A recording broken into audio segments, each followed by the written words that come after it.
走，哥哥带你去帮娘亲报仇，让大坏蛋瞧瞧我们的厉害。好。真的要好好谢谢那位纯姐姐。我不过三言两语描述了一下韩王杀过多少人，手上染过多少血，就吓破了他的胆。若不是那个蠢货闹腾着就喜欢什么君子书生，导致修国公府理亏，怎么可能会有我的今天？有刺客，保护王爷！这是什么呀？该不会有毒吧？王爷，要害就害我，别伤害王爷！王爷，衣冠探明无毒，只是一种特殊的染料。后院西南10丈处，立刻将刺客捉拿。怎么回事？难道这闹事者武艺高强，已经逃走了？也是，能够悄无声息地越过重重守卫，进入这王府后院，必定是一流高手。闹事者跑掉了。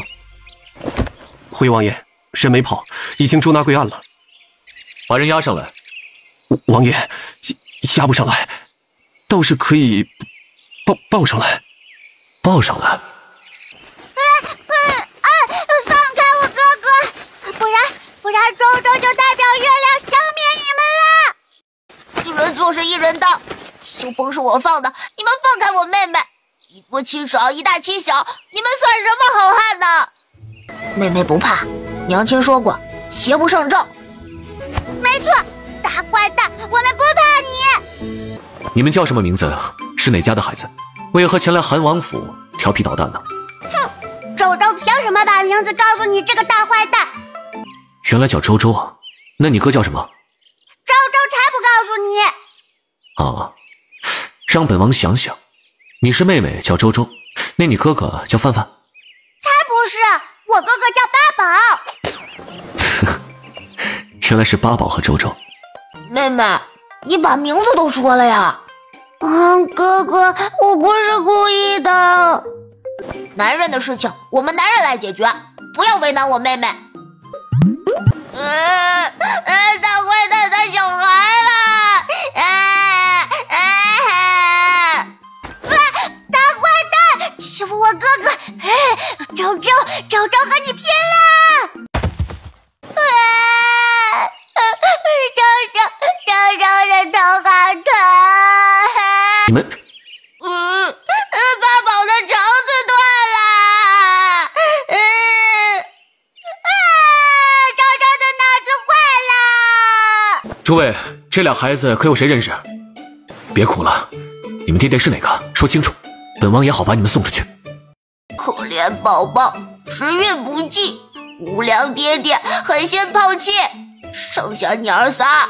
命途多舛，发霉米饭3人1碗，吃不饱饭，穿不暖衣，憨皮爹爹是何东西？哥哥，这次押上月了吗？押上了，换成感叹句更能表现我们的愤怒。哦，好，憨皮爹爹不是东西。这可真是对活宝啊！哎，别说，对账还挺公正的。诸位宾客，今日出了些变故，让诸位受惊，是本王的过失。回头备下礼物，以表歉意。殿下说笑了，小孩子玩闹而已嘛。我等先行告辞了。王爷，本王还有事要处理呢，今晚住书房，你先回去收拾一下吧。嬷嬷，去查一查那2个小畜生的身份。哥哥，周周现在好高啊！被抱着就这么惊奇，这平日里他们爹爹都不会抱着他们玩耍吗？说说吧，你们到底如何进的韩王府？为什么要在本王的婚礼上捣乱呢？叔叔，我们2个错了，给你道歉，你原谅我们好不好？道个歉就完了？叔叔，这是八宝和妹妹最喜欢的糕点了，送给叔叔当赔礼。叔叔，你怎么不吃啊？你还在生我们的气吗？现在可以说了吗？叔叔，数到3就告诉你哦。3、2、1。八宝粥，娘亲什么时候回来的？今天出门辛苦了，八宝好想你啊。比心。哥哥说的对，我好想你的，哎呀，这是谁家的脏宝宝？娘亲，我们错了，爸爸不该带着妹妹玩颜料，还弄得满身都是。娘亲仔细看看，是娘亲家的宝宝啊！不可能，我们家的是2个香宝宝，才不是2个绿乎乎的臭宝宝。香的香的，娘亲，现在是臭宝宝，但洗洗还能要。调皮鬼，娘亲这2日事情忙，需要经常外出，你们就趁着娘亲不在捣乱是吧？现在娘亲很生气，你们说说，是先打孩子还是先洗孩子？娘亲，周周建议边打边洗，双倍效率。妹妹，这个时候就不要追求效率了吧？啊，可是周周都说了。娘亲，要不你再问一遍？主子，穆侧妃的侍女前来禀报，说侧妃晕过去了。怎么回事？侍女说，穆侧妃脸上沾染的绿色染料根本洗不掉。去瞧瞧。摄影，你有没有感觉？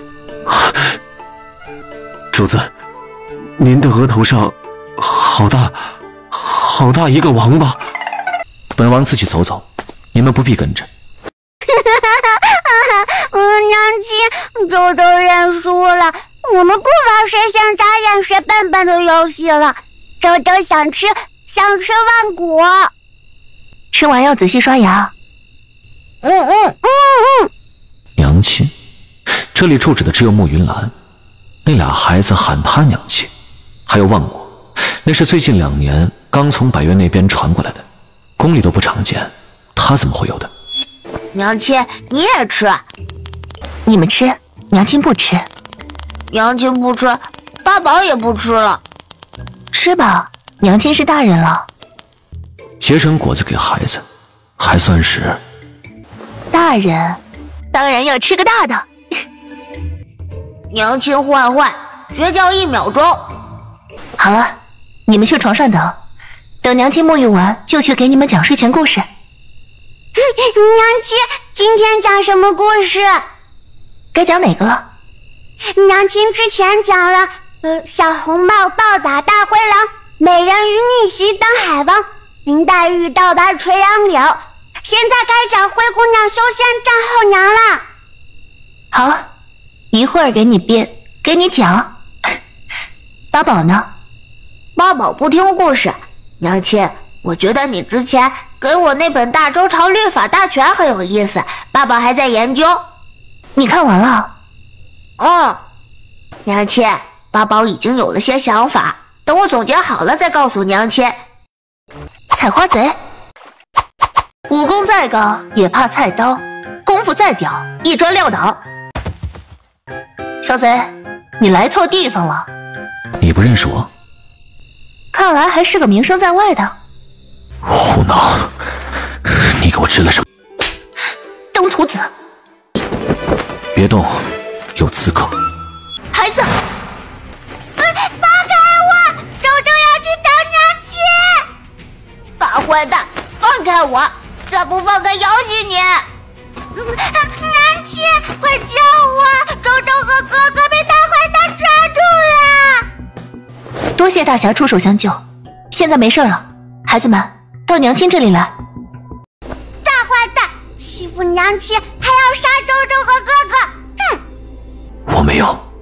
娘亲，大坏蛋怎么了？没事，娘亲用了点药。娘亲，他是大坏蛋，我们把他绑了，然后写信给汉王府，不给银子就撕票。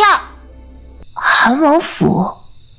娘亲，哥哥说的对，我们把大坏蛋卖钱，然后拿着钱离开，花花花，买。娘亲，你不是早就想走了吗？走吗？宝贝啊，你这一嗓子，我们直接暴露了。原来是韩王殿下，殿下新婚燕尔，理应陪伴美娇娘春宵千金才是，怎么有功夫贵族踏贱地来我这西院了？解药，你我夫妻的确是不熟，以后慢慢的就熟了。娘亲和大坏蛋在玩什么？谁先眨眼谁笨笨的游戏吗？大坏蛋，你输了！娘亲才是最棒的！莫云兰，你是不是应该向我解释一下？他们，介绍一下，八宝和周周，我的孩子。你的？是。你该知道本王问的是什么，他们的父亲是谁？我说是你的，王爷信吗？本王不信。那就不是，他们的爹过世了，如今只是我一个人的孩子。你怎么能当着孩子的面说出来这样的话来？说他是亲爹不行，说不是也不行，这韩王怎么这么难伺候？这些年我一直安安稳稳地待在西院，按照王爷所愿，再没有出现在人前，如今却突然遭遇刺杀，王爷是不是该给我一个解释？主子，您在里面吗？本王派人清理院子，刺客的事情我会查清楚的。好。娘亲不伤心，周周陪着你。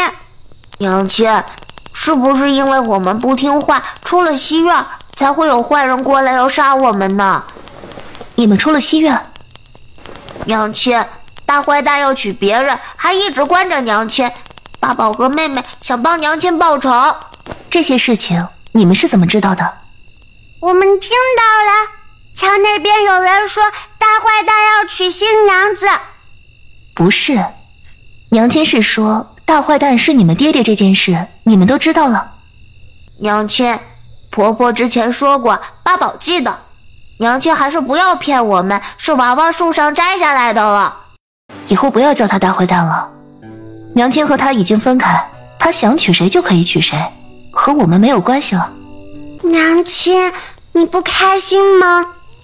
没有，娘亲只是和你们说明白，虽然以后没有爹爹，但是娘亲会加倍爱你们的。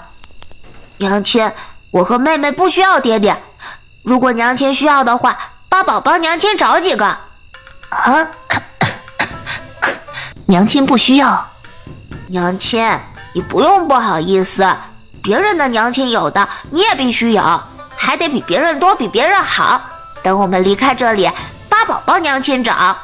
唉，男人，男人有毒药好玩吗？好了，睡觉。娘亲要听灰姑娘修仙战后娘。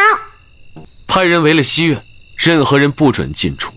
是，主子，您的头。重新检查王府，把全部的砖头都给扔了，包括西院。是，破案了，主子头上的伤是砖头拍的。刺客查得怎么样了？主子，刺客有2批，一批8个人，除了被主子击毙的2个，剩下的6人全部都咬破毒囊，自尽而亡。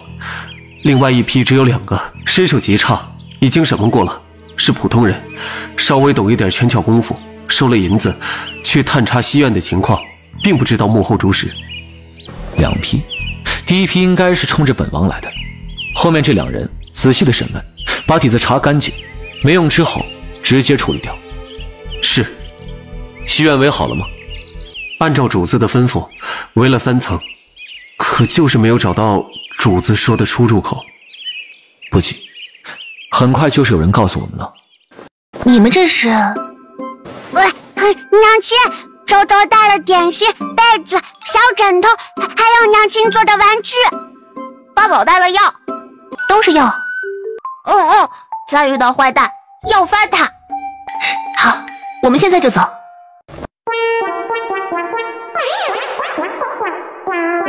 你还当真是一天一个样啊？我变得再快，也只是表面，哪里比得过王爷？把他们带下去吃东西。大坏蛋，我们才不要吃你的东西！不好好吃饭，本王就打你们娘亲！我们使劲吃，求你！娘亲，你别怕，我们吃的多多的，心疼死他。娘亲别怕，等着我们。你自己把易容退下来，还是本王来？绳子解开，我自己来。莫云兰，前脚伤了本王，后脚畏罪潜逃，这可就是罪加一等了。楚寒霄，当初你我成亲，本就是不得已而为之。你关了我5年不闻不问，外面很多人都以为我这个韩王妃死了吧？那刺客我越想越不对劲儿。你刚成亲，就有人去杀我们，难道不是为了给新人腾位置？我们岂能不逃走保命？你是王妃，穆锦柔是侧妃，按照规矩，侧妃不可扶正。你少给我胡搅蛮缠。规矩是死的，人却是活的。王爷都以正妃理智迎娶侧妃了，还会介意再坏一次规矩？你做好了？我不会。你匆忙逃走，是本王发现了那俩孩子，所以心虚了是吧？哼，有没有一种可能，是你这个做爹的不合格？我不想让两个孩子认你，所以干脆离得远远的，来个眼不见心不烦。你，王爷，穆侧妃来了。哟，送上门的仇人不踩两脚报仇，好像有点说不过去了。你是？几年不见，妹妹这是不认识我了？穆云兰，妹妹，我们都出嫁了，而且姐妹共侍一夫，我为正，你为侧，你应该称呼我一句王妃，还要恭恭敬敬的行礼才是。王爷，希儿不是被封锁着，怎么如今开了？妹妹，当然是因为你了。妹妹初到王府，按照规矩，第2日必须向主母敬茶，才算是正式入门，成为韩王府的一份子。这不，我一大早就来了。王爷从来没有跟我说过，而且你一身男装，这还不是王爷。妹妹别见怪，夫妻之间的情趣嘛，你慢慢就懂了。王爷，按理说我向姐姐敬茶是应该的，只是我入府之前，太后娘娘吩咐过，我是以正气之礼入府，3日后入宫谢恩。太后若是问起来，什么？妹妹，你不是早就喜欢王爷多年了吗？还情根深重，至死不渝的。现在因为这点小事儿，你就不顾夫君的脸面找太后告状？你要让天下人都知道韩王府后院不宁，你要让所有人都看韩王府的笑话？我不是。那是什么意思？太后让你以正妃之礼入府，那是她老人家仁慈，你心怀感恩就是了。可不能误解太后的好意。难道太后明着说你是正妃了，把你穆锦柔的身份明着刻入玉牒了？我怎么不信她老人家会违背先皇的意思呢？没有，姐姐不要乱说。那你是不是侧妃？我是。这茶你该不该敬？我敬。姐姐，请喝茶。啊！姐姐，你从前就不喜欢我，如今我们都入了王府，你就算不满，也不用这么琢磨我吧。王爷，我好晕啊，许是昨天太累了，才没有端稳茶盏，都怪你。昨晚太累。妹妹，怪我不好，这茶就当你敬过了。王爷，妹妹衣衫湿了，不如让她回去吧，换身衣服，免得着凉了。我们接着说刚刚的事情，你觉得呢？好，来人，送穆侧妃回房。这个狐妹子，等着瞧！等等，妹妹带来的食盒就留下吧，我和王爷还没有吃饭呢，正好尝尝你的手艺。放心，我会照顾好王爷，让他好好吃饭的。说吧，两个孩子的生父是谁？王爷，人生短短几十载，何必那么较真呢？你要是喜欢，我让八宝和周周叫你爹；你要是不喜欢，我带着他们远远的走，绝对不会出现在你的面前，如何？你敢耍本王？怎么说着说着还急眼了呢？我说你是亲爹，你不信；我说你不是，你也不信。要不王爷仔细想一想，究竟想要什么答案？你想好了告诉我，你想听什么，我都可以说给你听。来人，把韩王妃丢回西院。啊，不用丢，我自己走。八宝和周周呢？我们一起走，不碍夫君的眼。本王只说过让你回去，可没说八宝和周周。你要扣押我的孩子？你不是说他们是本王的孩子吗？本王把他们留下来，提前培养感情。孩子怎能离开母亲呢？由不得你。来人，送王妃回去。主子，那两位小祖宗已经快把房顶都掀了，您快去瞧瞧吧。神呢？懒醉居正烤鱼呢。这鱼哪来的？您池塘里养的7品红顶虎头，池塘那么大，他们怎么捞上来的？小公子他往水里扔了超级无敌爆辣球球弹，鱼受不了，自己跳出来的。叔叔，请你吃鱼。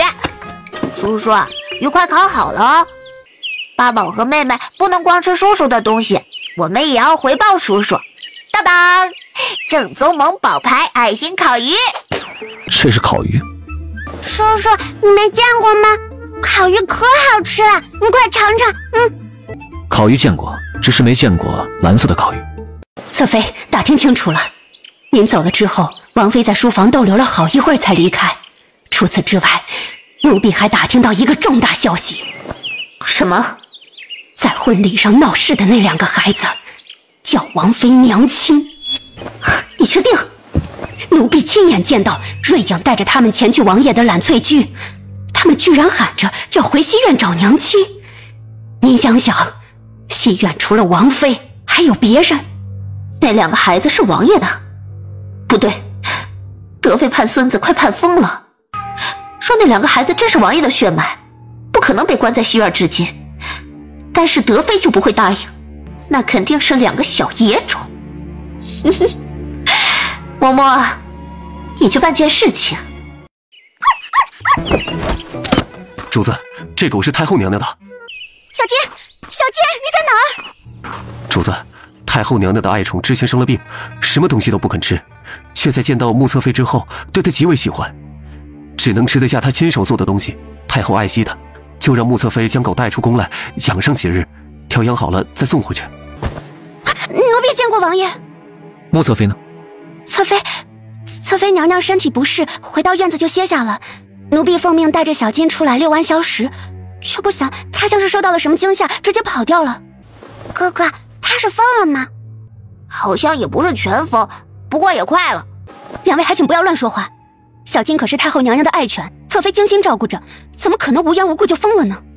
哼，哥哥才不会乱说，他看东西可准了。妹妹不气，不理他。既然是皇祖母的爱犬，身为侍女看管不到，拖下去，杖责30。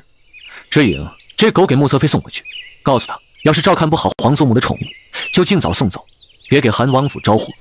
是。刚才吓到了吗？哼，周周不怕，周周有的是力气。坏狗狗咬我，周周就打它。叔叔，你的牙齿怎么了？张嘴啊！大坏蛋中招了，好气！妹妹，快说说你的厉害之处，让大坏蛋瞧瞧。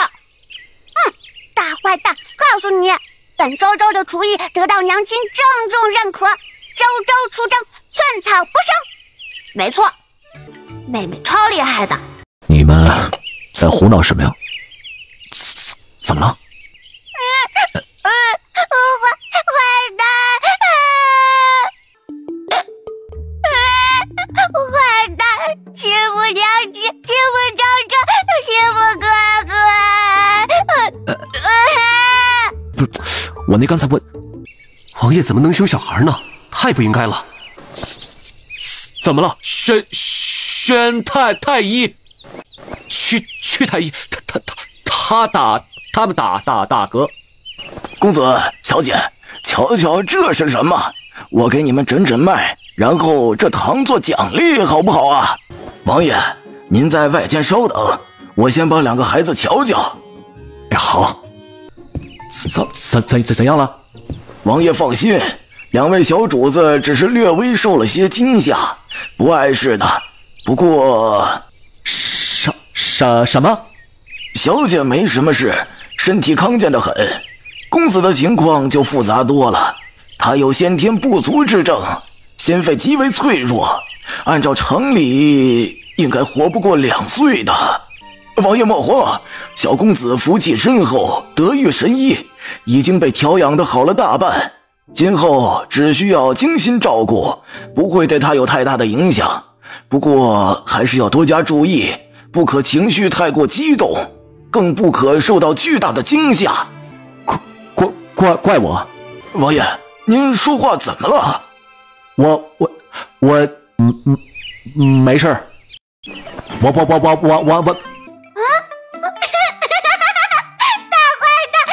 你别生气，结巴了。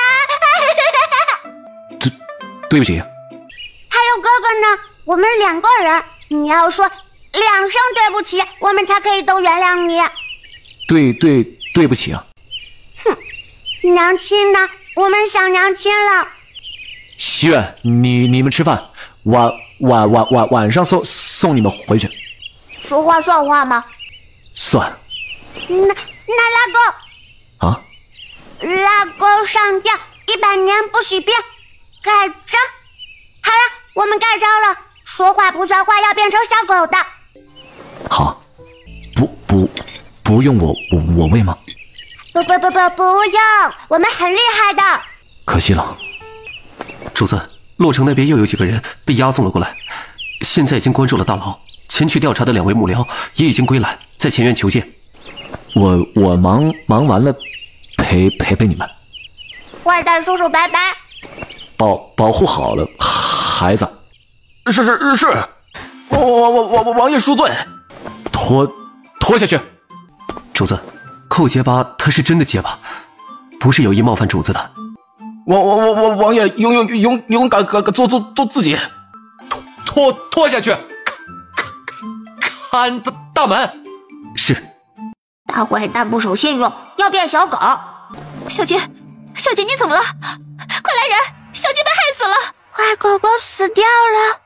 你们2个坏孩子，竟然害死了太后娘娘的狗！来人，把这2个小畜生绑了！你们没有听到本侧妃的话。属下不敢。那还不快把2个小畜生抓起来！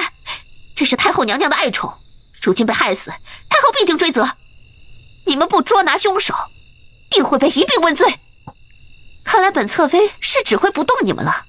好，那就不劳你们动手。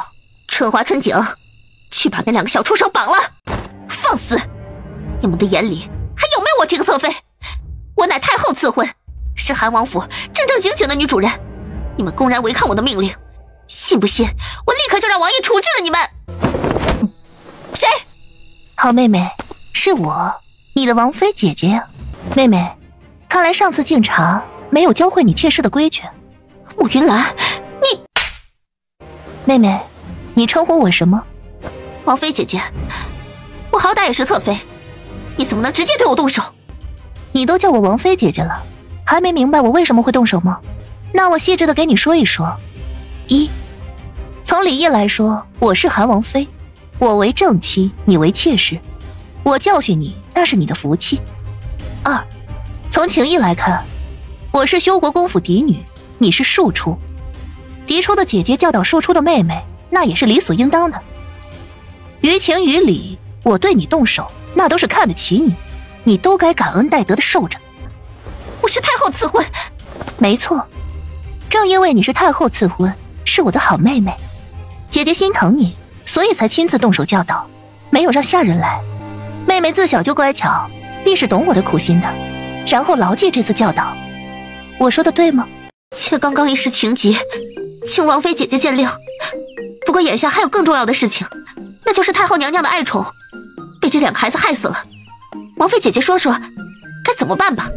哎呀，乖宝宝，快到娘亲这里来，娘亲要抱抱。娘亲，周周好想你，周周已经1整天没有见到娘亲了。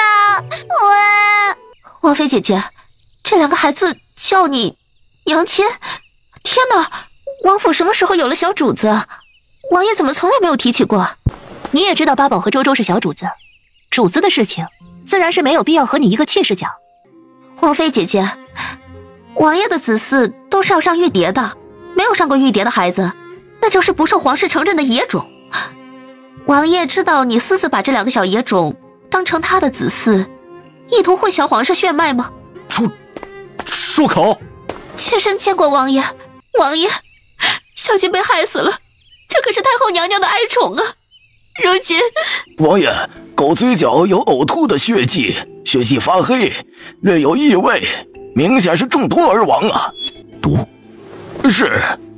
回禀王爷，小姐下午的时候还好好的，吃过的所有东西都记录在册，绝对没有含毒的，唯独什么？不要吞吞吐吐的，快说！小姐傍晚的时候出去玩了一会儿，回来的时候嘴里叼了块蓝色的东西，奴婢抢夺不及，她就吃下去了。似乎是烤鱼，奴婢只捡到一点渣渣。这烤鱼不是小主子们做了给王爷吃的吗？吃了顶多也就是口吃，怎么就能毒死狗了？王爷，烤鱼之中含有砒霜啊！周周做烤鱼的时候没有加砒霜呀。你承认了，烤鱼是你做的，难怪了。小金之前调皮，差点伤到了你，所以你们怀恨在心，故意杀了小金。周周才没有。我们做的烤鱼是给叔叔吃的。什么？给王爷？哼！如此说来，你们不仅毒害了太后娘娘的爱宠，竟然还想着刺杀王爷。不是，你胡说！你们两个不过是小孩子，什么都不懂，自然不会有这样的心思。那么，王妃姐姐，你是不是该认罪了？妹妹是想说，我指使2个孩子刺杀夫君。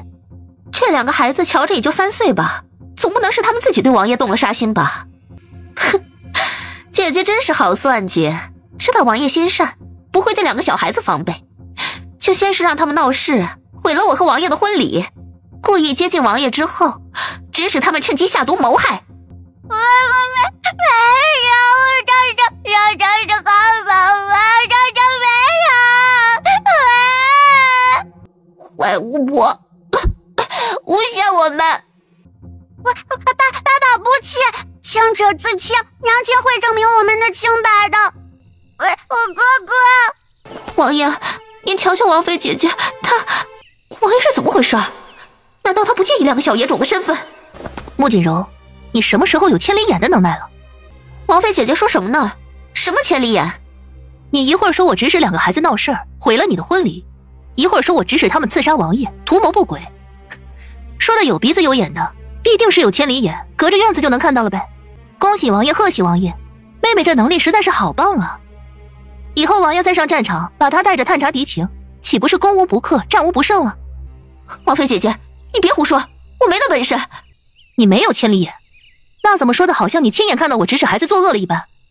穆锦柔，我把你当妹妹，你凭空诬陷我们娘仨？当然不是，2个孩子闹事是事实，小杰死了也是事实。八宝和周周身为王爷血脉，在自己家里玩耍着闹事儿，玩闹过度，你大可以告诉我和王爷，我们自会教导处罚，而不是怀恨在心，指着2个3岁的孩子揣度他们有多恶毒。婚礼仪式确认了，那么小金呢？他被毒死，总算是事实吧？小金的确是被毒死了，必须要仔仔细细的调查清楚。刚刚那个开口举证的侍女，你叫什么？奴婢春花。春花是吧？是你发现了小金吞吃了烤鱼？是。可有其他人看到？没有了。你旁边那个侍女没有看到？没有接触过小金吗？奴婢春景当时在照顾侧妃，并未看到，也没有接触过小金。王爷，你都听到了？啊！你们提着灯笼的都退远些。那是什么？蓝色的光？哇，是蓝花花，亮晶晶的，超漂亮的。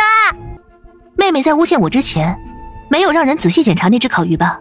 周周喜欢亮晶晶的东西，做烤鱼的时候在上面撒了夜光粉，只要接触必留痕迹。那个叫春景的侍女，你不是没有接触过小金吗？你手上的夜光粉是怎么来的？奴婢，瞧瞧这满手的夜光粉，没少接触烤鱼吧？拿着烤鱼硬是往狗嘴里塞了。奴婢没有。天地万物皆有灵，这小狗被害死了，也会化成冤魂，找人追魂索命。鬼啊！主子，快走！冤有头债有主，这小狗要索命，也是找害死他的人，我们怕什么？不要管了！别找我索命，别找我！我不是有意要害死你的，是侧妃。贱婢，是你们害死了小金。小金是太后娘娘的爱宠，不就是平日里调皮，要怪你们2口，你们就对她下杀手吗？你们不要命，也该想想自己的家人。杀害太后爱宠，你们全家的贱命够赔偿吗？奴婢们知罪。王爷，妾身有罪，妾身教导不严，竟然让侍女生出了恶毒心思，害了小金不说，还差点误会王妃娘娘和2个孩子，妾身甘愿领罚。妹妹，如今你已经是韩王府的侧妃了，一言一行都会影响到王府的脸面，今日竟然还做出诬陷本王妃和小主子的事情，我这个做姐姐的若不罚你，不让你长教训，那才是真正的害了你。王妃姐姐，妾知错了，不管王妃如何惩罚，妾都认了。第一，你之前口出狂言，无视本王妃，大胆的自称是王府的女主人，该掌嘴20下。第二，你污蔑本王妃和小主子的清白，该杖责20。第三，你的侍女害死了太后的爱宠，你有管教不严之责，也该杖责20。数罪并罚，就掌嘴20，杖责40。小金是太后娘娘的爱宠，如今因为你的侍女亡故，你该抄写佛经100卷，帮小金超度，也算是对太后娘娘有个交代。另外，春花春景2人立刻关押，仔细审问，为防止王府之中还有如他们2个这般心思不正之人，彻查所有下人，一旦有任何不妥当之处，立刻逐出府去。夫君，我这般处置，你可赞同？啊，王爷，王妃姐姐教训的是，妾御下不严，让王爷担忧了。今后一定严格约束下人，再不让王爷为难。另外，这2个孩子，乔这有3岁了吧？孩子过周岁就该上玉蝶才是。哎呀，妾多嘴了，王妃姐姐必定有自己的计划。我的孩子就不劳烦妹妹费心了。来人，请穆侧妃领罚。等等，小金可怜，将他送到王爷的院子里，仔细梳洗一番，准备一副小棺材，找个风水宝地埋葬才是。王爷，孩子们受到了惊吓，我先带他们回西院了。跟上。周周，这是干什么？斑斑叔叔，你之前问过好几次了，周周在完成任务。你娘亲和你说什么了？这个不能说。肯定是让你调皮捣蛋吧？啊？才不是，娘亲明明是让我盯着你。哎呀，妹妹又暴露了。盯着你啊！上他爹，上他爹！谁能拒绝一个这么可爱的丁丁娃呢？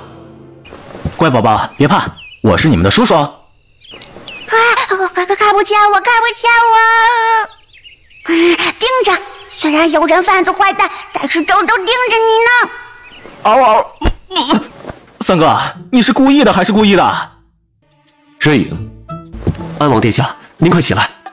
大闺女大儿子，好白好漂亮的大宝贝。嗷！三哥，给我一个，给我一个。哥哥，这个人好像是吃小孩的大灰狼。妹妹，可以把好像去掉。别闹，会吓着爸爸和周周的。别怕，宝贝们，我不是大灰狼，我是你们的四叔哟，就是你们爹爹的亲兄弟。四叔带你们出去玩，买糖吃好不好？出去玩？真的可以出府吗？八宝和妹妹都没有出去过，外面好玩吗？今日天色晚，你们如果想出去的话，明天我带你们去，好不好？大宝贝们，你们刚刚不是还想出去吗？娘亲说可以才能出去。娘亲？哦，暮云。四弟，那个四嫂，我口误。那个三哥，这2日你新婚没有上朝，朝堂上因为你的事情都吵翻天了。因为赈灾银两贪墨的案子。不是案子，是你的后院，很多人都在议论，说你堂堂韩王给别人养了孩子，还说慕云兰给你戴了一顶大大的绿帽子。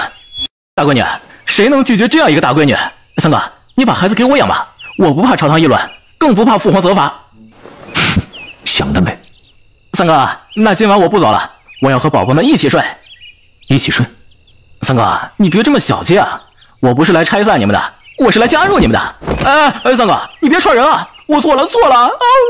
瑞影，送安王殿下出府。让我走也可以，至少让我抱抱八宝和周周。三哥，求你了。送客。三哥，你好冷酷，好无情，好让我崇拜和喜欢。那说好了，明天出府玩。三哥，明天一早我来接你和孩子们，一应花销我全部报销。娘亲，娘亲，八宝好想你啊。周周也想，和哥哥一样想着那么多。娘亲也想八宝和周周。娘亲，周周完成任务了，一直在盯着大坏蛋呢，就这么狠狠的盯。好，周周任务完成的很棒，现在可以玩耍了。下次有任务，组织会主动找你的。收到。不是忙着装修西院，找本王什么事？我的那些嫁妆，王爷是不是可以还给我了？瑞影，带着王妃好好的看一看这嫁妆。是。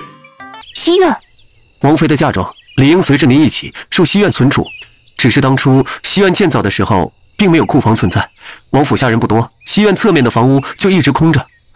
王爷就让人先将您的嫁妆存在了那里，只等着重新改造完了院子，再存进去。只是后来，西院被封禁，我这个王妃也被关了进来，东西都在里面了。这是娘亲，如果八宝是说如果我和妹妹跟着大坏蛋出去玩，娘亲你会不开心吗？啊，出府吗？今天我们遇到了一个四叔叔，他说娘亲听说过你们口中的四叔，的确是个有意思的人。娘亲，我们可以去吗？可以，不过要带好娘亲给你们的防身药丸。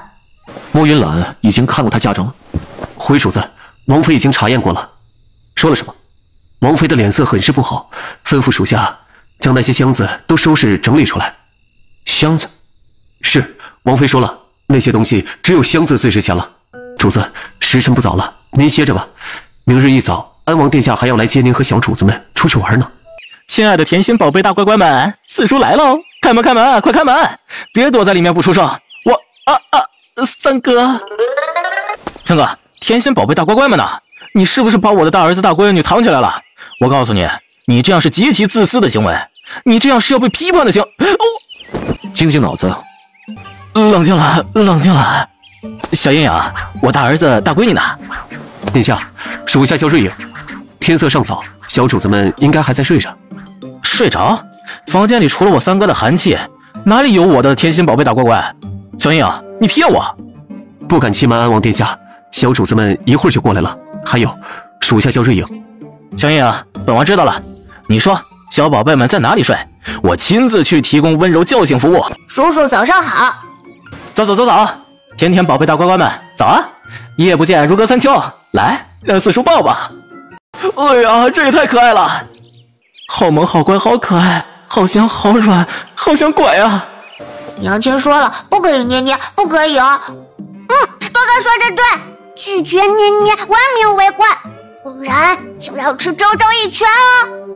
三哥，求了，你把俩孩子送给我吧，我保证以后他们就是我的亲爹。不是，我就是他们的亲爹。那我们就出发吧。三哥，我的亲三哥，两个不能都给我，给我一个也行啊。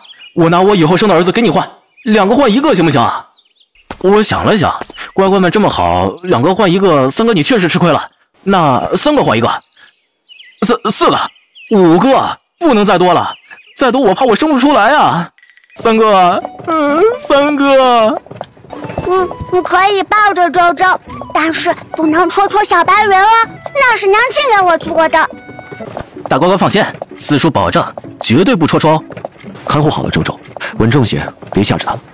三哥放心，大闺女少一根汗毛，我给自己剃秃瓢。哎呀，大乖乖，你想吃什么买什么，都告诉四叔。四叔今天带足了银两，多的。不要，四叔，娘亲给周周和哥哥准备了钱的。周周喜欢吗？喜欢四叔给你买啊。买是不好吧？必须买。四叔不能买啊？为啥？买孩子触犯了大周朝律法呀。你后院只有4弟妹一个人，你们成亲了3年都没有子嗣，你可想过纳妾？三哥，不是你当初告诉我男儿要专情，不能朝三暮四吗？我娶了明妃一人就足够了，其他的女子再美都不仙女。三哥，我刚刚说错了，男人虽然要专情，但是若有佳人美成这般样子，我好像也不是不可以啊。开玩笑的，三哥，娶了明妃我这辈子是知足了。不过三哥，你和后院那位关系那么僵，侧妃也是被逼着纳的，你不考虑再找一个贴心的？三哥，要不我们下去看看？三哥，我看刚刚那位姑娘是去朱颜阁了吧？看来必定出身不俗，只是最近也没听说有哪个高官回京啊，倒是有不少巨富商贾频繁往来。不过看那位姑娘的气度，绝对不是一般人家能孕养出来的。三哥，你是不知道，这朱颜阁虽然开起来只有短短2年，却已经是名声大噪。朱颜阁到底是什么地方？这朱颜阁专门做女子生意，不许男子入内，所以弟弟也不是很清楚。不过我媳妇对朱颜阁推出来的胭脂水粉极为喜爱，小小的几个巴掌大小的盒子，足足花了300两银子。三哥，虽然给我媳妇花钱我不心疼，但是背不住弟弟穷啊，300两银子我1个月俸禄呢。所以你知道我为什么猜测那姑娘是高官府邸出身了吧？一般人家根本就消费不起朱颜阁的东西。大闺女大儿子，你们乖乖吃点心，吃菜菜啊！我们去就回来。小莹莹，看护好2位小主子。天哪，这是穆掌柜！诸位夫人、小姐，以前不方便，只能披上易容，今日才得以用真容和诸位贵客相见，实在是惭愧。穆掌柜千万别如此客气，你的苦衷我们都明白的。穆掌柜，你现在卸了易容，是不是说明你已经逃离牢笼，彻底得到自由了？我被发现了，怕是短时间内逃不出牢笼了。穆掌柜，你离开不了那个渣男，岂不是性命堪忧？这该怎么办才好？是银子还不够吗？我再办张8888两银子的至尊卡，这样够吗？不是银钱的问题，是我办理牙牌和路引的事情被发现了。现在那个渣男以孩子的安危威胁我，我不能走。木兰丫头，你说那渣男在哪儿？本夫人去生撕了他。纳兰夫人，是纳兰夫人。见过纳兰夫人，夫人有礼。你，夫人，木兰，你真好看。夫人和穆掌柜一样，都是1顶1的美人儿。以前总以为诸位贵客生得美，心肠善，如今还要再说一句眼光独到。我知道诸位这么捧着我，肯定是听说我新做好了一批美容丸吧，所以想给我戴个高帽，好让我打折。好吧，诸位成功了。我这个人呢，就是见不得美人失望。今天的美容丸一枚只需要100两银子，骨折价。美容丸终于来了，穆掌柜，还是和之前一样，每人7枚吗？是，药材珍贵，只能每个人限购7枚，还请诸位贵客理解。快把我的那份包起来。还有我的。夫人体内的余毒已经全部排出，只需要再服用几剂调养身体的汤药，就彻底恢复了。木兰，多谢你，不然……夫人客气了。我可不是客气。2年前，若不是你，我怕是早已经魂归黄泉了，哪还会有今日？夫人心地善良，自然济人天下。不说我了，倒是你，真的不用我出手帮忙吗？只要你的夫君不是皇子，其他的任何人，我都能帮你脱离火海。夫人，我自己会想办法的。掌柜，有2个3岁的孩子敲响了后门，说要进来找娘亲，名字叫八宝和周周。娘亲，怎么了？在外面玩的不开心吗？不是开心，可是看到娘亲就觉得好想你哦。娘亲，八宝也好想你。娘亲也很想2个宝贝啊。宝贝们今天很勇敢，没有娘亲的陪伴也过得很开心，非常棒。娘亲，叔叔和爹爹还要拐卖孩子呢，八宝打消了他们危险的想法。周周吃了3块点心，也有多多喝水。那今天八宝和周周表现的都很棒，回到家里每人奖励1朵小红花。三哥，就这么让他们进去吗？我的心肝宝贝大乖乖们，那么可爱那么萌，这万一被人捡去了，保准没人还回来。不行，我得进去把八宝和周周救出来。没事。夫人，我一时情急让你见笑了。好乖，好萌，好可爱。夫人，漂亮阿姨好。你们好。夫人，这是我的孩子八宝和周周。好名字，可以抱抱的。啊，抱抱这2个小奶团。哎呦，我不抱孩子好多年了，这该用什么样的力道呀？乖宝贝，拿去花。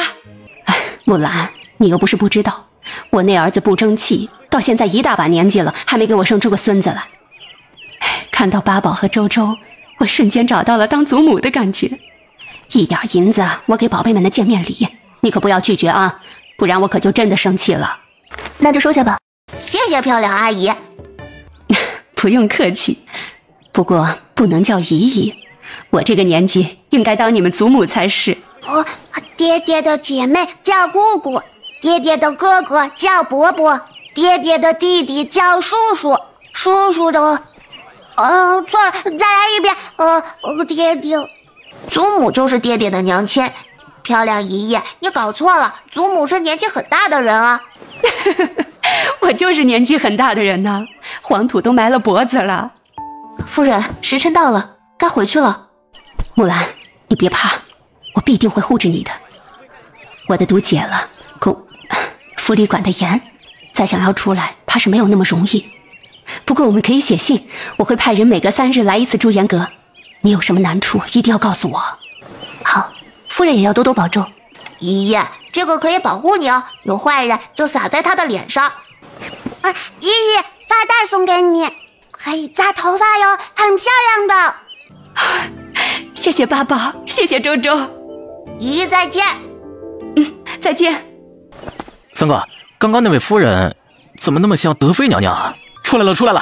三哥，快，那位姑娘出来了，她还牵着八宝和周周呢。哎呀，肯定是发现两个大乖乖找不到爹爹和叔叔，所以专门送他们出来找人。果真是人美心善的姑娘啊！多谢姑娘将我家晚辈送了回来，我和我家三哥粗心，没有照料好孩子，还好遇到姑娘，不然啊，真的要急坏了。公子客气了。姑娘是初次来上京吗？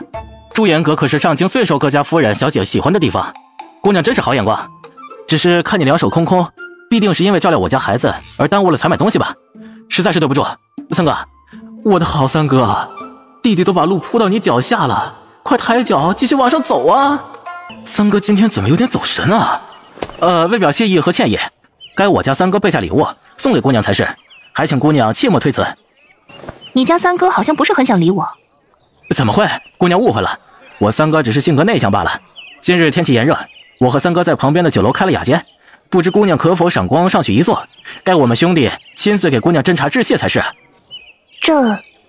姑娘，我家三哥一向做得多，说得少，心里必定是感激姑娘的，太过激动，竟忘了向姑娘介绍，我三哥楚寒宵。原来是韩王殿下，久仰大名，失敬。姑娘认识我三哥，真是太好了，可否冒昧请教一下姑娘的芳名？慕云兰。哎呀，好名字，原来姑娘叫慕。姑娘，你刚刚说？安王殿下，我说我叫慕云兰。哎呀，太丢脸了！三哥，我耳朵好像瞎了，我得回府去找我家明妃治治啊。那个啥，我先走一步哈。楚景木，三哥，我会照顾好大闺女和大儿子的，你和三嫂好好玩啊。那雅间我包下了，想吃想喝尽管点，弟弟请客，将功赎过。瑞影，带上人跟去保护。是。瑞影带人追了过去，我们先去酒楼雅间等待着吧。好啊，不过王爷刚才说的斟茶道谢的话还算数吗？徐兰，是你吗？是你在里面吗？徐兰，我终于等到你了。你是谁？徐兰，你不用为了保护我故意装作和我不认识的，你我两情相悦，不必顾忌旁人。不是我。徐兰别怕，韩王殿下，你贵为亲王，高高在上，利用皇权夺走了我心爱的女子。4年前，云兰就说要与我远走天涯，可是她却被你囚禁，我苦苦等了4年，不会再看着她受苦了。今天，我就要带她走。找死！韩王，我和云兰是真心相爱的，你夺得走她的人，却夺不走她的心。你错了，本王还可以夺走你的性命。云兰，别怕，我把你给我的嫁妆放在了我们4年前约定的老地方，你记得。别杀他！你再说一遍。你不能杀他！楚寒宵，人死了，他说的话就彻底变成真的了。你冷静一点。云兰，我就知道你爱我，为了保护我，你竟然不惜和他虚与委蛇。我不怕死，为了你我的爱情，我身死又何妨？闭嘴吧你！云兰，你宋听雨是吧？云兰，我知道你都是被逼得没办法，故意演戏给韩王看，你都是为了救我，都是为了我好。王爷，4年前我的确想要逃婚，不过只是因为不喜欢被安排好的下半生，不想一辈子被困于后院，只能在四四方方的牢笼之中生活，所以才编出了喜欢君子书生的谎话。眼前这个宋听雨我的确认识，不过不是因为和他有奸情，而是因为这人是个骗子。骗子？当初我想逃婚，便计划留下一部分嫁妆当盘缠。当时国公府上下对我看得严，我只能委托穆锦柔来办。可惜穆锦柔也不能出府，所以帮我找了宋听雨。不是的。别急，一会儿有你说话的机会。弱鸡！可我万万没有想到，我把嫁妆交给了宋听雨，又给了筹监，让他帮我运输管理，只等着我离开王府之后再去取。哼，却不想这弱鸡竟然向国公府泄露了我要离开的消息，然后仗着我不敢声张，私吞了我的嫁妆。不是的。王爷，这宋听雨不找我，我还要去找他呢。今日正好，4年前的事情也该一一解决了。本王信你。借王爷一个跑得快的护卫一用，到顺天府报个案。云兰，你怎么变成这个样子了？4年前，你我两情相悦，倾心相许，还约定了乘船私奔。如今你竟然说我是骗子，彻底否认了我们的过去。乘船？亏我对你念念不忘，亏我还给你准备了惊喜。惊喜？不错，你曾经说过，最开心的事情就是放河灯，所以我为你准备了满盒璀璨。万万没想到，君心不改，妾意已决。你好狠的心呢，玉兰，你就别再说气话了。当初没有带你走，我心中悔恨了4年。如今我们不能再错过了。你给我的所有的东西，我都在好好的保存着，一丝一毫不敢损毁。除了你骗走的嫁妆，我怎么不知道还给你留了东西？既然如此，那我们就一起去看看吧。妾身见过王爷。王嬷嬷，你这又是为何？大小姐，您出嫁之后，宋公子一直浑浑噩噩，在街上撞见了老奴。老奴看他可怜，就劝说他要振作。宋公子知道老奴随着二小姐入了韩王府，就追问大小姐您的近况。老奴只能说您安心在西院休养。宋公子心疼您，这才按捺不住，计划着带您离开王府，成就4年前未尽的姻缘。分明就是孽缘！我一往情深，却换来无情辜负。上天，你为何不公？何其残忍呐！府尹大人，不知道诬陷亲王正妃是何等的罪名？轻者流放千里，重者拔舌砍头。刚刚他们的话，府尹大人可都听到了？是，已经听到。你说我们4年前定情，可有信物？有，你亲笔给我写了信，我一直贴身带着。府尹大人，您瞧，这是慕云兰亲手所写。这自己下官也看不出什么，这只能……大人，王妃姐姐的字迹我最熟悉了，我来看看吧。这应当不是姐姐所写。穆侧妃，你怎么能包庇你的姐姐呢？我没有，我只是……老身来看看如何？是君老夫人。老身做这个见证，不知韩王和府尹大人可相信？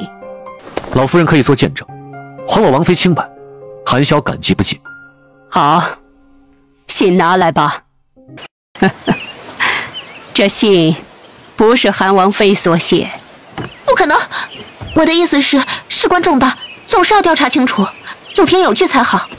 从前并不知道居老夫人和王妃姐姐相识，怎么就识得她的字迹呢？你是？我是韩王新娶的侧妃。老身敢开口保证，自然是有凭有据。韩王和府尹大人瞧瞧吧，云鹤递过去的是韩王妃帮老身调养身体时开具的药方。不可能，这怎么可能呢？放肆！大胆刁民，竟然敢污蔑韩王妃！这宋听雨骗了我的嫁妆，如今又回来胡言乱语，继续行骗，还拿出所谓的亲笔信，要往我头上栽一个与人无媒苟合的罪名。这会儿证明了书信是假的，他又花样百出，拿着当初骗走的东西继续往我身上泼脏水。他今日拿着几封不知道谁写的书信，污蔑我与他有私情，明日就能拿着一块手绢说我与他私相授受。当初我的确动过拒婚的念头，可我为什么不愿意嫁到韩王府？柳姨娘，你和妹妹应该是一清二楚吧？王妃这话我怎么听不明白呢？我一个妾室，平日里见到王妃这位大小姐，从来都是恭恭敬敬，不敢有丝毫逾矩之处。对于王妃的婚事，更是没有插嘴的资格。你拒婚与否，又怎么可能与我一个妾室扯上关系？姨娘不要伤心了，王妃姐姐说什么便是什么，哪里有我们辩驳的余地呢？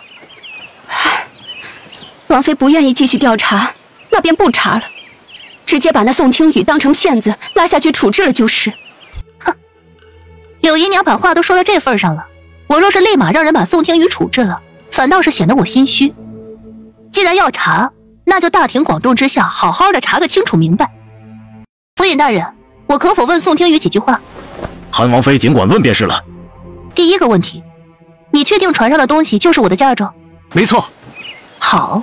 第二个问题，你确定这些嫁妆是我所赠，为的就是和你私奔，当做盘缠？没错。如果最后查实这一切都是你的谎言呢？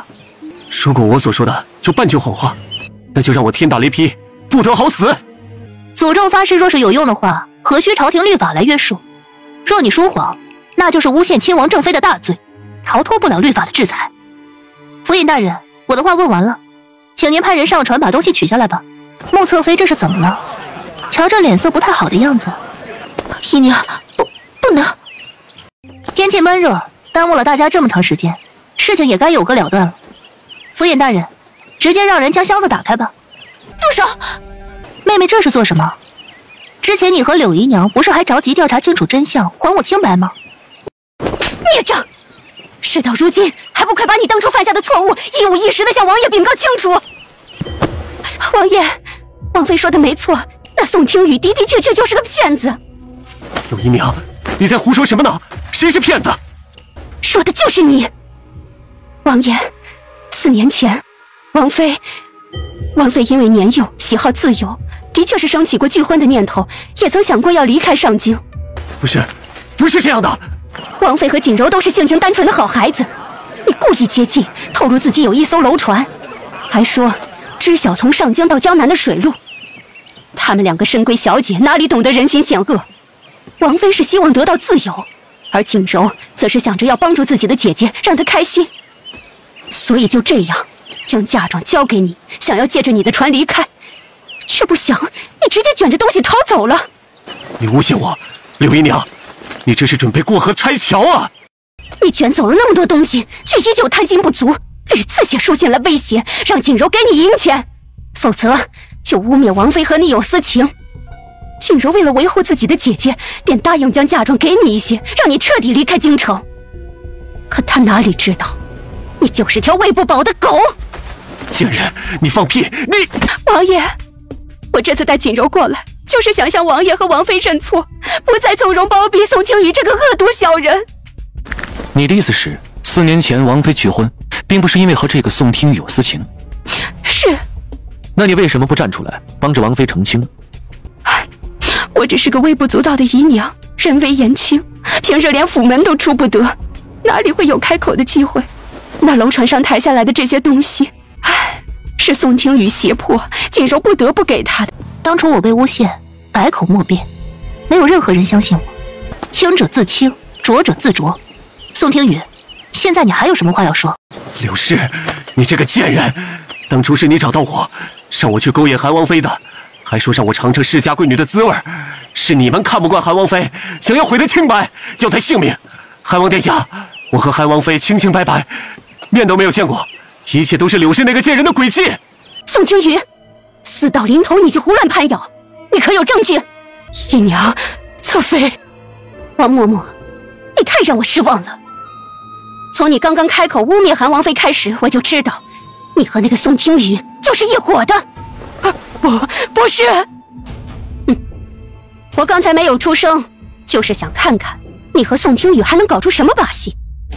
王爷、王妃，这刁奴罪大恶极，勾结宋听雨，里应外合，算计王妃和锦柔的嫁妆。2位不必给他留丝毫颜面，该怎么处置就怎么处置好了。将他带回王府，暂且关入芳妃院。汉王殿下，这宋听雨，王妃之前说了，诅咒发誓无用，朝廷自有律法。本王相信府尹大人会秉公处置的。是，本官一定将这件事情调查得清清楚楚。大人，穆侧妃的嫁妆这宋听雨还没有来得及运走，可我的却已经4年不知所踪，还望大人帮我调查清楚，感激不尽。韩王妃放心，下官一定尽心尽力。那这些东西，既然是王府之物，自然应该由王爷和王妃带回。四叔可好了，还带我们去看他的宝剑和飞刀呢，那么大。四叔有好多书，他答应都送给我。我也有宝剑和飞刀，书也很多的。四叔还答应明天再带我们出去玩，嘿嘿。四叔明天还来呢。我明天不上朝，也可以带你们出去玩。才不要，我们才不跟你这个大坏蛋玩。你对娘亲不好，我们要跟你绝交的。这大冰山竟然也有这般平易近人的样子。娘亲，抱抱。娘亲身上脏，现在回去沐浴换衣服，宝贝们等着娘亲啊。好的。娘亲等你哦。水准备好了，你沐浴吧。王爷，芳菲院的下人都遣送走了，我想重新招一批人过来。我这边也需要几个侍女来照顾起居。若是有侍女在，烧水这样的小事就不用王爷亲自动手了。你看着安排，那水还有些烫，自个儿再加一些凉的。我出去等你。王爷，还有什么事情要和我说吗？没什么，就是想提醒你一下，今日你在外露面时闹出了很大动静，怕用不了多久，母妃那边呢就该选我们进宫。主子，王嬷嬷还剩下一口气，请了屈大夫下了重要吊命，从他口中审问出了一些东西。确定了王嬷嬷所说的都是真的？属下生怕有假，还专门审问了春花和春景，他们一直跟在穆侧妃身边伺候，对于国公府内发生的事情，多少也是有些了解的。他们的说辞和王嬷嬷相差无几。主子，王嬷嬷伤势太重了，只说了一点消息便咽了气。春花和春景知道的东西极为模糊，并不了解细节，想要彻底调查清楚4年前的事情，只能从国公府那边入手了。下去吧。是。等等，让秦总管选一些侍女入府，要规矩周全，性子安分，又会照顾人的，多选一些，送到王妃那边，让王妃挑选。是。还有，吩咐一下工匠，西院那边呢修缮加快速度，不过不能惊扰王妃和2位小主子休息。是。西院这每个月份例多加1倍，按时给王妃送过去。昨日府中不是新到了一批江南的果子吗？分拣出来送给王妃。是。你怎么还不走啊？啊，属下以为主子还有什么要补充的。这就去，这就去。大宝，怎么了？是有什么心事吗？娘亲，大坏蛋不喜欢我们吗？八宝这么小，是楚寒萧做了什么让你不开心的事情了吗？没有，八宝只是听到别人说大坏蛋会把我们都赶出府去，他不会喜欢娘亲，也不会喜欢我们。大宝，你瞧，我们不仅仅长了耳朵，还有眼睛，耳听为虚，眼见为实。很多事情呢，不能只听别人说，也要自己去看看。娘亲，我懂了，我们不仅仅有眼睛和耳朵，还有聪明的脑袋。眼睛看到的，耳朵听到的，都要用自己的脑子想一遍。说的真棒，我们要用心、用脑子理智的去分析，然后呢，用心感性的去理解，综合起来才能不被外人左右。娘亲，八宝明白了。哇，是果子！八宝、周周，你们怎么看？不是献殷勤，非奸即盗。哇，感谢大自然的馈赠。奴才参见王妃。王妃啊，王爷吩咐送来一些侍女，请王妃挑选，以后方便办些杂事，供王妃差遣。就他们8个吧。另外，芳菲院那边也要送过去2个人，秦总管看着安排。是。奴婢花间见过主子。你怎么进来的？奴婢关注着王府，见到秦总管一扫挑选下人，便上前自荐。秦总管似乎认识奴婢，问都没问就让奴婢跟着一起入府了。江离呢？江离昨晚试探着入府，不过被王府护卫察觉，他让奴婢告诉主子，夜晚西院有10几名暗卫守护。我就知道他没那么简单。柳姨娘伙同宋听雨出手陷害，多亏你和江离的帮忙。主子，这不都是奴婢等人应该做的吗？说起来，还是主子思虑的周全，早早的就做好了准备。主子，您问了3遍了，王妃收下果子了，但是真的什么都没有说。八宝和周周呢？公子在自己的专属房间呢，说是在做什么很厉害的试验，属下不敢擅闯，小姐就在外面水边的凉亭里。周周来了，怎么不喊他进来啊？那个主子，您去瞧瞧就知道了。啊？主子。上钩了！不听话，周周揍你！小姐霸气，小姐威武！周周，叔叔，你看，周周抓的大泡鱼哦，给娘亲和哥哥炖汤。好，我让人送到膳房，中午炖鱼汤。是不是要找机会让八宝和周周改口叫爹？周周，昨晚睡得好吗？好。八宝和你娘亲呢？叔叔笨笨，周周睡着了，怎么可能看得到哥哥和娘亲的状况呢？今儿个你娘亲有说起过爹爹吗？没有哦。爹爹昨日帮着你娘亲撑腰出气，今日送了各色最好的果子，你娘亲没说什么？没有。花姐，上京最近多了不少流民。是，多了至少2成，大多数都是从洛城那边过来的。吩咐下去，周严格歇业。另外让江离带船亲自跑一趟江南，带足了银子，尽可能的多搜集一些方子上的药材。主子，您可是察觉到了什么不对劲的地方？上京管控严格，这里多了2成流民，说明洛城以及周边至少有几千灾民流出，恐怕要出大事。娘亲，受伤了。是，听瑞影说，皇上当众惩罚了王爷，鞭刑50啊！周周不让你死！爹爹没事儿，就是点小伤罢了，不用担心。爹爹很厉害的，怎么可能会死呢？周周和哥哥一起玩了会儿，娘亲盯着，不会有事的。屈太医，我来吧，打你的长鞭上裹了铁丝。啊！王妃，王爷受伤严重，后半夜怕是会发起烧来。看我，差点忘了，王妃医术超群，根本不用下官提醒。那下官等人就先告退了，不打扰王爷和王妃休息。等等，屈太医，你不留下看看？有王妃在，下官怎敢班门弄斧？将王爷交给您，再放心不过了。不是，我要照顾孩子们。王妃，您放心吧，属下会照顾好2位小主子的，而且还有侍女们在呢，一定不会出现任何差错。既然有侍女，王妃明鉴，王爷说了，侍女入府是为了伺候您和小主子的，他不用。说是交给侍女，王爷醒来发现之后必定会生气，生气了，伤势好的就慢，好的慢了，还得王妃您来照顾。这，属下告退。有一味药叫什么来着？我得去研究，好好研究，彻夜研究，研究不明白，明天就上吊。你，王爷放心，我只是睡觉，不会对你做什么。你连躺下都不能，也不方便，对吧？分情况。什么情况？你灭蜡烛的情况？哦，这有内力，确实挺方便，不仅方便，还省时省力，很厉害，很厉害。四叔叔，四叔的甜心宝贝大乖乖们，四叔想死你们了！四叔给你们带了好东西，正在门口往下卸车呢。哎，你们想看吗？想。好，瑞阳，快带着小主子们去看本王的礼物。森哥，你的伤……王妃帮着我包扎伤药，处理好了伤口，又服用了镇痛的药物。昨晚上都没有发烧，这会儿行动起来，只要动作幅度不要太大，就没什么大碍。怎么了？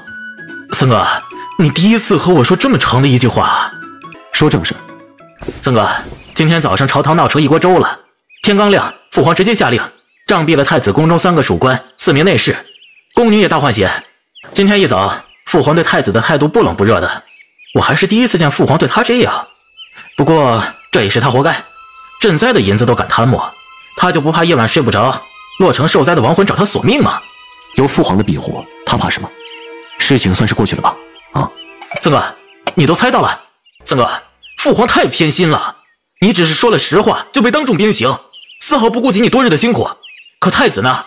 他赈灾银子都贪，那是多少条人命啊！他四弟，森哥，干脆借着这次受伤，称病不再理会，彻底将这桩案子脱手出去。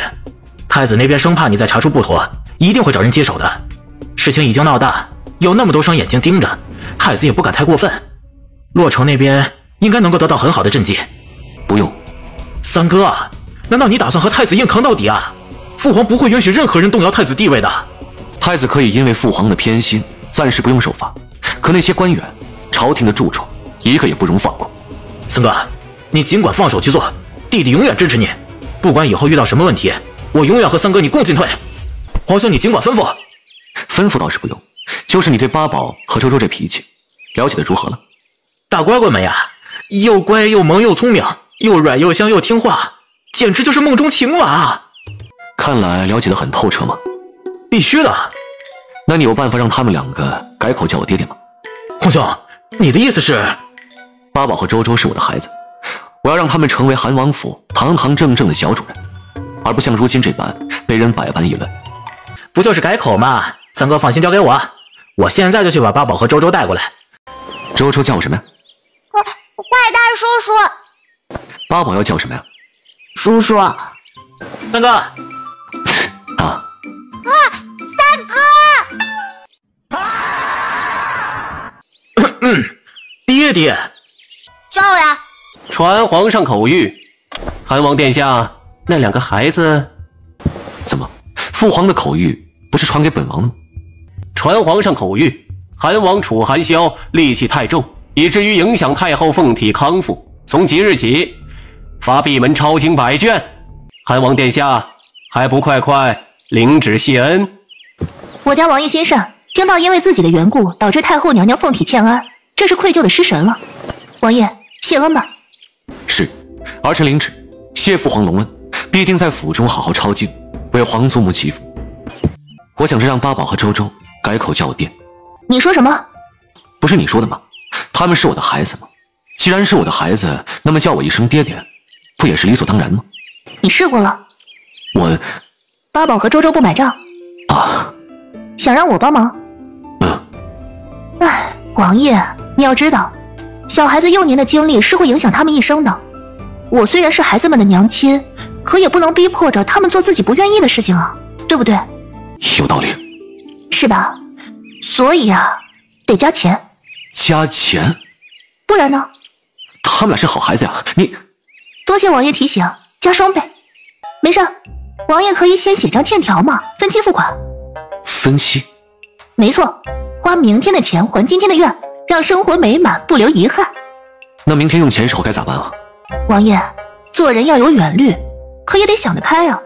谁也不知道明天和意外哪个先到来，万一没有明天呢？你岂不是赚到了？乖宝贝。娘亲，娘亲，胖经理不听话，都不会乖乖咬鱼钩。周周想要跳进水里教训他们，可是大坏蛋不允许。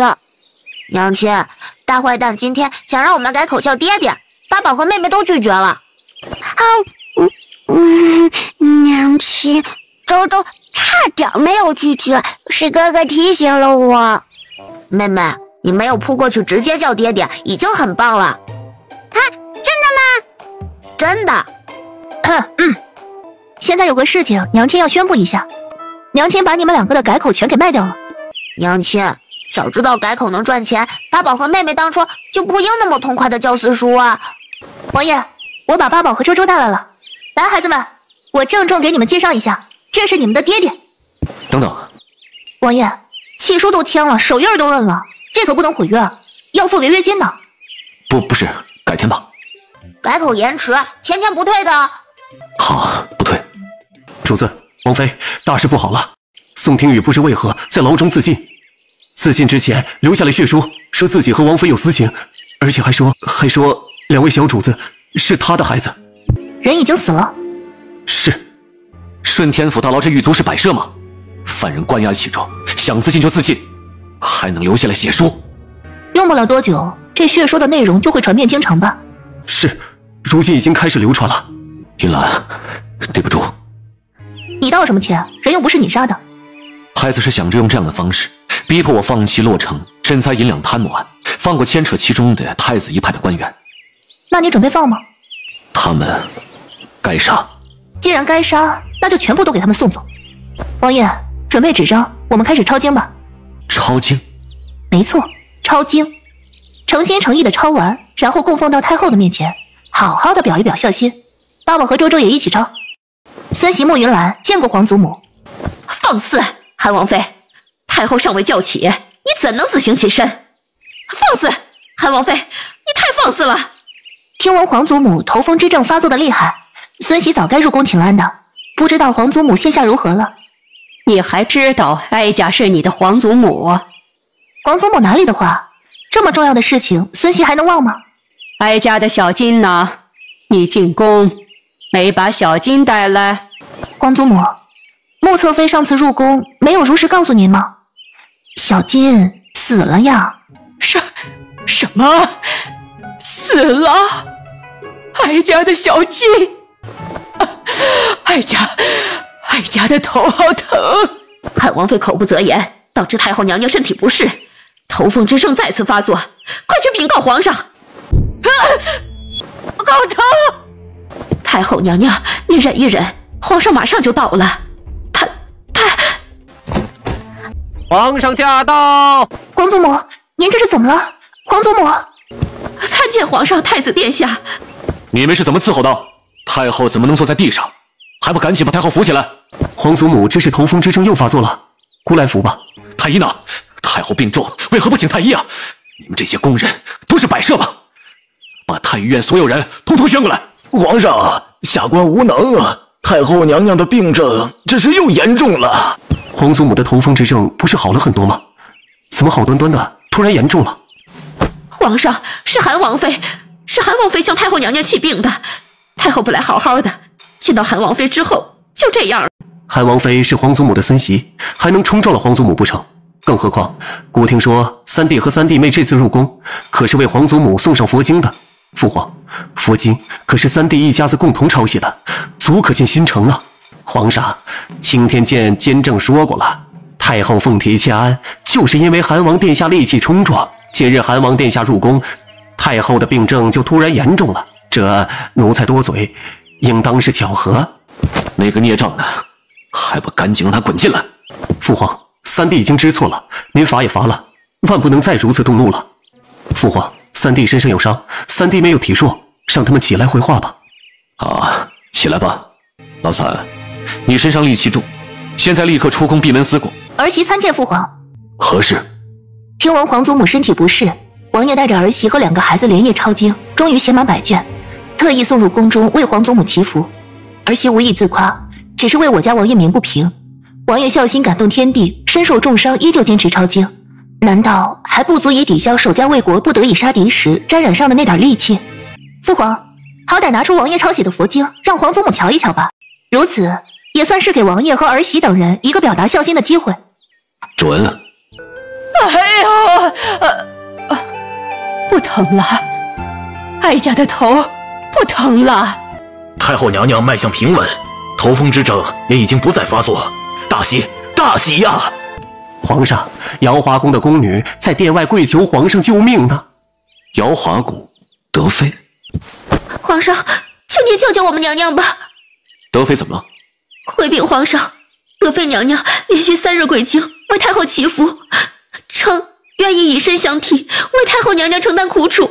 刚刚晕倒了，娘娘叮嘱过，万不可将此事声张。奴婢担忧主子，去太医院请太医，却被告知太医都在慈安宫。奴婢不得已，只能前来求助。父皇，母妃之教育儿臣，要好好的孝顺皇祖母和父皇。今日母妃以身作则，可以换来皇祖母的平安，是万幸之事，是儿臣无能，不能为着母妃分担痛苦，心中愧疚万分，请父皇责罚。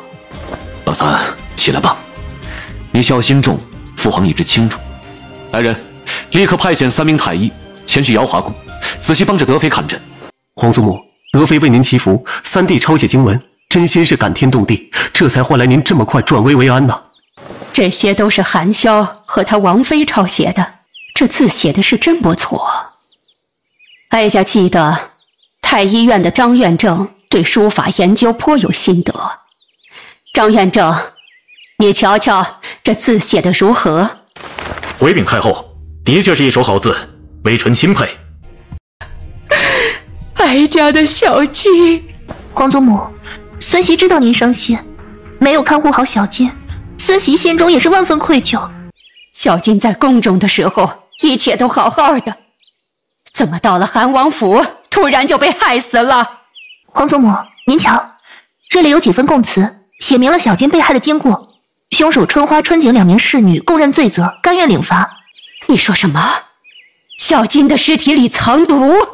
没错，府中区太医医术绝佳，经过他这查验，在小金的骨灰中发现了余毒残留。孙二想到皇祖母喜爱小金，最喜欢赏赐吃的给他，虽是不知道这毒是什么，可应该和宫中脱不了干系。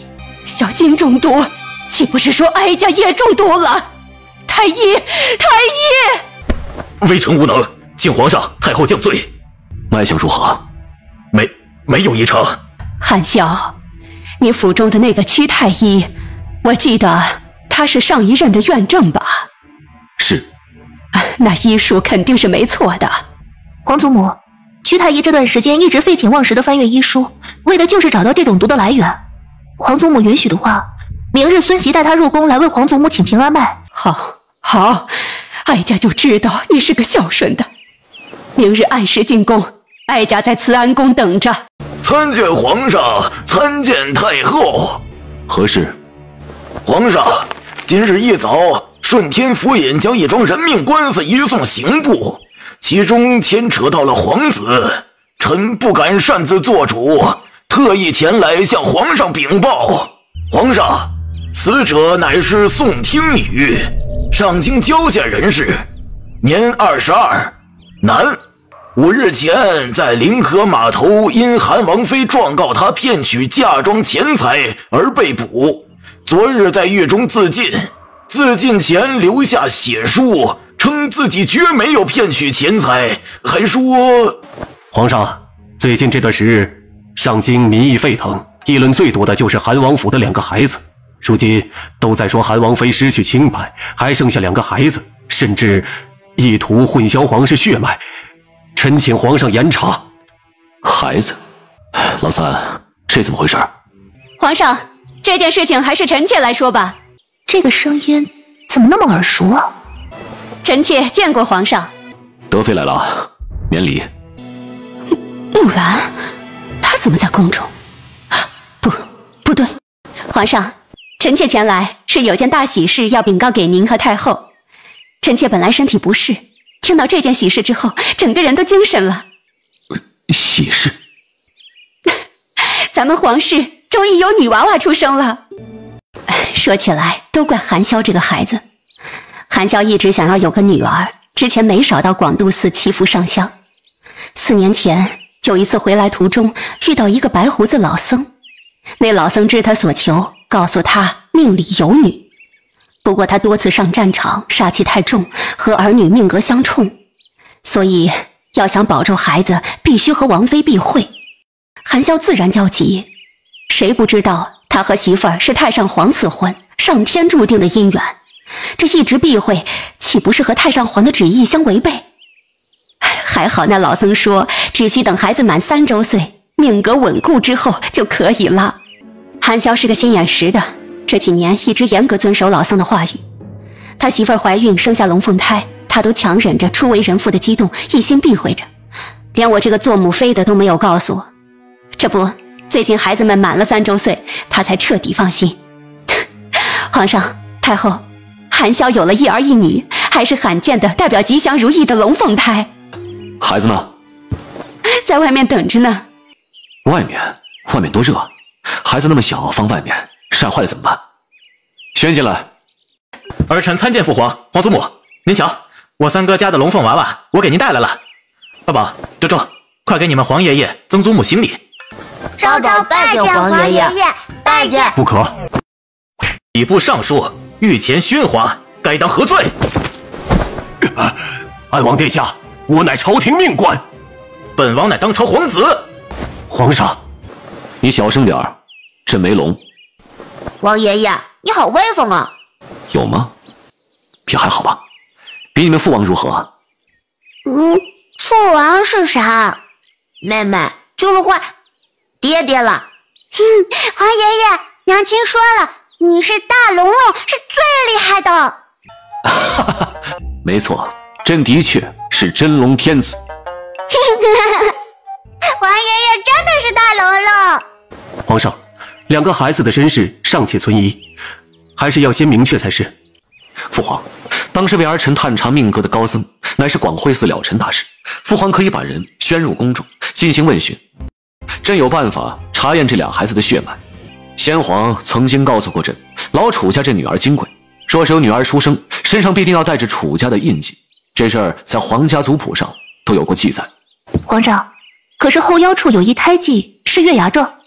没错，这就是我老楚家的血脉，他们就是我老楚家的宝贝。好啊！父皇，您有孙女了，恭喜父皇，恭喜皇祖母，还有3弟和3弟妹，恭喜！恭喜皇上、太后。韩萧啊，你可当真是沉得住气？若是朕有了公主，早就昭告天下了。父母之爱子，为之计深远。父皇，您是君也是父，应当是明白儿臣的选择。为了八宝和周周，儿臣即便再怎么煎熬，也会忍着。现在好了，3年之期已至，八宝和周周不用再有着任何的避讳。韩萧，以前朕总感到你的心性太过冷硬，如今看来，你啊，只是不善表达罢了。王爷爷，我们见到了你，现在是不是就要被杀掉了？八宝都听到了，他们说八宝和妹妹是没有爹爹的孩子，还说一见到皇爷爷，皇爷爷就会让人把我们杀掉，通通杀掉。皇爷爷，杀掉了八宝，可不可以放过娘亲和妹妹？我们有娘亲和爹爹的，我们不是没人要的野孩子。恭喜皇上、太后，皇家终于有女儿了。定然是皇上英明神武，感动了上天，所以才赐下龙凤祥瑞，圆了皇上多年的心愿呐。皇上恕罪，老臣太感动了。这样的大喜事应该万民同贺才是啊！今日老臣有幸见到龙凤祥瑞，必须要表示庆贺，请皇上允许老臣献上2000两，聊表心意。黄金，皇上恕罪，老臣太过激动，竟然没把话说清楚，是黄金。皇上，臣也是想将事情调查清楚啊。朕明白，朕给你时间好好调查。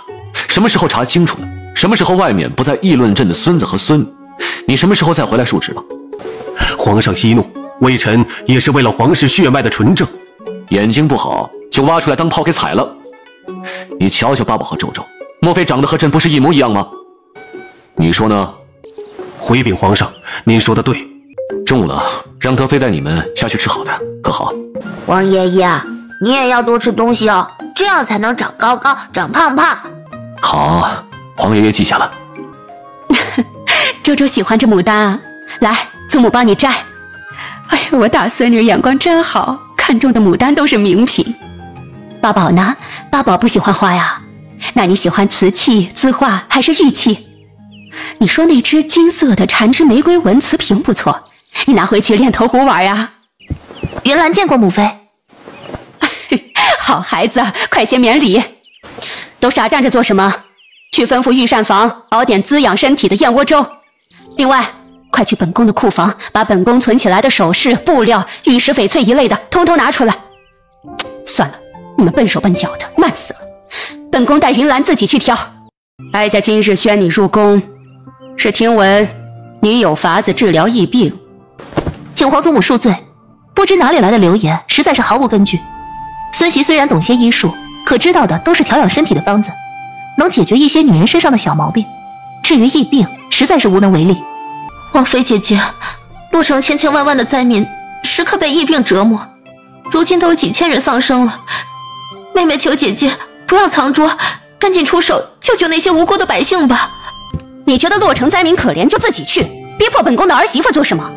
你们可真不愧是婆媳呀，一个两个的把哀家的慈安宫当成了什么地方？太后恕罪，妾身愿意领罚。只是我听说，不知道哪个畜生玩意儿把本宫的儿媳妇说成了什么神医，能治疗疫病，这不是狼子野心吗？德妃娘娘，太后面前你这般言语，似乎太过粗俗了些。本宫出身西凉，草原上跑马长大的，性格粗鄙，上不得台面，可也不是你一个妾室可以出口指责的。再说，本宫骂的畜生玩意儿又不是你，你急着跳出来对号入座。母妃恕罪。母妃？你一个上不得台面的妾室也敢叫本宫母妃？你是不是瞧不起本宫？德妃娘娘，贱妾知错，可是贱妾真的没有坏心呢。没有坏心，你逼迫本宫儿媳去治疗疫病，我看你分明是心肝脾肺都黑透了。娘娘，锦柔只是不忍心洛城百姓继续受灾疫之苦。王妃姐姐的娘亲可是鬼手医圣的关门弟子，德妃娘娘应该知晓那是何等厉害的人物。太后，德妃，身为宫妃，你应该以大局为重。来人，去告诉皇帝，让他来定夺。母妃，那就请父皇来吧。德妃，你们婆媳来和太后请安。见过皇上。太后经过了祛太医的治疗，头风之症不再发作，云兰大功一件，该赏。皇帝，云兰可不仅仅能立下这一件大功，还有更大的功劳呢。哦，皇上，王妃姐姐是鬼手圣医的徒孙，乃是名副其实的神医。如今洛城疫病越来越严重，姐姐若是能够前去帮忙，一定能拯救洛城灾民于水火的。你知道？外面都传遍了。传遍了？朕怎么不知道啊？哪个传的呀？皇上恕罪，这件事情奴婢也不知道从何传起。总之，现在已经是人尽皆知了。父皇，儿臣愿意前往洛城。韩王妃，洛城的情况，儿媳听说了，今日一早传来的最新消息，洛城疫病横行，官员为了防治疫病传播，已经下令封城。不错，只是这是前7日的消息，如今洛城的情况如何，谁也不清楚。不过大概率只会更糟。你确定要去？是，儿媳身为皇家妇，自然也该为大周安宁贡献一份力量。儿媳从来没有说过自己是神医，也没有碰到过疫病。不过为了洛城灾民，愿意勉力一试。好，不愧是朕的儿媳。传旨，韩王妃深明大义，自愿前往洛城解百姓之困，赐韩龙金牌，见金牌如面君，各州府竭力配合，若是有悖逆者，格杀勿论。儿媳谢父皇。云兰，快起身，你跟韩萧一样，都是好孩子，今日所做之贡献，朕看在眼里。等你们平安归来，朕亲自设宴，帮你和韩萧接风洗尘。哦，对了，妹妹也很是关心洛城百姓，不如和我一起为那边的灾民尽一尽心意。姐姐，我受了伤，还要侍奉太后，怕是不能陪着姐姐一起前往。是吗？那真是可惜了。哦，对了，妹妹嫁入韩王府，带了不少嫁妆呢，不如捐出一部分来给洛城灾民当做买药的钱吧。不知道妹妹是否舍得？我也听说了，你的嫁妆有80台吧？那就拿出一半来。是。一个妾室也敢有这么多的嫁妆？修国公府是连最基本的规矩都忘了？姨娘掌家，哼，果真是上梁不正下梁歪。修国公罚俸1年，那什么姨娘禁足抄经。至于你，韩王与韩王妃都为洛城尽心竭力，你身为侧妃，自然不能作壁上观。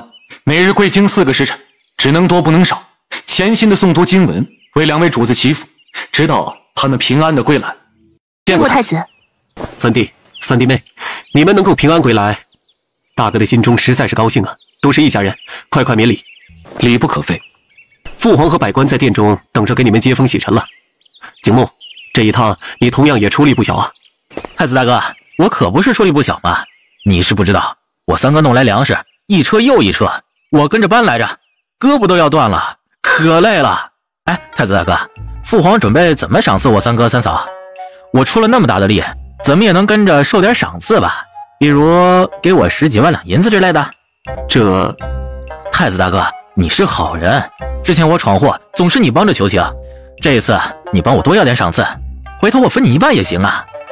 四弟，父皇还等着呢，你亲自去问问不就知道了。也好，三哥三嫂，快走，我都等不及了。八宝不急，坐着休息会儿啊，和皇爷爷一起玩小鸭子。你瞧，胖墩墩的多可爱呀！王爷爷，龙椅不能擅坐，坐了是大不敬，要掉脑袋的。八宝还是很喜欢自己的脑袋的，不能掉哦。王爷爷，爸，娘亲！嘿，小心，台阶高，八宝小心点儿。娘亲，娘亲，周周吓死你了！快让韩王妃坐下，另外吩咐膳房熬点冰糖雪梨水过来，少放糖，不能太甜了。八宝和周周啊，小奶牙稚嫩，糖吃多了会把牙齿吃坏的。皇上，八宝和周周年纪小，又是第一次离开母亲这么久，想念得很，失礼之处还请皇上见谅。哇，姐姐也抱周周！老三，你怎么回事？都把朕的乖孙女给扎到了。儿臣见过父皇。好，快起身，这一路辛苦，快坐下，把你们这些时日的见闻好好的跟父皇说一说。三弟，你和三弟妹离京之后，父皇一直很是担忧，快些仔细说说洛城的经历，好让父皇安心呢，也让姑和其他大人们学习，借鉴一些经验，以后再遇灾祸，定不能如这次一般手忙脚乱了。父皇、太子大哥，你们是不知道，这一次洛城赈灾真是苦啊！父皇，出去2个月，儿臣终于可以安心的吃一口饱饭了。三弟、四弟、三弟妹，你们这一次前往洛城赈灾，的确是辛苦了。父皇，儿臣以为应该好好赏赐他们才是。父皇、太子大哥，我说的不是我们苦，洛城水灾本不应该如此严重，却因贪官延误、贪没赈灾银两而导致民不聊生，此乃百姓医苦。后贪污案被查，却没有以雷霆手段处置，从而导致某些官员心存侥幸，2次延误赈灾。只想活下去的百姓被安上暴民的名号，死伤者不知凡几，此乃百姓2苦。无粮无家，一子而食，已经是人间惨剧。可官员不作为，对灾情掌控不充分，甚至刻意让洛城数以万计的灾民自生自灭，从而引得发生疫病，雪上加霜，此乃百姓三苦。父皇，我们的受苦由您疼惜，可百姓们的苦楚又能向谁来诉说呢？父皇，儿臣不善言辞，父皇您是最了解的。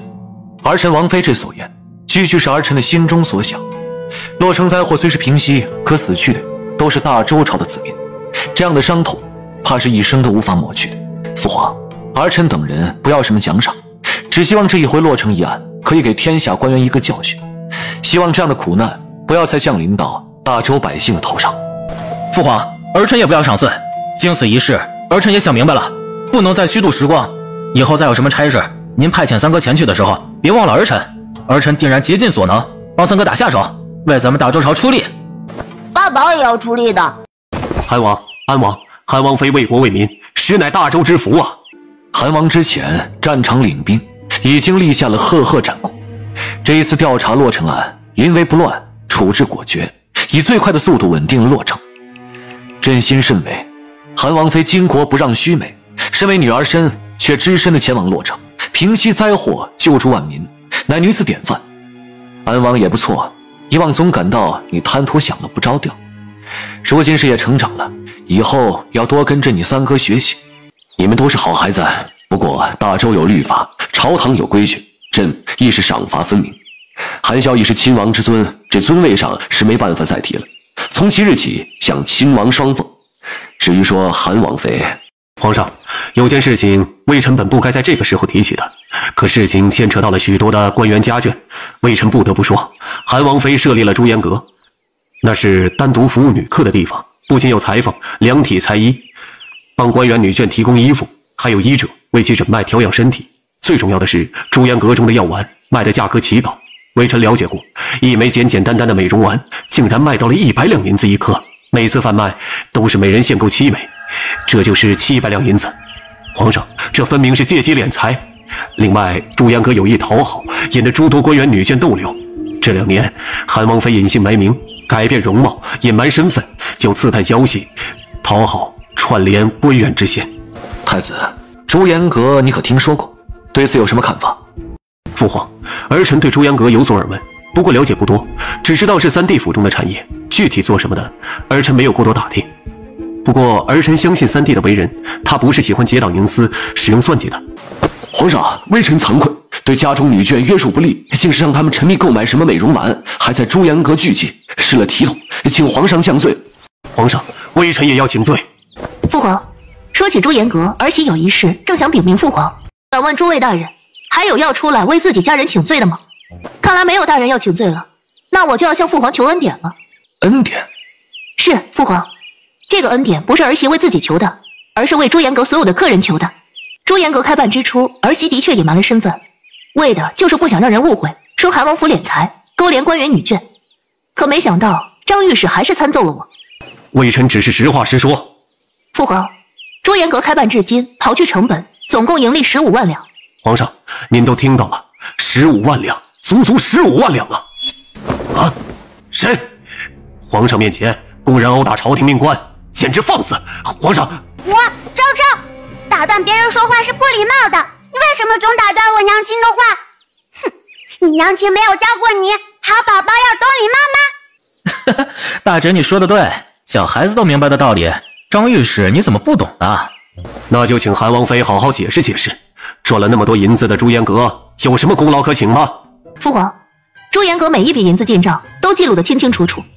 这一次洛城发生疫病，儿媳购买药材制作治疗疫病的药丸，靠的就是这些银两。父皇，洛城此时平息疫病，单是药材花费总共23万两，其中朱颜阁贡献20万两。刚刚你说盈利15万两，怎么如今又变成了20万两了？儿媳离京前往洛城之前，庆国公府君老夫人、安顺侯府大房卢夫人等一共16位客人，捐献首饰银两，总计白银5万两。这些账目上皆有记载，购买药材的产地、价钱、运送途径、使用情况，账册上也记录得清清楚楚。父皇可请人检验。皇上，臣在核算洛城赈灾银两的时候，就觉得账目不对，尤其是治疗疫病的药材花费，理应该是很大的一笔支出才是啊。本想着等韩王和韩王妃回京询问清楚之后，再向皇上禀告，却没想到原来购买药材所用的银两，竟然是韩王妃支出的。王妃大义，下官万分钦佩啊！其的初衷并不是赚取多少银两，所以赚到的银子始终都是好好的存着，等着有合适的机会拿出来回馈百姓。朱颜阁的客人们也是善良之人，得知儿媳前去洛城，纷纷主动捐款，希望对洛城灾民有所帮助。洛城疫病平息，不仅仅是儿媳一个人的功劳，朱颜阁所有有爱心的客人们同样功不可没。儿媳想做的就是为他们请功。韩王妃不愧为女子楷模，朱颜阁的客人们也是好样的，该赏。多谢父皇。父皇，儿媳斗胆，不知能否请父皇为朱颜阁题字？有了御赐的招牌，想来以后像张御史口中的那些误会，应该就不会发生了吧？皇上，臣妾觉得这个赏赐极好。文武百官为朝廷尽心尽力，身为官员家眷，自然也有报国之心。只不过女子身份，做事难免受到诸多限制。不过这心意却不打折扣。正值中秋佳节，不如就辛苦皇上多题几幅字，并着月饼一起送出宫去，赏赐给那些女眷。诸位爱卿以为如何呀？皇上圣明，微臣等人叩谢皇恩。好，来人，准备笔墨。父皇，您写了那么多字，必定是累了。八宝和周周沉甸甸的，别累到了您。真不累，抱2个乖宝怎么会累呢？看时间，这宴会也该结束了呀。父皇，时间也不早了，八宝和周周也该睡觉。不错，时辰不早了，你们都散了吧，朕也该回去休息了。父皇，儿臣和王妃这就马上出宫，您把八宝和周周给儿臣吧。楚含笑啊，你什么意思啊？皇上，八宝和周周必定也想自己的爹爹和娘亲。八宝和周周跟着皇爷爷最好，他们自己都说了，对吧，乖宝？父皇，八宝和周周是儿臣的孩子，天下这万民都是朕的孩子。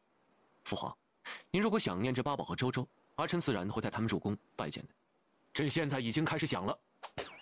皇上，八宝和周周不可能一直不出宫，你今天不放人，以后再想见到，就该轮到人家不放人了。父皇，您不嫌打扰的话，儿媳定然时常带着八宝和周周入宫请安。时常？朕忽然想起来，你的朱颜阁女客众多，你一个人忙不过来吧？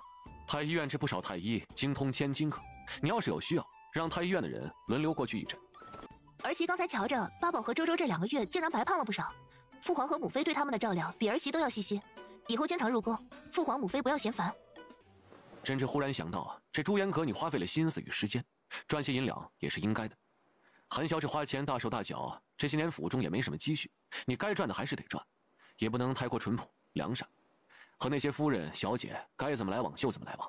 朕相信你有分寸。父皇，儿媳才想起来，明日要去看看朱颜阁，忙不过来的话，八宝和周周就给您送入宫吧。孩子们，不是娘亲势利眼卖娃求荣，实在是对方给的太多了。好，差点忘了啊，还有件事，韩萧已经是亲王，没有什么可封赏的，倒是可以赏一赏八宝和周周。八宝封郡王，周周呢封郡主，这封号码等过2年，朕亲自来取。谢父皇。三弟，八宝和周周小小年纪有了封号，我这个做伯伯的也该送上一份贺礼才是。明日就让人送到府上。多谢太子。哇哈，厉害，爹爹好厉害！爹爹，你是最厉害的爹爹。爹爹会成为最厉害的爹爹，保护我们周周和八宝。哥哥，该你了，你试试。爹爹抱着打拳，周周像在飞哦。不用了，哥哥不喜欢。八宝试过之后才知道喜不喜欢，现在愿意试试吗？八宝不喜欢打拳的话，爹爹还会刀、剑、戟、棍术也会一些，不过不怎么精通，爹爹可以学。不了，哥哥真的很好玩的。爹爹会保护好八宝，不会让八宝受伤的。八宝可以给爹爹一个展示的机会吗？爹爹可以教八宝和周周功夫，既可以强身健体，也可以保护自己。周周要学，周周要保护哥哥和娘亲，还有爹爹。八宝会努力学的。喂，3位武林高手，我们是不是该吃早饭了？娘亲，娘亲，我告诉你，爹爹好厉害的。怎么个厉害法？爹爹力气好大，可以让周周坐在肩膀上，然后带周周打拳。超级厉害！爹爹，你可以抱着娘亲打拳吗？啊，可以。可以什么可以？你不行。娘亲，可以试试，试试才知道到底行不行。不用，娘亲懂医术，一看就知道。他不行。啊，松开，别闹。啊，你会放开我？要是我放开，王妃又该说我不行了吗？你行，天下人谁都没你行，好了吧？王爷，你行。玉兰，妹妹，见过祖母。韩王、韩王妃，老身怎当得二位如此大礼？真是折煞老身了。本王是云兰的夫君，乃是晚辈，对老夫人行礼，您自然受的。韩王殿下，快免礼。这话虽然在理，可老身也清楚，修国公府没有教养好云兰，让她当年犯下错事。老身一直想着该去韩王府，带着不争气的孙女儿向你赔罪才是。云兰极好，为了八宝和周周，这4年受尽了苦楚，是我没有照顾好她跟孩子们，是该我向老夫人和岳父、岳母请罪才是。锦柔，快过来。锦柔拜见祖母，拜见父亲和诸位兄长。你呀，就是如此懂规矩。快起来，到祖母这里来。韩王殿下，云兰被娇养着长大，性子完全养坏了。不过呀，我这孙女锦柔倒是温柔体贴又懂事儿。不过到底年纪小，这些时日没给殿下添麻烦吧？老夫人，这是哪里的话呀？一个妾室性子乖顺本分，能够伺候好王妃就可以了。本王这平日里事情繁忙，没那么多精力去关注无关紧要之事。父亲，怎么不见我母亲？回禀韩王妃，贱内病重，起不来身，所以不能前来行礼拜见。末将见过韩王妃。今日日头大，请韩王、韩王妃入府说话吧。父亲，3位哥哥，你们这般不欢迎我，这府门我不该进的。可我担心母亲入府拜见完之后立刻就走。来人，把礼物抬下来。你们暂且等候，我入府探望完母亲，立刻离开。乖女儿啊，好端端的，你怎么还生气了？妹妹，你都多久没回家了？来了自然要多待一会儿啊。是啊，妹妹你别生气，哥哥们最近在读书了，不像以前那样整日舞枪弄棒，让你看了厌烦。哎，妹妹，你相信我们，你不信的话，三哥给你背一段千字文咋样？天地玄黄，宇宙洪荒，日月盈仄，那啥来着？怎么感觉这一家子都不太聪明的样子？父亲和哥哥拦着不让我走，这是欢迎我回娘家的意思？乖女儿啊，你这是说的哪里的话呀？这里是你的家，爹爹和你的哥哥们日夜盼着你回来呢，怎么会不欢迎呢？父亲，哥哥，虽然我嫁人了，可也是修国公府的小姐。出嫁后，我第一次带着夫君回娘家，是想让父亲和兄长们看看我过得是否安好。韩王尚且行了晚辈礼，你们对我却是一口一个韩王妃的。知道的是我们国公府规矩重，对皇家全心全意的敬重，可不知道的还以为父亲和兄长们是彻底和我生疏，不喜欢我再来国公府呢。乖女儿啊，爹爹可没有那么意思啊。母亲，您瞧，我就说云兰嫁了人，也还是我的乖女儿。您非说要重规矩，不能给她丢脸。我今天还特意修了胡子，穿了这身弱了吧唧的衣服呢。老夫人，哼，差点忘了，这也是个搅事精，还是个地位不一般的搅事精。哎，妹妹，我们可没有不欢迎你的意思。听说你要回来，大哥亲自盯着人，把你的房间里里外外打扫了3遍。你二哥怕养的狗吓到你，直接用布把嘴都给他缠上了。还有你三哥连夜打扫演武场，把马厩里的马儿大大小小全部洗刷得干干净净的。礼仪规矩的确重要，可一家子哪里用得着那般生疏？是，还是乖女儿说的对啊。走，快回府，太阳大，别给你晒坏了。哎，妹妹不怕，哥哥们给你挡。岳父和几位兄长不用担忧，本王带了伞了。我先去给母亲请安。站住！你是何人，竟敢擅闯夫人的房间？让开！夫人病重，你擅自闯进去，说是惊扰了夫人，你负责吗？我是慕云兰，还不能进房间看自己的母亲了。见过大小姐，夫人正在调养，您还是等等。汉王殿下，夫人生病已久，大夫叮嘱了，不能见风，不能被人打扰，就连老爷都只能每3日过去探望一次。韩王身为皇子，身份尊贵，这后院还是不要去了，免得沾染了病气。让开！韩王殿下要过去也可以，还是先让侍女通报一声，让陆氏穿戴整齐，收拾一下妆容，以免失了仪态。您说呢？岳父、岳母身体不适，您不去看一看吗？是，我该去看看。老爷不好了，夫人快不行了！胡说什么呢？夫人好好的，怎么会有事啊？老爷，奴婢不敢撒谎，夫人真的不行了。白鹤坠空，这是不祥之兆啊！快看看，百合掉落到哪里去了？夫人，你怎么就这么走了？我可怜的儿媳妇，你这个苦命的孩子呀！夫人不会有事的，妾身还要跟在夫人身边听您的教导呢，您一定不会有事的。云兰，怎么回事？母亲，夫人，怎么会这样啊？大夫，快请大夫！老爷，夫人她已经去了。闭嘴！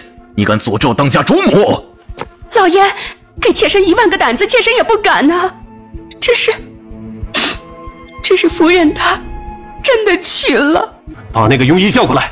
他早晨还说母亲的病症已经有所好转，这才几个时辰，怎么就出事了？一定是他庸医害人。不是那个大夫，是大小姐，是她害死了夫人。放肆！小小婢女竟敢污蔑韩王妃，简直是满口胡言。奴婢没有一句谎言，大夫吩咐了，夫人要静养，不能见风。是大小姐硬要闯入，还打开了窗户，奴婢阻拦了，可大小姐一意孤行，还一脚踹在了奴婢身上。原来是你做的。的确是我开了窗户，浇灭了热熏所用的艾草。可是我，夫人，你怎么就这么狠心啊？你把贱妾也一并带走吧。您平日里那么温柔善良，怎么就走了呢？该死的是贱妾呀！怎么会这样呢？穆云兰，你这个孽障，还不快给你母亲跪下！祖母，你什么意思？什么意思？你想想自己做的好事，还敢问我什么意思？我做了什么？是不是你硬闯进房间？是不是你打开窗户，浇灭了熏艾，阻挡了你母亲的治疗？是我开的窗，灭的艾，可我没有妨碍母亲治疗。你母亲都过世了，你还嘴硬不承认？你这个孽障，竟然糊涂到了这种境地！穆家怎么就出了你这么个不忠不孝？老夫人，这饭可以乱吃，话不能乱讲啊。韩王殿下之前诚心为太后抄经，小溪感天动地，缓解了太后的头风之症，可见也是个纯孝之人。如今却要护着穆云兰这个害死生母的孽障吗？母亲，云兰最为孝顺，她不可能是害死夫人的凶手啊！祖母，这其中一定有误会。是啊，妹妹最是孝顺了，懂规矩，她怎么可能会害母亲呢？糊涂！你们几个糊涂啊！陆氏是我最看重的儿媳，是当家主母，她过世了，你们却要维护害死她的人。可是云兰不会的。老爷，妾身知道你难以接受，可事实就摆在眼前，而且云兰她自己都开口承认了，这贱妾也痛心，可事实无法更改啊。母亲，锦荣才刚刚出嫁，还没来得及好好孝敬您，你怎么就被害死呢？云兰，我相信你。祖母，我是你的亲孙女吗？你当然是老身的亲孙女儿，可老身也不能因为血脉相连就包庇你这个孽障。那祖母准备怎么做？大义灭亲，把我送到官府去？不行，母亲，云兰是我的亲生女儿，是夫人最为疼爱的孩子。那陆氏被害死，就这么算了？事情还未查明，还要怎么查？大夫清晨才诊了脉，换了药方，你也是亲眼所见。陆氏的确是好转了，可转眼间就被穆云兰这个孽障自以为是的害死了，你还帮着他说话？母亲，陆氏是云兰的生母，她不可能故意害死她的。老夫人，老爷说的对，云兰不可能故意害死生母，这其中一定有误会。姐姐也是懂医术的，应该是想救母亲吧，结果匆忙间好心办了错事。祖母，您饶了姐姐这次吧，她现在也一定后悔万分。穆云兰，你有什么话说？祖母，我真的是你亲孙女吗？当然是，你反反复复这么问，是想表达什么？哼，我是不敢相信，原来血脉骨肉之间也会做出互相残害之事。妹妹，我相信你不会害母亲的。祖母，这其中必定有误会。好，你们都相信他，是我这个做祖母的不辞。既然如此，那就通知官府，直接让人来查。不可！好啊，我说好，祖母立刻报官吧。你认命了？不，我是看不惯有人草菅人命。老夫人，云兰一时接受不了自己无意间害死生母，受刺激过大，您别和她一般见识。哼，老身若是真要治他的罪，早就让人报官了，怎么会等到现在？你现在报官也不晚。云兰，快别说气话了，家丑不可外扬，这样的事情怎么能闹得人尽皆知？若被外人知晓，你以后该如何立足？那依柳姨娘的意思，这件事该怎么办啊？老夫人，您看，韩王殿下，穆家管家不严，让您见笑了。云兰这性子，我这个做祖母的是给她掰不过来了，将她嫁到韩王府，实在是对不住您。不过还好，这个锦柔她是个万般懂事的，闹出了这样的丑事，殿下对云兰应当也是失望至极吧。若是殿下想与她和离，修国公府必然赞同，只希望殿下看在你们夫妻一场的份上，留她一条性命，不要将这件事情散布出去。和离？是，云兰做出了此等畜生不如的事情，哪里还有资格当韩王妃？等王爷与她和离之后，穆家会选一处安堂，将她送进去，对外宣称她出家，让她从此在安堂吃斋念佛，赎清罪过。你们这是把我的结局都给安排好了？孽障！你以为自己懂些医术就可以为所欲为？你能治得了疫病，靠的不就是你母亲那本医圣手札吗？真以为自己是什么神医了？这里哪有你说话的份儿？这位老夫人，为的就是那本手札吧？祖母，你说什么呢？我能够治疗疫病，靠的自然是我自己，我根本不知道什么医圣手札。你真是罢了，云兰，别怪祖母心狠，祖母这是为了你好。若是再不对你多加约束，总有一天你会闯下弥天大祸，到时候别说是修国公府了，就连韩王府都要跟着一并受牵连。韩王殿下，您若是没有意见，老身这就让人准备笔墨，让云兰孽障写下请离书，您拿着往皇上面前一送，就可以与他和离了。韩王殿下这么高兴，也别写什么和离书了，直接写休书，还能显得你更加大义灭亲一些。本王从来不知道什么叫做大义灭亲，只知道这帮亲不帮理。老夫人，时间久了，您是不是想不起来，本王的岳母出身自陆家了？老身怎会忘记？陆家的老家主，也是同先皇一起打天下的功臣。陆家这满门忠烈，为护我皇爷爷安全，誓死抵抗敌军。陆家上下83口人，全部的壮烈牺牲，只留下了岳母一个孤女。皇爷爷还曾想下旨封她为公主，却被岳母以无功不受禄婉拒。殿下说这些做什么？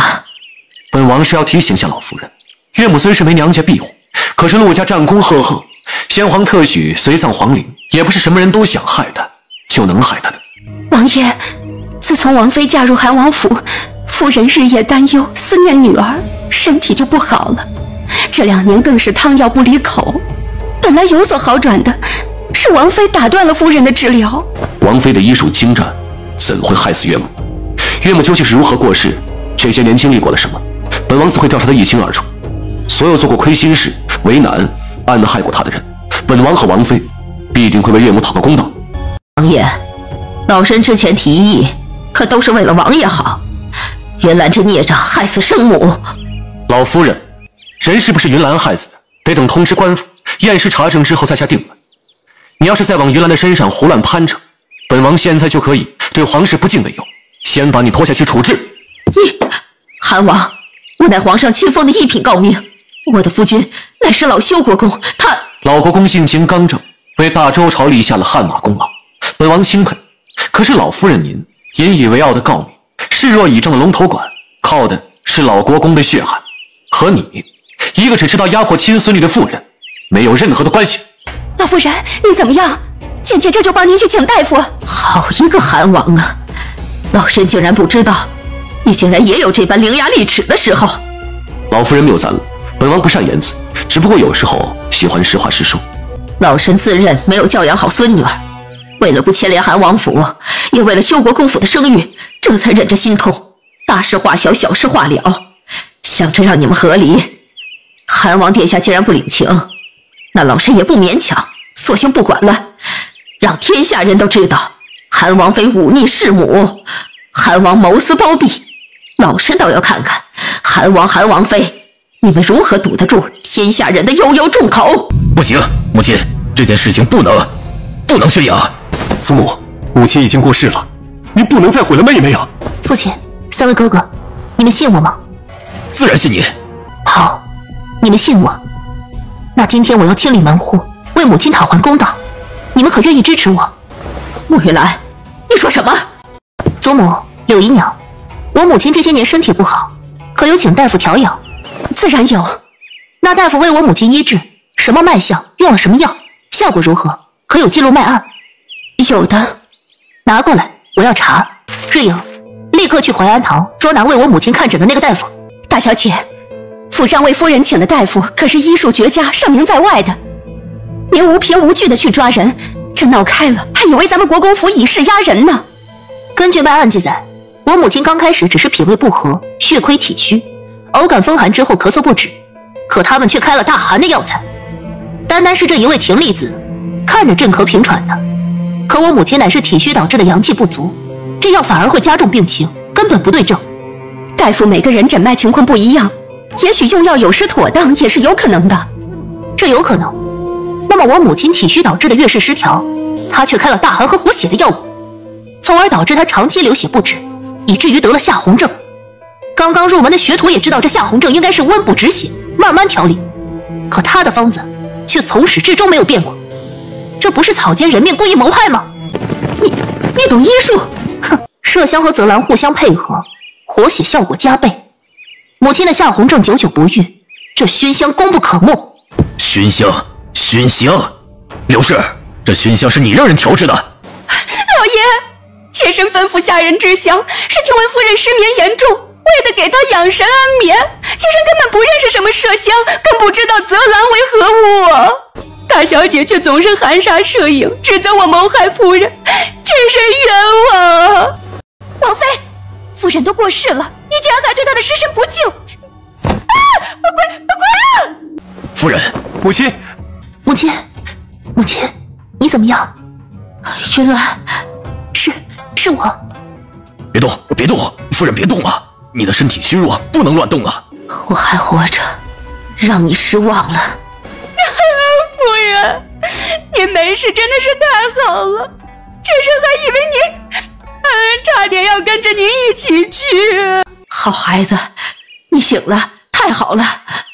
母亲，您对儿媳有什么不满，尽管冲着我来，我这身子不顶用了，大不了用这条命给您赔礼道歉。你这什么话？母亲若不是对我不满，怎么会一上来不查不问就说云兰害了我的命呢？还有老爷，你答应过我什么？夫人，我什么都答应你，只要你说，我什么都应。你答应过要保护云兰，保护我们的女儿，哪怕活出命去，你忘记了？没有，我怎敢忘啊！那有人要害死你女儿，你这个做爹的不为了她拼命？夫人，我急糊涂了，我该打。母亲，儿子知错。韩王殿下，岳母，请殿下恕罪，我身体虚弱，无法向殿下行礼致谢了。岳母，哪里的话？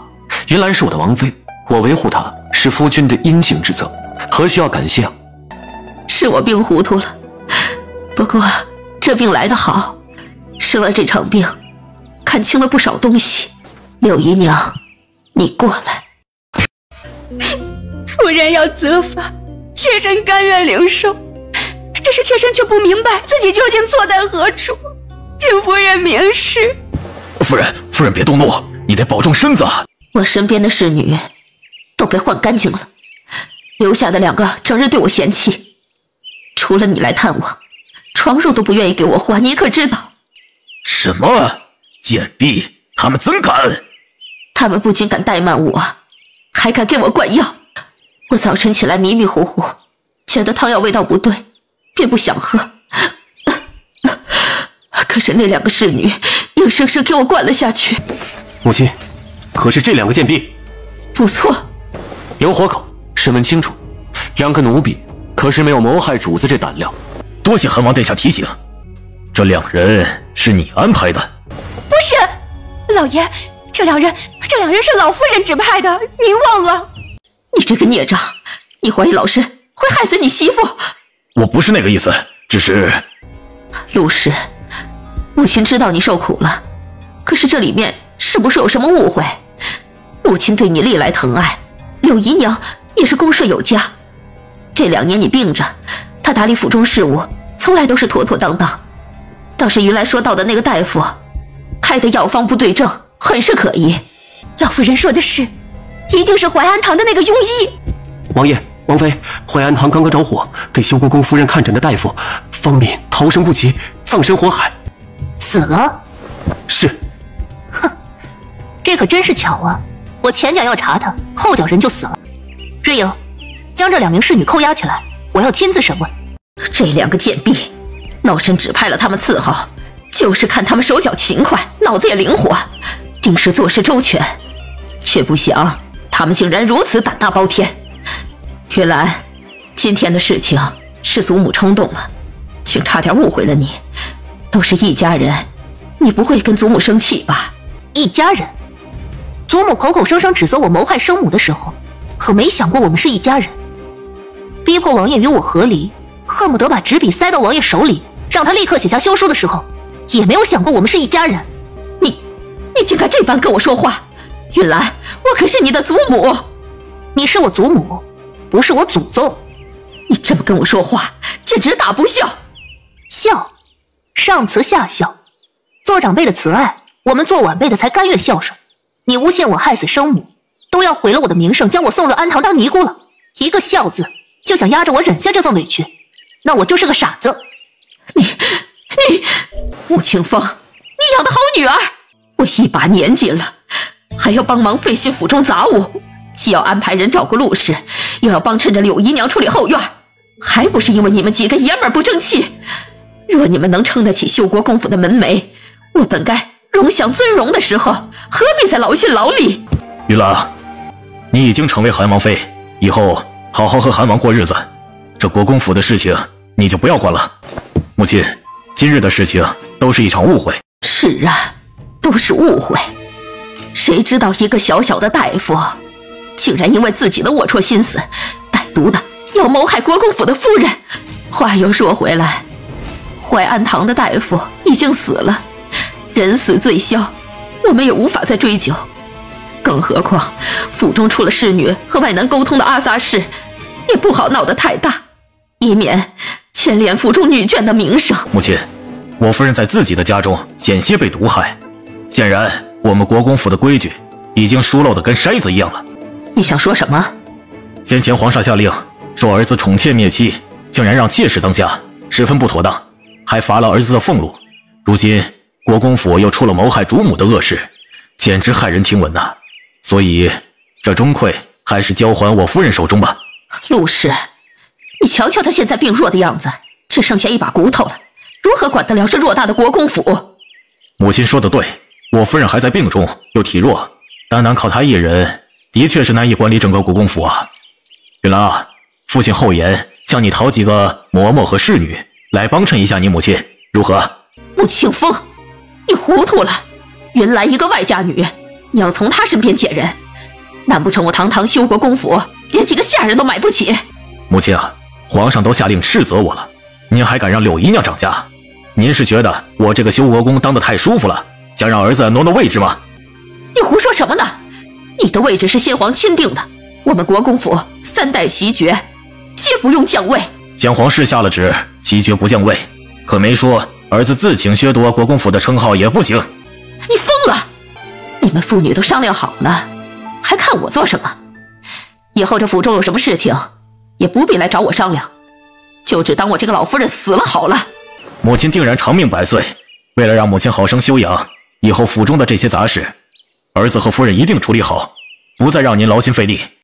治不了，朕大把的银子供着太医院，竟养出了一堆酒囊饭袋不成啊？治不了八宝，朕就摘了你们的脑袋。八宝，金针，娘亲，娘亲在哪？八宝不要乱动啊！八宝知道，娘亲给八宝扎针，八宝不能动。皇爷爷、祖母，八宝不疼啊，不用难过的。好，祖母不难过，爸爸好起来，祖母就不难过了。八宝乖，皇爷爷下令让人填了那座荷花池，以后再不会让你落水了。妹妹喜欢荷花的，妹妹呢？皇上娘娘，小郡主哭得厉害。周周让哥哥呼呼，痛痛飞飞。哥哥不怕，周周保护哥哥。周周力气很大，谁敢伤害哥哥，周周就打死他。好，哥哥相信周周。爹爹在，爹爹会保护八宝和周周的。爹爹，还有娘亲呢。对，爹爹也会保护你们娘亲的。这难道是传说中已经失传的鬼门13针？必定是了。鬼门13针用的便是金针刺穴，是可以从阎王的手中抢人的。只不过早在20年前，最后一位传人过世之后，便再也无人能够用得出了。韩王妃的医术果真是精妙至极呀！一群酒囊饭袋。娘亲，八宝都漏肚肚了，快点给我盖上啊！方才一心只想着救八宝，还没来得及向父皇和母妃行礼，还请恕罪。无妨，不必放在心上。父皇、母妃，儿媳想问问八宝因何落水？八宝和周周正在水边赏花，听到这草丛里有着小狗的呜咽，便上前查看。没曾想池边这地砖松动了，八宝刚过去，便失足落入了水中。父皇，宫中哪来的小狗啊？又为何那么凑巧的在2个孩子身旁出现？还有，宫中的每块地砖从不会无缘无故的松动，除非是有人蓄意而为之的。皇上，刚才的情况您亲眼看到了，如果不是云岚医术高深，恐怕今天八宝就……这件事情，臣妾一定要彻查到底，给八宝讨个公道。放心，朕已经让人去查了。父皇，这件事情儿臣要亲自去查，那么你就去查吧。父皇，儿臣的查案手段粗暴了些，若是对父皇有所冒犯，之后甘愿领罪。来人，立刻是把今日照顾八宝和周周的所有工人，猫狗房的所有工人，3日内去过荷花池的全部工人，集中到瑶华宫，任何人不得例外。是。娘亲，八宝闻到了一股兰花味。好，娘亲知道了。等着，娘亲去帮你们报仇。主子，就是这2只小狗。谁养的？回禀韩王殿下，这2只小狗刚刚满月，是奴才伺候着的。来人，直接杖毙！哎呦，饶命啊，王爷饶命！奴才也不知道这2只小畜生是怎么逃出去的，奴才真的什么都不知道啊！猫狗房管事何在？奴才在。玩忽职守，一并杖毙。皇上，奴才赵福没有管理好猫狗房里的宠物，的确失职，可罪不至死啊！皇上饶命，救救奴才啊！怎么，没听着本王的命令是吗？韩王殿下饶命，奴婢只是从荷花池边经过，绝对没有丝毫停留，请殿下明察。王爷饶命啊！奴才让王啊！3日之内去过荷花池边的，全部给我站出来！韩王殿下，奴婢要举告。昨日奴婢路过荷花池，听到草丛之中有人窃窃私语，是2名内侍。奴婢生怕惹事，没敢靠近，因此并不能确定是何人。是周才和周禄2兄弟，他们2人昨天很晚才回到下人房，奴才还看到他们脚上沾染了泥土，手里还有被划伤的痕迹。主子，这2人手上确有划痕，而且指甲盖中藏有泥土。你们是把知道的说出来，还是本王把你们凌迟处死？王爷，奴才冤枉，奴才什么都不知道啊！这也，先把他们割上2刀，让他们尝尝滋味。是。本王这耐心有限，再给你们最后的一次机会，不说实话的话，以后就永远都不必说了。王爷饶命，奴才说是桂嬷嬷，是慈安宫的桂嬷嬷吩咐奴才2人去撬动了那块地砖的。奴才2人，这真的只是奉命行事啊！只想着那么靠近边缘的一块地砖，撬动了也不妨事，从没有想过会害到小郡王和小郡主。王爷饶命，王爷饶命啊！石影，给他们个痛快！住手！三弟，你这是做什么呀？工人们犯了错，也该按照公规来处置，怎么能动用私刑呢？直接就将他们杀了呢？我这个人战场上领兵杀敌习惯，性格暴虐，冷酷不讲情面。有工人敢以下犯上，算计我的儿子，让八宝落水，险些丧命，便是把这些人全部的杖杀，也难消我心头之恨。三弟，你的心情我很能够理解。太子的儿子也被人害得险些丧命了吗？这没有。既然没有，你就无法体会我如今的心情。怎么理解？太子若想阻拦我，就先让工人把你的儿子算计得奄奄一息。到时候，要是你还可以心平气和，你的劝说本王也许就听了。三弟，可你别忘了，这里是皇宫，不是你的韩王府。太子也别忘了，这里是皇宫，父皇才是这里的主人。父皇都是还没吱声呢，你冲什么大头狼啊？太子殿下，皇上宣您进去。把桂嬷嬷抓来。主子，太后说身边需要桂嬷嬷伺候，这会儿不便前来瑶华宫。既如此，那么本王便亲自的去慈安宫找她。太后救我！你这个不孝的孽障，竟然手持染血的长刀闯入哀家的宫殿，你想做什么？楚寒霄，哀家是太后，是你的皇祖母，你可不要一时糊涂铸下大错。一群贱婢，你们傻了不成？还不快去把皇帝喊来，让他好好看看自己的好儿子！楚寒霄，你这么看着哀家做什么？皇祖母，八宝出事，你知道吗？哀家刚刚听说，毕竟皇上把整个太医院都搬到瑶华宫了，哀家怎么可能注意不到？八宝因何出事，被谁所害？皇祖母知道吗？哀家怎么会知道？怎么，你这是在审问哀家？八宝是被人用2只小奶狗吸引，到了荷花池边，后因为荷花池边的石板松动，不慎的跌落其中。本王已经查到，是皇祖母身边的桂嬷嬷，指派了内侍前去把石板弄松的。桂嬷嬷确有此事？不是的，奴婢冤枉，奴婢的确是让内侍去挖点土，好栽培太后最喜欢的兰花，却没想到那些内侍偷懒，不愿意去远远的运土，竟然直接从荷花池边挖了。太后救我！楚寒霄，桂嬷嬷照顾了哀家几10年，在皇宫之中也是有头有脸的存在，可不是任由你在这里喊打喊杀的。皇帝来得正好，快来看看你的好儿子。三弟，你这是做什么？还不快把长刀放下！皇帝，哀家并非是你的生母，你若是对哀家有什么意见，直接说便是了，不必纵容着儿子来闹，给哀家没脸。母后说的什么呢？楚寒霄手持利刃，一路冲进慈安宫，对着哀家身边的桂嬷嬷喊打喊杀，这是要处置下人吗？这分明是在打哀家的脸面。皇祖母，孙儿已经说过，桂嬷嬷是害八宝落水的元凶。皇祖母不心疼自己的曾孙子，不心疼真正的皇家血脉，反倒是要护着这个刁奴。你这说的是什么话？桂嬷嬷刚才都说了，是底下那2个内侍偷懒，为了取土，无意间将荷花池边的石板弄松，并不是故意的。再说了，八宝最终平安无恙，何必因为这一次意外而徒增杀孽呢？皇祖母的意思是八宝没死，就不用计较害他的人了。楚寒霄，你要做什么？三弟，住手！楚寒霄，那可是皇祖母，你怎么能……简直太放肆了！楚寒霄，住手！来人，快来人呐！还不快把他给拦下来！皇祖母，现在桂嬷嬷也还活着，之后好好养养，能够一直活下去，活到寿终正寝，这人也没死，皇祖母就别跟孙儿计较了吧。你不是人，你就是一只恶鬼，来找哀家讨债的恶鬼！皇祖母，我家王爷不善言辞，竟让皇祖母如此误会。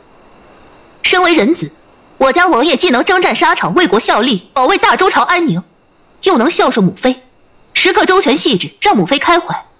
身为人夫，我家王爷宽容大度，对我这个做王妃的体贴入微，后院干净，条理分明。身为人父，我家王爷对待2个孩子既慈爱有加，呵护他们好好成长，又能宽中有严，教导他们为人的道理。不管是为人子，还是为人夫、为人父，王爷都竭尽所能的做到了最好。孙媳实在是想不明白，怎么到了皇祖母的口中，我家王爷变成了一只恶鬼了？即便我家王爷真的是恶鬼，那怎么也没见他向父皇和母妃讨债，偏偏认准了皇祖母呢？你，皇帝，今日的事情你打算如何处理？必须给哀家一个交代。楚寒霄行事莽撞，虽是无心之过，但到底对太后不敬。来人，把他带下去，杖责20。还有你，身为韩王妃，应该好好的劝诫自己的夫君，怎么是没能在他冲动行事之前把人劝住呢？不过念在你是初犯，就和楚寒霄一并的禁足2月，以儆效尤。皇帝，你瞧瞧哀家的样子，再看看现在的慈安宫和桂嬷嬷，就杖责20，禁足2个月了事。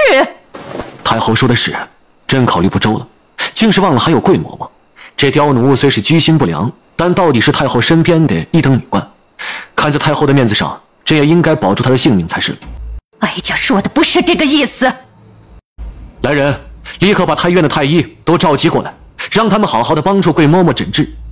韩王妃已经帮着止血吊命，这人他们要再救不回来，朕可就当真是不轻饶了。黄爷爷，周周好想你哦！你有想周周吗？有没有周周想你想的多呀？周周想你很多很多的哟。周周不能来看黄爷爷，还对着星星许愿了呢。星星有没有乖乖帮忙告诉黄爷爷我想你啊？黄爷爷的乖孙女，黄爷爷自然想你们了。乖孙女呢，还对着星星许愿了，难怪黄爷爷觉得这2天的星星都格外的亮呢。周周的小手脏掉了，会把黄爷爷身上的大喽啰弄脏的。不怕，黄爷爷还能嫌弃周周吗？不行的，爹爹和娘亲说了，黄爷爷今天过生日，生日是很重要的日子，黄爷爷要威武霸气。八宝，让黄爷爷看看，身体可还有不舒服的地方。黄爷爷，八宝都好了，让黄爷爷为八宝担心了。乖，真不愧是黄爷爷的乖孙子。这是给黄爷爷准备的吗？黄爷爷喜欢。皇上，那是……皇上甜吗？当然。周周亲手做的呢。赏。周周和八宝喜欢什么，去黄爷爷这库房里随便挑。父皇，今日是您的千秋寿辰，第一杯酒，儿臣敬父皇。但愿父皇福如东海，日月长明，寿比南山，松鹤长青。好，太子筹办朕的寿宴也着实辛苦，当赏。父皇，以前您的寿辰都是儿臣先行送上贺礼，今年也该轮到弟弟们先展示了，儿臣最后再来，如何呀？太子这是卖起了关子来了。父皇，这个关子儿臣可是卖定了，还请父皇耐心等待片刻，儿臣必定会给父皇一个惊喜。好，太子都这么说了，朕还能不允吗？父皇，儿臣也卖个关子，晚一会儿献上寿礼吧。好。太子大哥和三哥都卖关子了，二哥又不在，那就让我这个做弟弟的拔个头筹。父皇，儿臣的礼物可是花费了大力气准备的，你快瞧瞧。这绣工可真是了得呀！哎，若不是知道是刺绣，简直跟画上去的一般。好，景木这礼物实在是深得朕的心，赏，重赏。那儿臣就谢过父皇了。父皇以后还想要什么刺绣，尽管跟儿臣说。儿臣在江南认识不少朋友，其中就有手艺最好的绣娘。三弟，就剩下我们兄弟2人了，你看这礼物是你先来，还是姑下来呢？太子殿下，不如你和我家王爷一起来。父皇，儿臣为父皇献上医圣手札。太子，你送上的是什么？哦，三弟和三弟妹的礼物竟然也是医圣手札吗？我这本乃是鬼手医圣的亲传弟子金线，不知道你们手中的那本是？竟然都是医圣手札，那么就一并呈上来吧。韩王与韩王妃有心了，这份寿礼可当真是贵重无比。朕，父皇，儿臣的礼物父皇不喜欢吗？你的礼物着实是让朕惊喜啊。父皇，儿臣实在是有些好奇，不知道可否请三弟和三弟妹解释一下，你们手中的医圣手札是如何来的？三弟妹，这医圣手札乃是鬼手医圣所著，世上只有一本，记载了各种珍贵的药方，若是假的，难免有所疏漏，一旦流传出去，恐怕会伤及很多无辜之人的性命。太子殿下说这话，是怀疑王爷和我献上的医圣手札是赝品？我并不是这个意思，只是想要更加的谨慎一些。孤之所以献上医圣手札，是想将其推广至天下，让更多人能够免于疾病的困扰。三弟和三弟妹想来也是同样的心思，这若是假的，那可就真的是好心办坏事了。这手札是真是假，朕自会找人论证。你们2人的礼物，朕都很满意。来人，把礼物仔细收好，朕要好好的珍藏。父皇，医圣手札关系重大，儿臣请求父皇当众检验2本手札的真假。太子啊，今日是朕的寿辰，别管是你还是韩萧，都是朕的儿子。不管送什么东西，哪怕只是送块糕点，朕的心中也十分的欢喜。你又何必太过执着呢？父皇，太医们随时可以受召前来，不过是略微验证一下，想来三弟也是不在意的吧？太子，我劝你还是不验证的为好。今日是父皇的生辰，开开心心的过去便是了，何必是把场面搞得这么难看？三弟这话是指责姑让父皇寿辰都过得不安宁？现在这个场面不是已经很明显吗？韩王，太子乃是一国储君，更是你的兄长，你怎么能如此与他说话呢？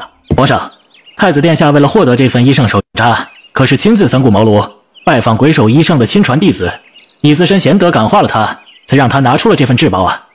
是啊，皇上，太子殿下心系万民，自从洛城疫病开始，就一直致力于推广医道，更是耗费心血，严请名医，为的就是让天下百姓少受病痛之苦。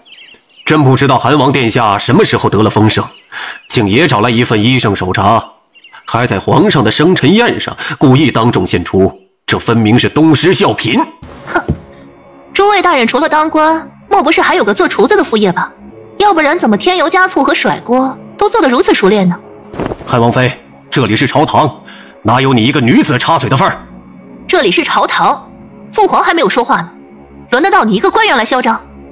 口口声声上下尊卑，我这个韩王妃难道还比不过你一个从四品的官员了？还是说你需要的时候才把上下尊卑搬到台面上，不需要了就完全抛之脑后，全然不顾了？感情这上下尊卑何时需要注意，都是你上嘴唇一碰下嘴唇的事儿了。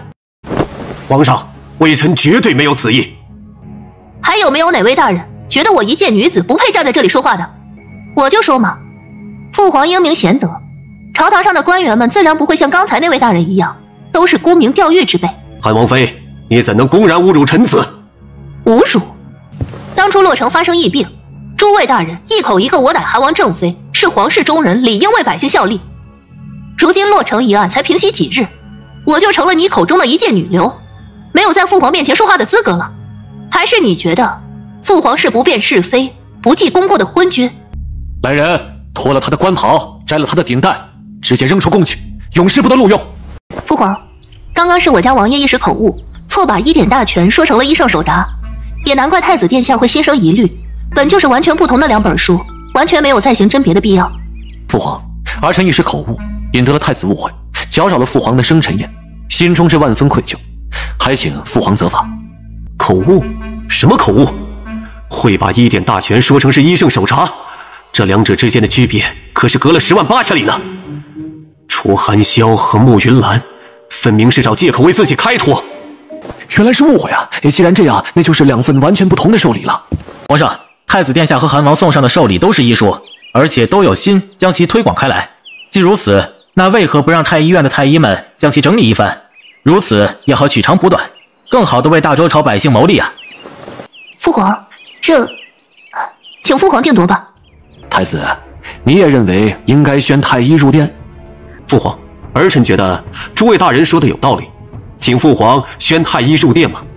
既然都这么说了，那么朕也是没办法。来人，宣太医院院正。张院正，您瞧瞧。皇上，这不是韩王妃带领着下官等人重新修订编纂的医圣手札吗？可是上面出现了什么纰漏？良言难劝该死的鬼，太子完全是自取其辱。张院正，你是不是记错了？这医圣手札……怎么会记错呢？这医圣手札可是韩王妃献给皇上的，下官和太医院其他11人一同被选中，在韩王府潜心研读，几日前才将其彻底完善。太子殿下您瞧，旁边这3大册厚厚的医书，就是韩王妃带领着下官等人忙碌了2个多月的成果。王妃仁善，虽然下官等人并没有出多大的力，王妃却依旧允许我们在扉页之上签下了名字，以使我等是共同编撰人。太子殿下手中有医圣手札，韩王妃的手中也有，难不成这医圣手札是一式2份？鬼手医圣性子最是桀骜，耐心极差，教导手底下的弟子都时常没有耐心，怎么可能静下心来抄写2份医圣手札呢？皇上，不知道陈父能不能说上两句？老夫人有什么话尽管说就是了。皇上也知道，陈父年轻的时候也曾受过鬼手医圣的恩惠，还曾见证过鬼手医圣的收徒礼。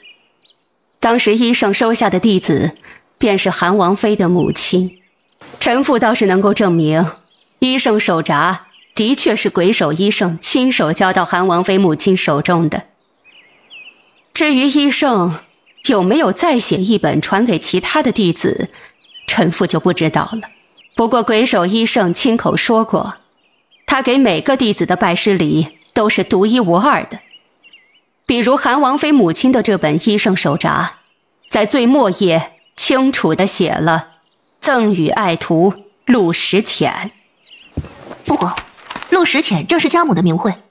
太子殿下，不知道您手中的那份医圣手札可有在最末页写明了要赠与那个所谓的亲传弟子吗？父皇，原来是儿臣想多了，差点误会了三弟和三弟妹，请父皇责罚。知道是自己误会了就好，你这个性子就是太爱较真儿。父皇教训的是，今后儿臣一定吸取教训，再不会如此了。韩萧、云岚，你们献上这份礼物，深得朕心，朕要替大周朝的百姓感谢你们。父皇，这是儿臣和王妃该做的。是啊，父皇，儿媳也是大周朝的一份子，更何况身为皇子妃，理应为父皇解忧，为百姓谋福。好，无权，宣旨吧。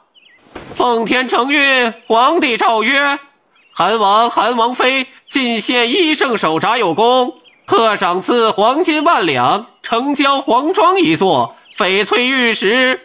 多谢父皇。太医院协助韩王妃同样功不可没，特赐品阶晋升1级，另外每人赏赐黄金200两，以示嘉奖。微臣多谢皇上。德妃，你教出了2个好孩子呀。皇上，臣妾只是一介后宫妇人，只知道照顾好皇上。韩萧和云岚能够如此懂事，定然是皇上言传身教的结果。你在德妃的位置上待得也挺久了，自昔日起，德妃晋封为德贵妃，择吉日行册封礼。臣妾谢主隆恩。好了，都坐下来饮宴吧。左都御史，怎么，你还有什么话想说啊？皇上，臣要参奏韩王和韩王妃。皇上，臣要参奏朱颜阁哄抬物价，骗取官员女眷们的钱财。皇上，最近新开了一家芳菲阁，同样是鬼手医圣的亲传弟子所开，里面所售卖的药物和朱颜阁一模一样，但是价格却要低上2成。皇上，臣可以证明，左都御史参奏俱为事实。云岚，可有此事？回禀父皇，确有此事。如此说来，韩王妃这是认可左都御史的参奏，承认自己抬高物价，骗了官员女眷们的银两。我之前在朱颜阁前后花了将近1万两银子，后来有了芳菲阁，才知道实际上花个几千两就够了，完全是被人当成了冤大头呢。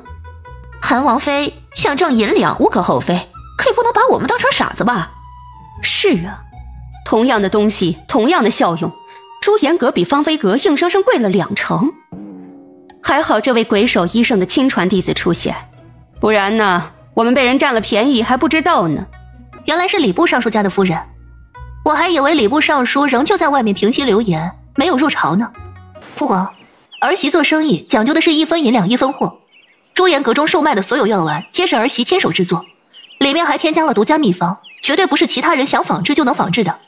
儿媳定的价格也绝对公道，绝不存在故意骗取任何人银两的行为。皇上，臣父相信韩王妃。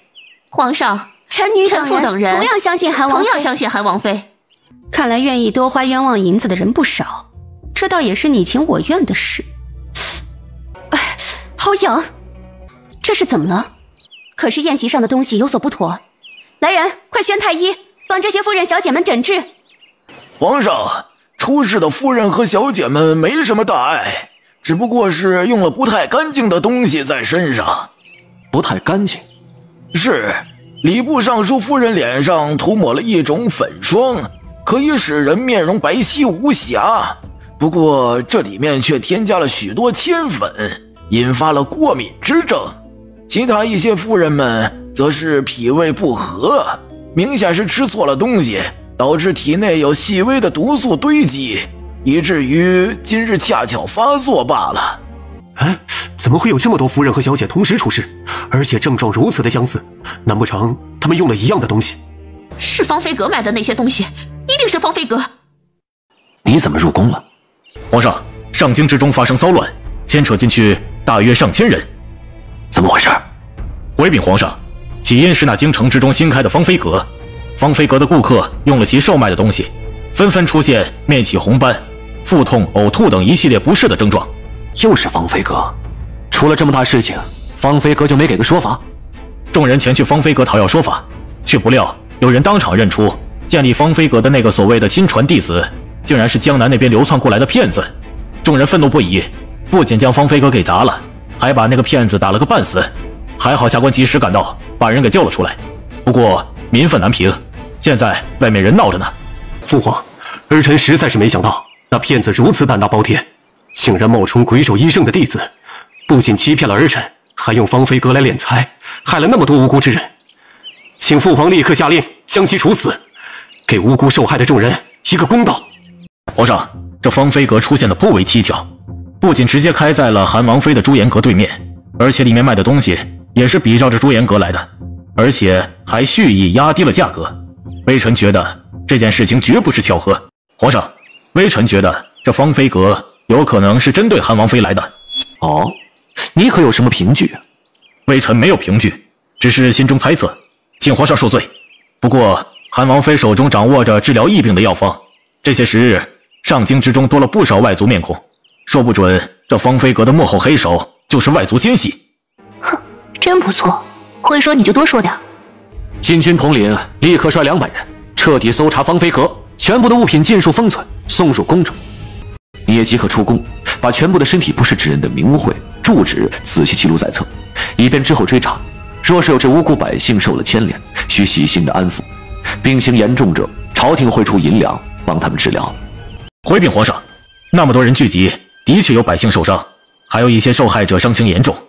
不过朱颜阁已经开门接纳所有的病人，现在病情严重者已经全部被妥当安置了，只剩下一些轻症还在外面闹着。云兰，又辛苦你了。儿媳也不知道方飞阁会突然闹出事来，还好之前经历过洛城疫病一案，也告诫掌柜和所有伙计，一旦发现有人生病，一定竭尽全力救治，以人命为重。若为救人，朱颜阁里的药物可随意取用，不计代价。看来儿媳找的掌柜很是靠谱，没有把儿媳的叮嘱当做耳旁风。好，你教导有方，手底人也乖顺听话，都该赏。这么多太医都找不到合适的方子，帮他们缓解痛苦吗？父皇，儿媳倒是知道一个立竿见影的法子，可以最大程度上帮助到诸位小姐和夫人。哦，快说来听听。儿媳要先向母妃请罪了。请罪？是，儿媳之前帮母妃调养身体，送来了一批药丸，其中有一部分是清热解毒的，可以拿过来先给这些夫人小姐们服用，恰好对症。原来是这样，云兰如此心善，母妃自然支持。怀素，快去瑶华宫把云兰说的那些药拿过来。不愧是朕的儿媳妇，韩萧能够迎娶到你是她的福气。城郊处有着一处清燕园，周围有着良田百亩，正适合种植各种药材。朕就把园子还有田地都送给你了。多谢父皇。娘亲，那是给祖母的东西，现在要拿出去给别人用吗？先拿出来应应急，之后娘亲会做了新的，再给你们祖母送入宫来。那他们用娘亲和祖母的东西，为什么不自己道谢呢？多谢韩王妃愿意出手相助，我等感激不尽。光是一句感谢，就心安理得的用别人东西？云兰，你送入宫中那些药丸，放到朱颜阁应该卖多少银两啊？父皇，一颗药丸200两吧。啊，每颗药丸200两黄金。无权，你仔细的记着药丸分发出去多少，都分给了何人，记清楚。明日这么一早，让这些人把黄金送入宫中，由朕交给云兰。儿媳多谢父皇。王爷爷大公无私，皇爷爷威武霸气，王爷爷英明神武，皇爷爷威武霸气，王爷爷明察秋毫，皇爷爷威武霸气。周周夸了皇爷爷很多遍威武霸气，还不能夸点别的？周周已经很棒了。皇爷爷也棒，超级无敌，那么棒。云兰呀，你过来看看这些东西，可有什么不妥当的地方？父皇，这这些药丸配方并没有什么太大的问题，基本上和朱颜阁的差不多，只不过是这些药丸用的都是质量劣质的药材，而且为了最大程度上催发药效，里面还加了能够透支人气血的药物。如此，人服用下去，表面上容光焕发，极有效用，可实际上损伤的却是自己的身体。韩王妃，那我们的身体是不是出问题了？是啊，我们还有救吗？诸位体内都积累了一定的药毒，需要将其催化排出体外，之后身体会虚弱一段时间，好生调养问题不大。皇上，请一定严惩冒充鬼手医圣亲传弟子的骗子。皇上饶命啊！是你开办了芳菲阁？不是啊，是韩王，是他。韩王？怎么可能是韩王殿下？是啊，韩王还能捧出一个芳菲阁来，与自己王妃的朱颜阁打擂台，简直是可笑。父皇，儿臣不懂这人在说什么。攀咬当朝亲王，罪加一等。草民没有撒谎，没有撒谎啊！那药方是韩王册封给草民的，银子也是他出的。那韩王册妃不就是韩王的人吗？草民没有说错呀。不是我。你是？皇上，此人就是韩萧的侧妃穆锦柔。一个侧妃也配出现在这的寿宴上？贱妾知罪，贱妾是入宫陪伴太后娘娘的，是贱妾痴心妄想，想着能为皇上贺寿，沾沾喜气，所以才央求了太后娘娘带妾前来。姐姐救我！妹妹，你怎么会和芳菲阁扯上关系呢？你不是从来没有接触过医术吗？而且你手中的银两都交由我来保管，怎么会又给那个骗子药方，又给钱财的？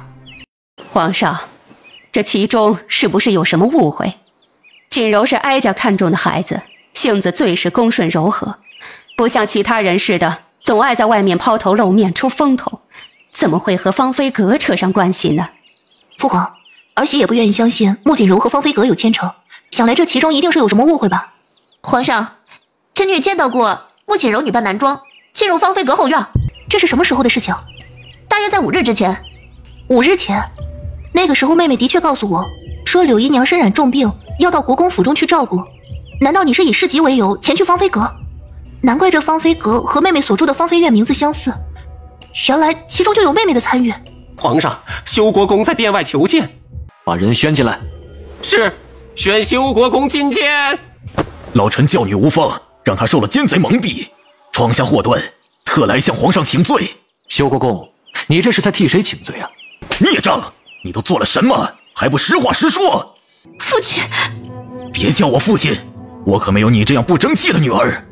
你糊涂啊！竟然为了跟你姐姐置气，被奸人蒙蔽，逞强好胜，去开办什么芳菲阁。如今好了，闹出了这么大的乱子，就是把你当场杖毙，那都是轻的了。皇上，穆锦柔这个孽障，从小争强好胜，凡事都喜欢与他姐姐相比。看到韩王妃开办朱颜阁，受到皇上赞赏，百姓称道，便也想着做出一番事业来。可他根本不知道自己肚子里有多少墨水，以至于被骗子利用，当了别人的垫脚石。皇上，此人名为赵春，乃是常年游荡在江南的混混，自小便以行骗为生。穆锦柔这个孽障，就是受了他的蒙骗。这跟我可没什么关系啊！是有人找到了我，让我冒充鬼手医生的弟子。如今出了事儿，怎么就能把罪责往我的身上推呢？修国公，你是何时知道这件事的？回禀皇上，芳菲阁出事，老臣府中的柳姨娘知道纸包不住火，才将事情的原委告诉老臣。柳姨娘？朕记得之前你让一个姨娘管家，还被朕罚过。身为臣子，不能为皇上解忧，反倒因为家人为朝廷添乱，实在是愧为人臣，臣甘愿领罚。来人，把赵春这个骗子拉下去，关入天牢，严加审问。至于穆锦柔，父皇，穆锦柔身为儿臣的侧妃，却屡次不敬王妃，挑起事端，如今更是因为嫉妒，闹出了这么大乱子。王爷，父皇，儿臣要休了他。对，就是该这样做。韩萧性子冷酷又不懂浪漫，冷冰冰的，根本没什么意思，完全就配不上儿媳妇。身边若是再有些个花花草草，把自己的身子弄得不干净了，怕是这辈子都没什么机会了。皇帝明显偏着太子，芳菲阁的事情闹得再大，也不会真的将他如何，还不如借着这个机会，先行把穆锦柔扔出府去，让韩王府彻底干净。皇上，是老臣教女不严，没有将穆锦柔教导好，虽得太后娘娘疼爱，为她赐得了一份好姻缘，却也是无福消受。老臣愿意将其领回府中，好好的磨练她的性子。让他改过自新。既如此，那么针灸云……皇帝，锦柔是韩萧的侧妃，可老话说得好，两口子吵架历来都是床头吵，床尾和。唇齿如此亲密，尚且还有磕磕碰碰的时候，更何况锦柔还年轻，一时糊涂犯些错，只要用心改过就是了，何至于吵到要休了他的地步？太后，穆锦柔可不是一时糊涂犯错那么简单。您瞧瞧殿下那些饱受痛苦的女眷们，便是将穆锦柔杖毙也不为过。皇上看在修国公府满门忠烈的份上，没有要她的性命，已经是格外开恩了。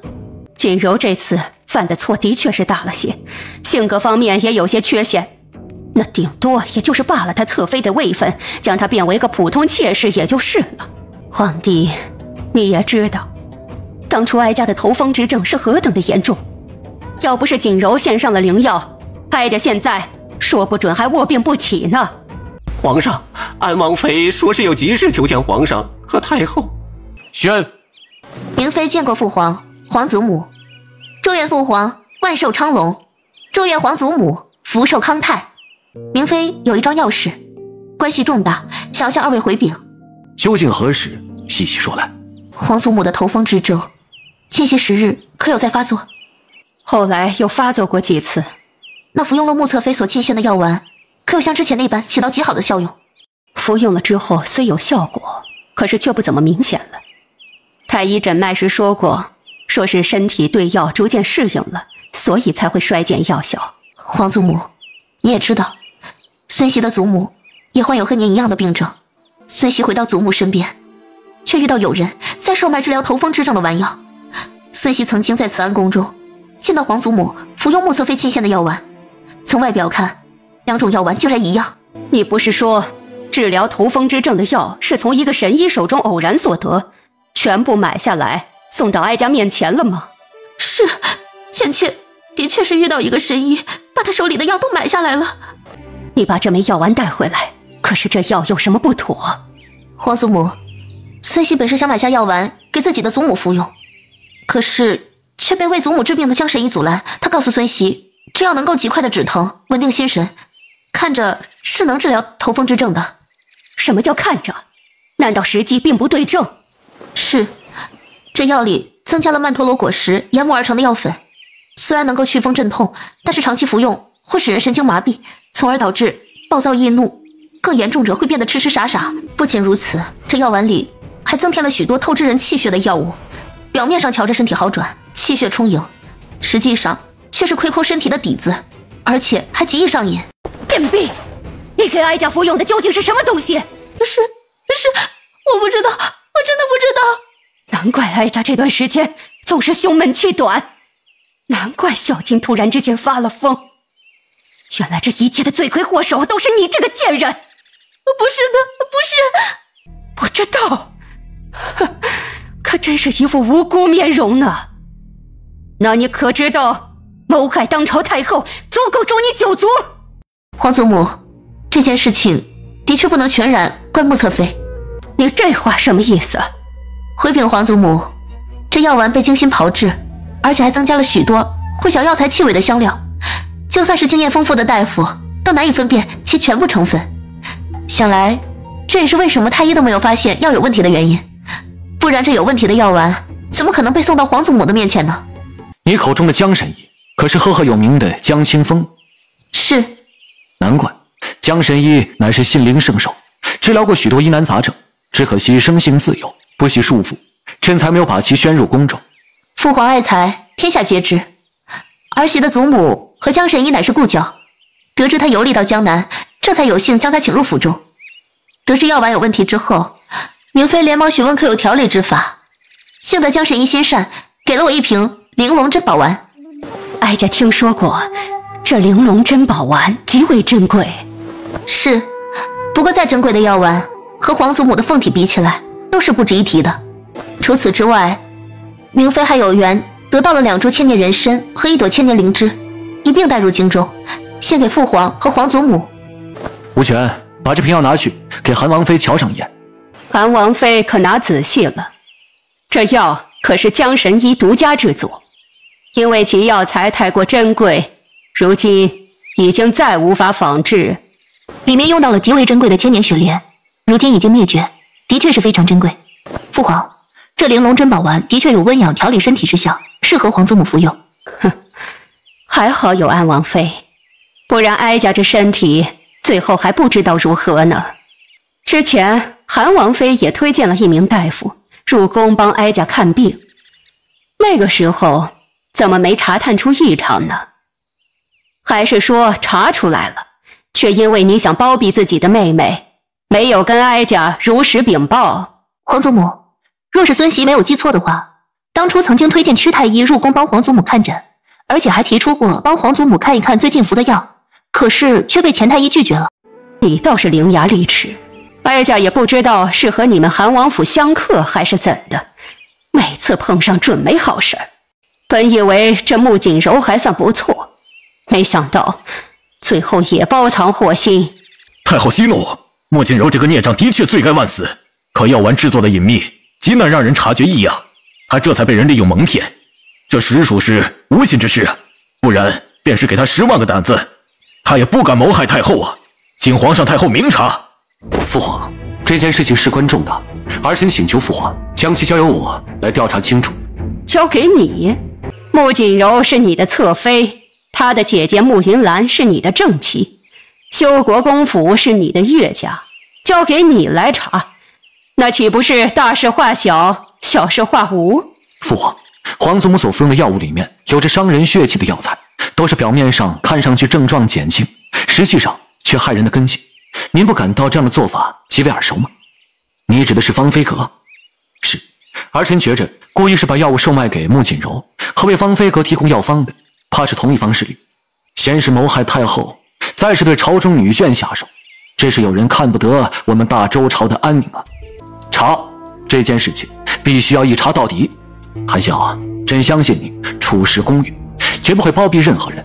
这桩案子便交由你来调查，不过必须由刑部以及顺天府、左都御史等人共同的监督。是，儿臣不需任何人监督，一定是秉公处理。穆锦柔，你危害了太后的身体，虽是无心，但也同样罪大恶极。皇上，求皇上饶过这孽障的性命吧！老臣教导无方，愿意替这个孽障领罚。看在修国公的份上，朕可饶你命，不过死罪可免，活罪难逃。来人，把穆锦柔拖出殿外，杖责80。从今日起，休离韩王府。皇上，哀家险些被害得失了性命，只惩罚穆锦柔一个就算了。母后说的是，修国公，老臣在。你教女无方，导致一个庶女竟是妄图欺压嫡女，还心思恶毒，间接的害了太后。修国公府降为修国侯府，你罚俸5年，以儆效尤。老臣叩谢圣恩。朕要罚你们爹爹和娘亲，八宝和周周会生皇爷爷的气吧？皇爷爷，周周做错了事，娘亲也是会罚我们的。娘亲说过，这不代表娘亲不喜欢周周和哥哥，只是想让我们意识到错误。皇爷爷，大周朝律法当中明确写了，妻妾犯错，一家之主有管教不严之责，也是要受罚的。爹爹和娘亲说了，我们要做遵纪守法的好宝宝。不错，天子犯法与庶民同罪。韩王、韩王妃罚俸半年，潜心抄写经书100卷，为太后祈福。父皇，认真追究起来，朱颜阁被牵连污蔑，我三哥和三嫂也同样都是受害者。是啊，事情都是穆锦柔一人的主意，和三哥三嫂并无多大关系，请父皇从轻责罚。皇上，朱颜阁救人有功，韩王妃又请求德贵妃为臣妇等人送上药丸解除痛苦，即便是有失察的罪名，也功过相抵了。既然这么多人为韩王和韩王妃求情，那么就抄写经书10卷，罚俸半月吧。皇帝，母后不必再为韩萧和云兰求情了，让他们罚抄经书10卷，罚俸半月，已经是格外开恩了，不能再轻罚了。好，那就这样处置吧。太后身体不适，太子身为众皇子的表率，也该抄写经书为太后祈福。是，儿臣会潜心抄写经书100卷，仔细供奉于佛前，为皇祖母祈福。啊，安王妃揭穿药丸有问题，又献上了珍贵的药材，理应重赏，赐黄金1000两，锦缎10匹。谢过父皇。好了，今日这生辰宴就到这儿吧。妹妹，你的朱颜阁没事了吧？今日在皇宫之中，可有受到府中牵连？刚才吓到了没有？还好韩王殿下反应快啊。三位兄长放心，我没事，朱颜阁也没事。老身见过韩王、韩王妃。老夫人怎么嘴上说着见礼，身上却不动弹呢？难不成是许久没有离开修国侯府，连最起码的规矩都忘了？你什么意思啊？我这意思表达的还不够明显吗？老夫人口中说着要拜见我，我怎么能服了你的面子呢？好了，老夫人来见礼吧。我是你祖母。哼，你刚刚称呼我为韩王妃，那自然跟我讲的就是君臣之礼。怎么我让你拜见的时候，你又开始跟我论辈分了？穆庆风，这就是你和陆氏教养出来的好女儿。修国侯身体不适，到旁边坐下来休息会儿吧。老夫人对我家王妃有什么意见，大可与本王来讲。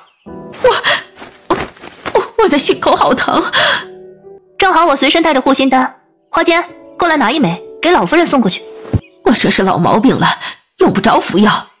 那老夫人多注意些，省得待会儿你晕倒了，我还要多找些药给你灌下去。这有效果还好，万一没效果，那可就糟了。你这是在威胁我？老夫人说什么呢？我不过就是站在一个医者的身份上，关心老夫人的身体罢了。毕竟这人吃五谷杂粮，哪有不生病的呢？有时候一些不起眼的小毛病，说不准就能要了性命。我这个人最讲究有来有往，别人对我什么态度，我便对别人什么态度。简单来说一句话，素质不详，遇强则强。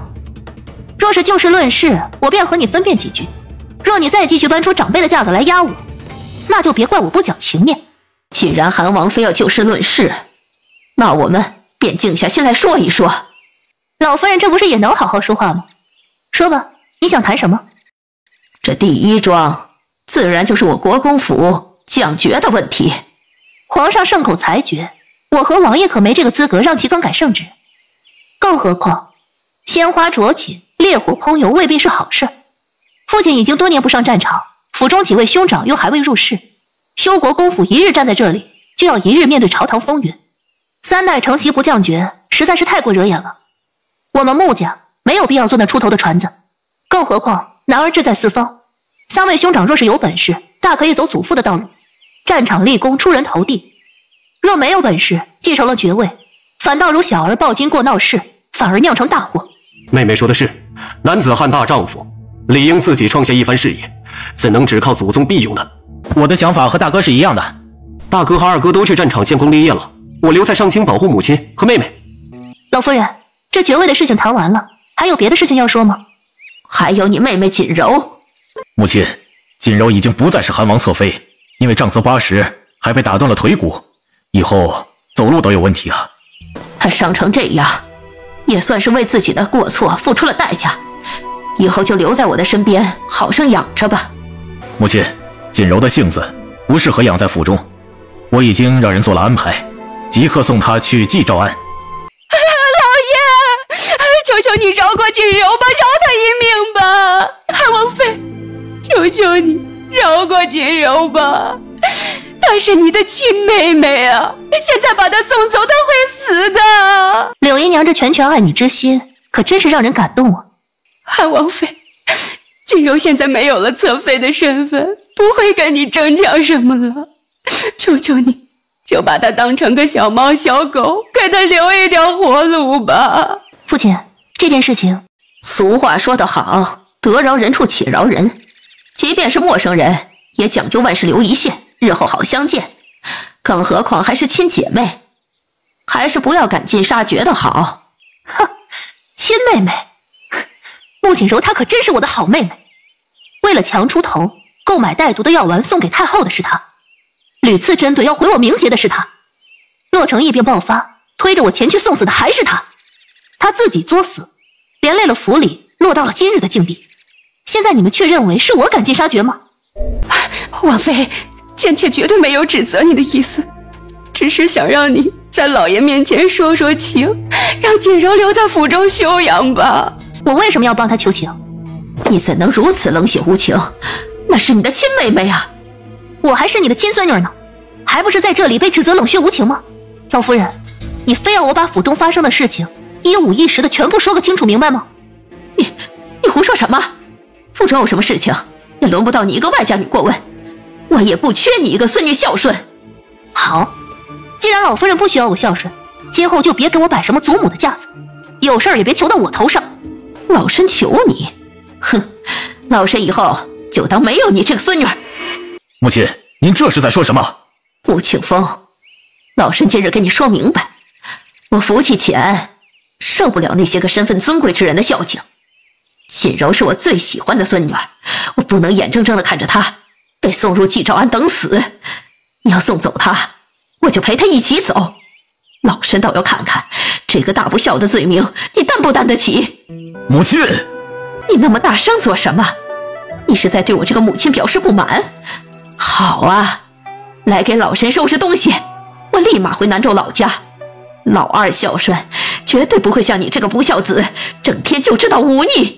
逆子，你就是个逆子！早知道你如此不孝，当初袭爵的时候就应该将爵位交给你二弟。如今倒好，你在京城享受荣华富贵，老二一家子远在南州，困苦不堪。我到底造了什么孽呀？父亲，穆庆风，夫人，你怎么过来了？你们三个这么大的人了，一个个都是木头吗？你们妹妹都知道维护父亲，你们却只知道傻傻的站着。母亲，孩儿有错，请母亲责罚。母亲，你身体没好，先回院子歇着，这边的事情我来处理。傻孩子，母亲还在呢，怎能让你一个孩子顶在前面？乖女儿歇一歇，母亲来。韩王殿下，岳母，你休了穆锦柔，以后府中难免再入新人，还是希望你挑选的时候选些性子和善的，免得欺负了云兰。岳母多虑了，韩王府不大，有一个女主人就足够了。男儿一诺千金，有韩王殿下这句话，我这个做母亲的就放心了。你今日休了穆锦柔的决定，我只能说万分正确。陆氏，你听听自己的话，像是当家主母该说的吗？别忘了，穆锦柔也是穆家的孩子，也要称呼你一声嫡母。老夫人说这话都不觉得亏心吗？你说什么？穆锦柔是从柳姨娘肚子里爬出来的，真正是我孩子的就只有云兰一人。我向着自己的亲生女儿怎么了？穆庆风还是你亲生儿子呢，你还不是向着二弟一家？反了，反了！老夫人，我嫁入穆家23年，你看我不顺眼23年，我始终不知道自己做错了什么。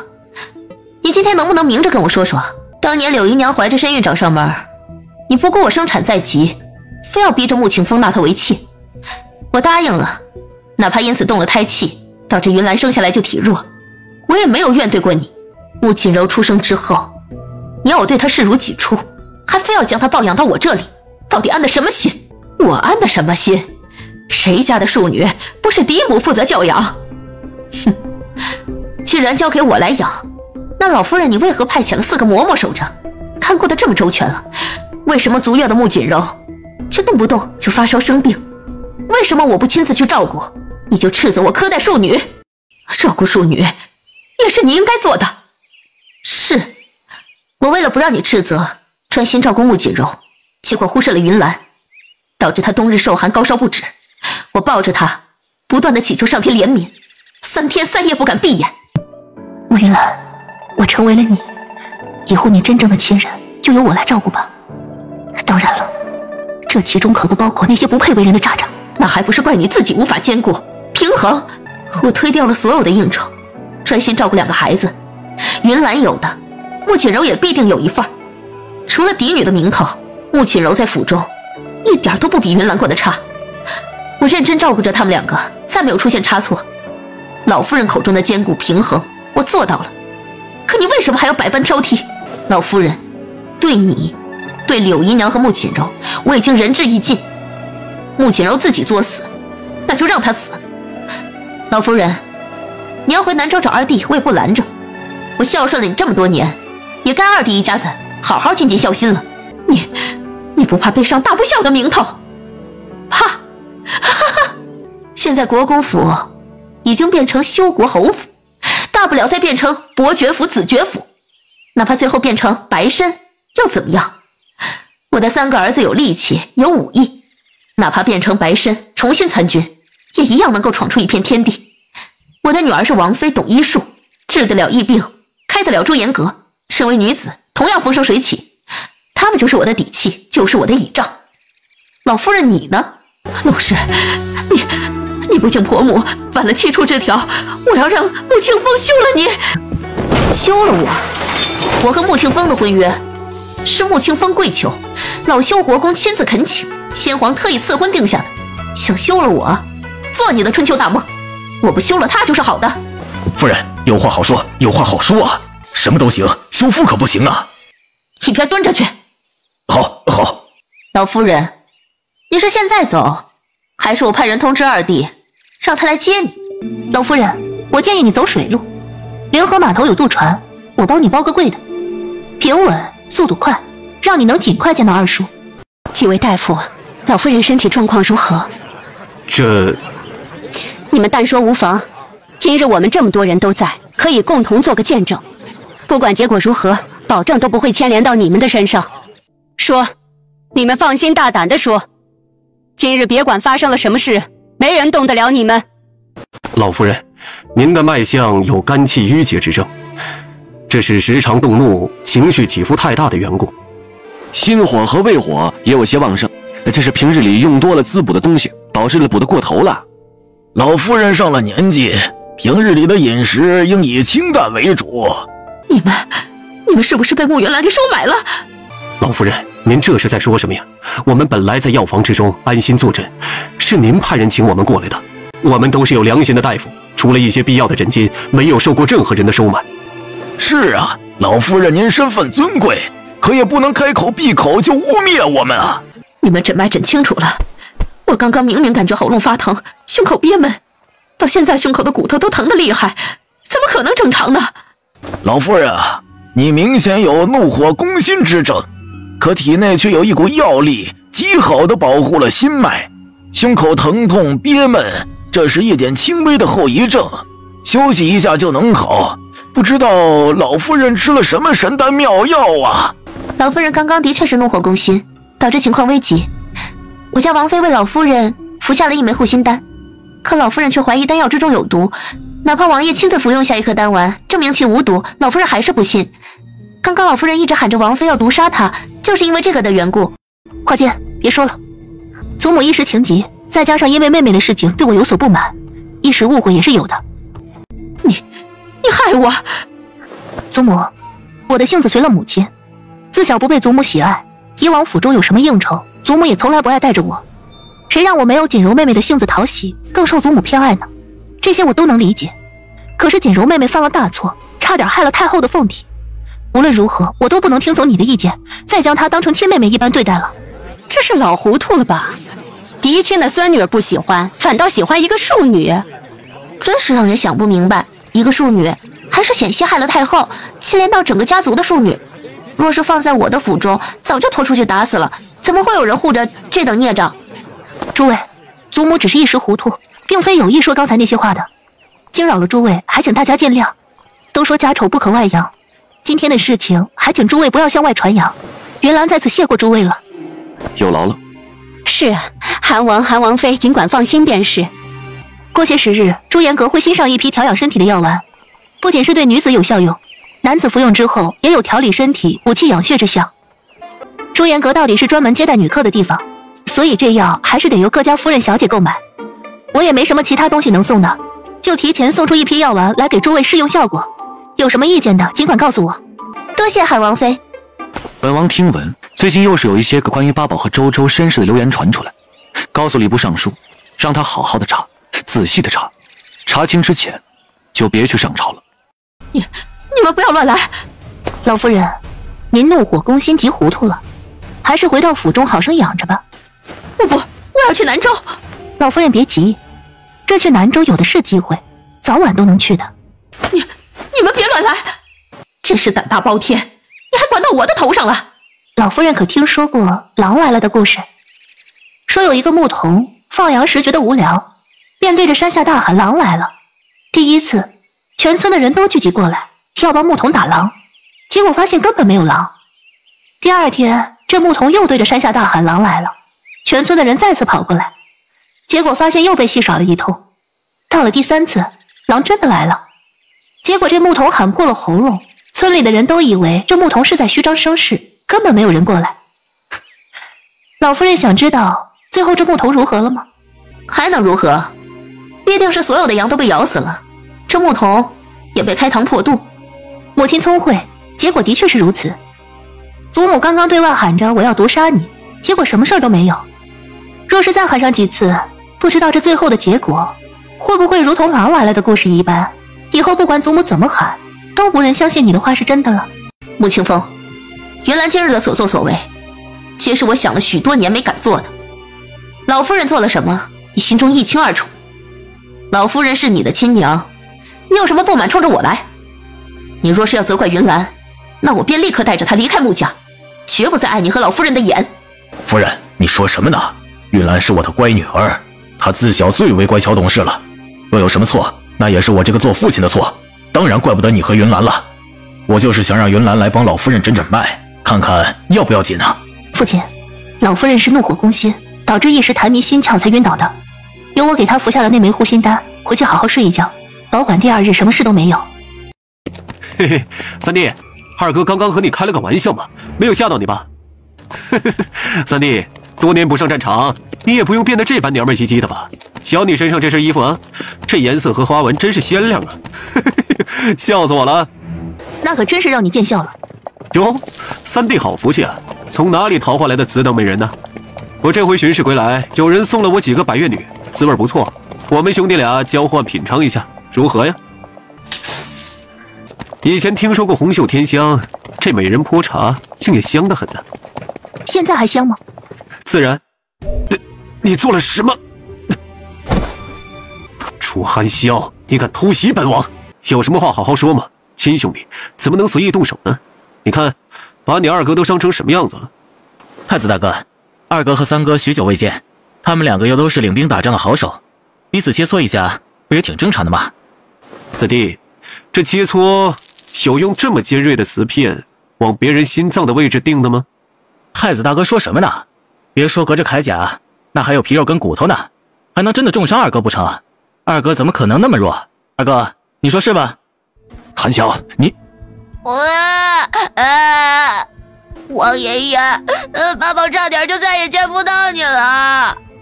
我的皇爷爷呀！乖宝啊，快告诉皇爷爷，这是怎么了？老二，你怎么回事啊？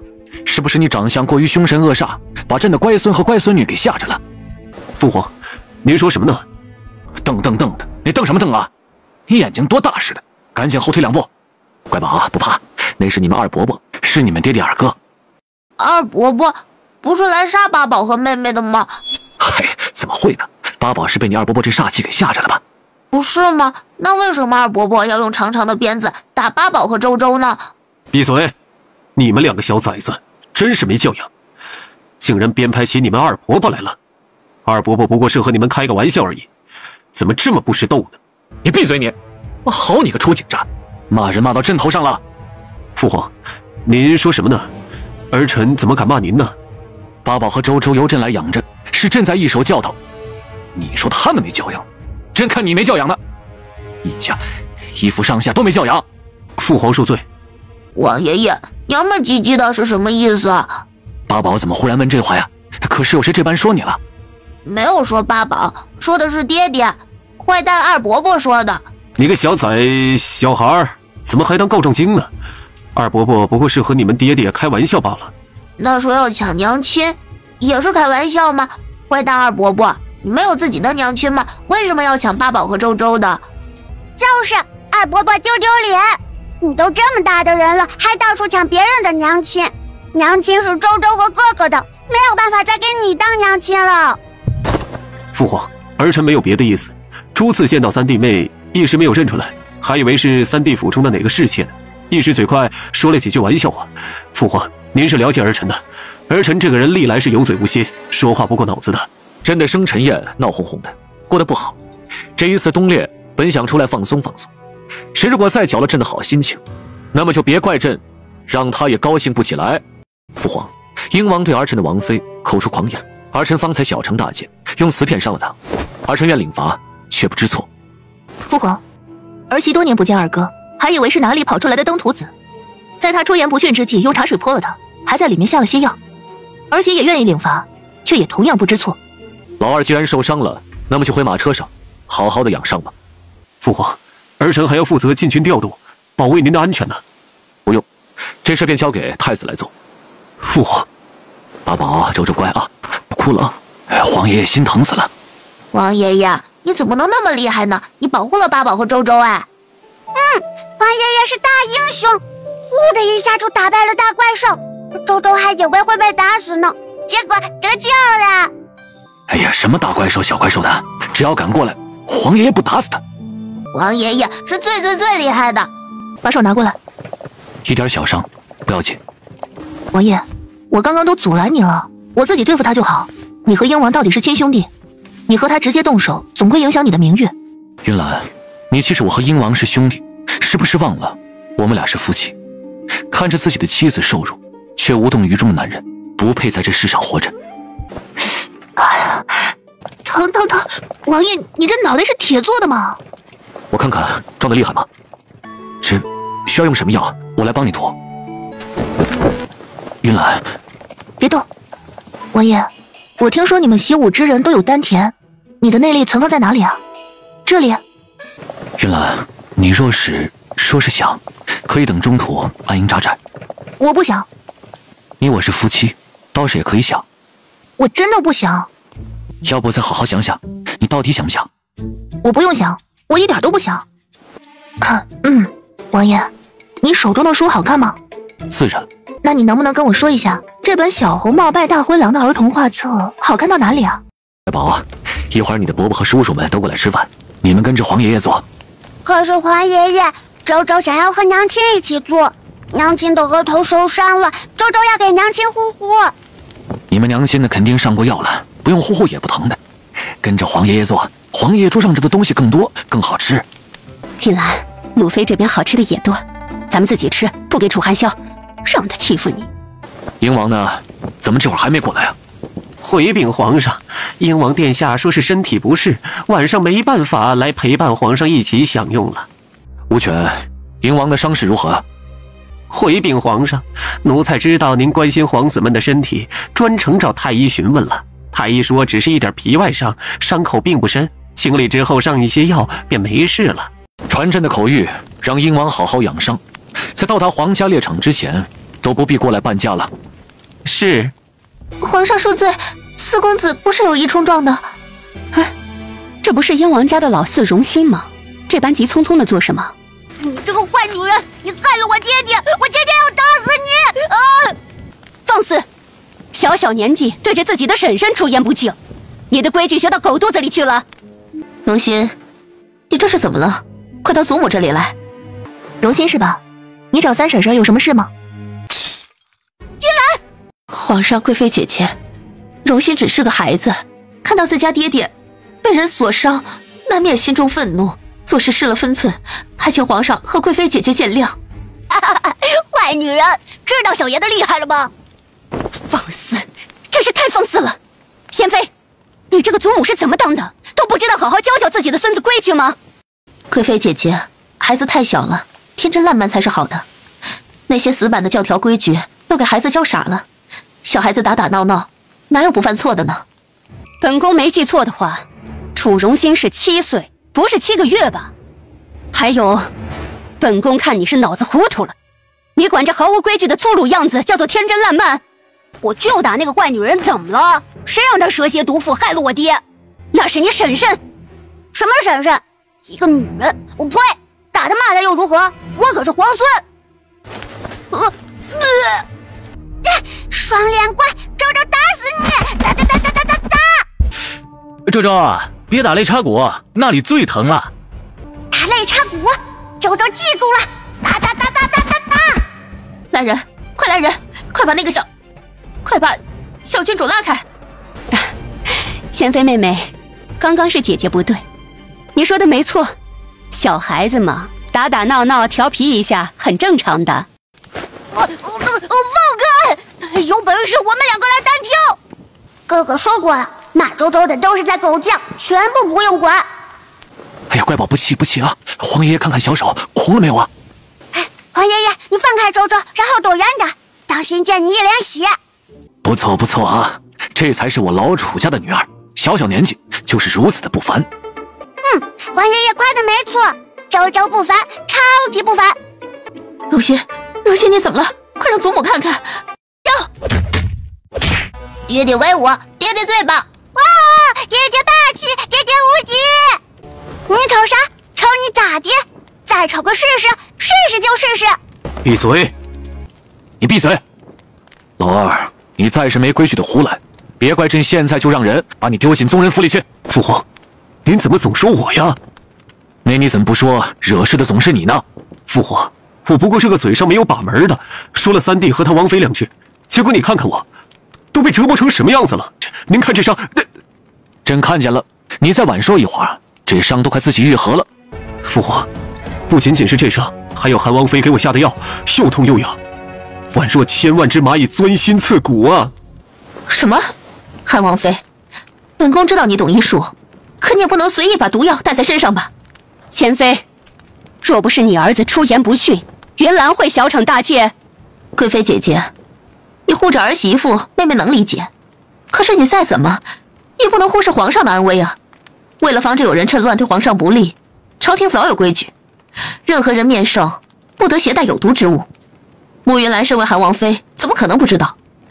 这是看自己有功，有恃无恐，还是心存不轨，明知故犯？父王，爹，那个坏女人凶我，还有那个赔钱货，他打我，你帮我报仇，你帮我打死他们！孽障，你说什么呢？王爷爷，虽然又没说错，一个女娃娃不就是赔钱货吗？女娃长大了就要嫁人，还要给嫁妆，变成了别人家的人，都是赔钱货。皇上，楚荣心一个孩子，却满口荒唐言论，丝毫没有小孩子的天真性情，分明是没有被教导好，又或者是跟着什么人学坏了。德贵妃说的是，小年纪，没有一点规矩。来人，把楚荣心带下去，打掌心20下，然后把他身边全部的嬷嬷、宫女、内侍尽数杖责50，遣送入掖庭服役。贤妃，连自己孙子也管不好，如何的管理公务啊？今日开始，后宫这一切事宜全部由德妃来负责。至于你，每日抄写佛经，静思己过。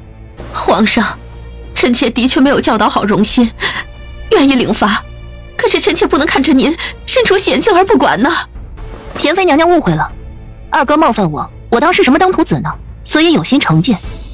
不过用的不是毒，是钱麻叶。什么钱麻叶？一种植物。哼，贤妃妹妹自小养尊处优，不知道这钱麻叶也是情有可原的。这东西碰一下就会让人又疼又痒，说是接触的多了，还会让人皮肤红肿。本宫小时候还研究过，牛羊牲畜都认识，见到都不吃的。多谢贵妃姐姐教导。即便如此，皇上，贤妃妹妹多关心您的身体呀。不过像是钱麻这种东西，野外随处可见。妹妹这么关心皇上，心意不可辜负，不如就让鹰王将猎场周围的钱麻一类清一清，如此既能让妹妹放心，又成全了鹰王殿下的孝心。皇上，好啊，贵妃这个提议极佳，不日将抵达皇城猎场，到时候鹰王便带着儿子们去拔钱麻吧，记得拔得干净些。父皇，儿臣这双手是领兵打仗的，怎么能做拔草坪、刨地那么低贱的活呢？你说什么？王爷爷不气，坏蛋二伯伯，拔草才不低贱，农民伯伯哪个不拔草，哪个不刨地？娘亲说了，锄禾日当午，粒粒皆辛苦。农民伯伯是很厉害的，你娘亲没有教过你吗？八宝都比你懂事。到了猎场，你不光是要拔草，还要每日交给朕一份3000字的拔草心得。如果写的朕不满意，战场你也不必毁了，就留在猎场好了。是，父皇，儿臣知道了。父皇，儿臣身上实在是难受啊，太医也看不出是什么。和朕说有什么用？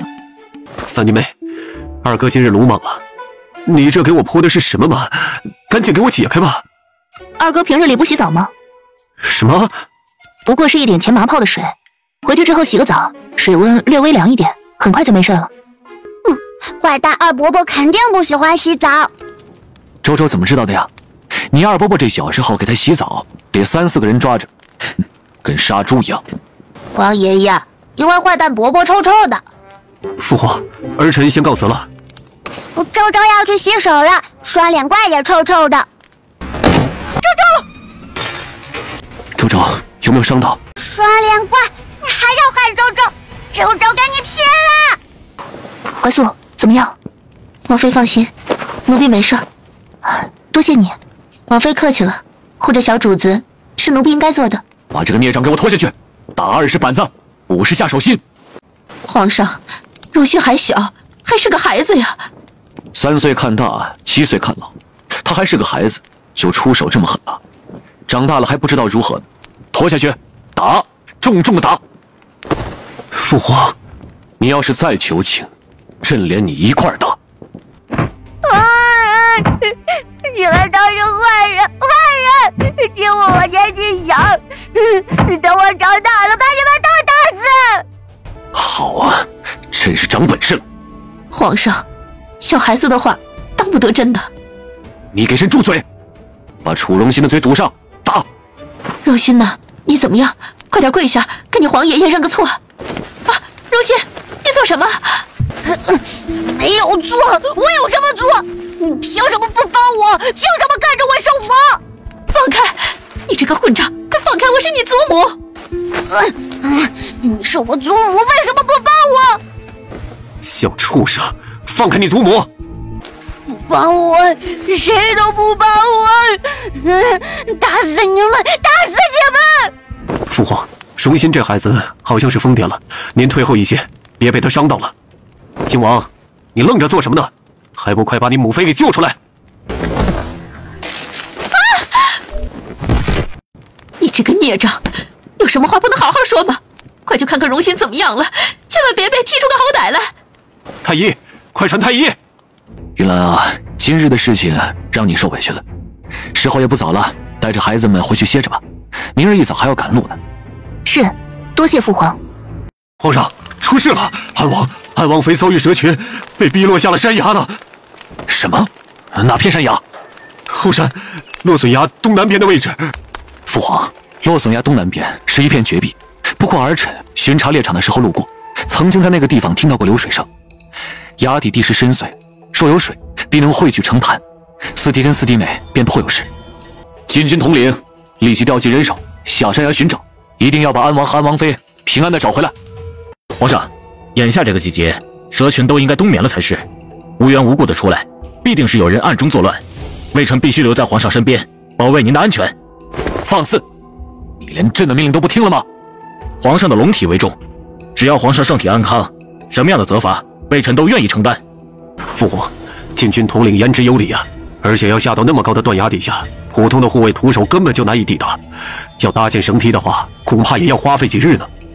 皇上，微臣听闻韩王殿下武功高强，内力深不可测，在江湖上都名声赫赫。韩王和安王关系最佳，应该让韩王殿下带人前去寻找，如此效率更高。韩萧，立刻带上人手前去后山寻找安王和安王妃。安王殿下在犹豫什么呢？难不成你和安王殿下关系好，都是装出来的？之前韩王殿下战场重伤，安王殿下为你千里求药，情谊感天动地。如今安王和安王妃已经命在旦夕，韩王竟然不愿意前去营救他们吗？诸位大人但凡有点脑子，都不会说出那样的话来。韩王妃这是什么意思？父皇，崖底情况不明，四弟和四弟妹又是被蛇群逼落，必须要准备周全才能够下山崖，不然就连王爷也会一同落入险境。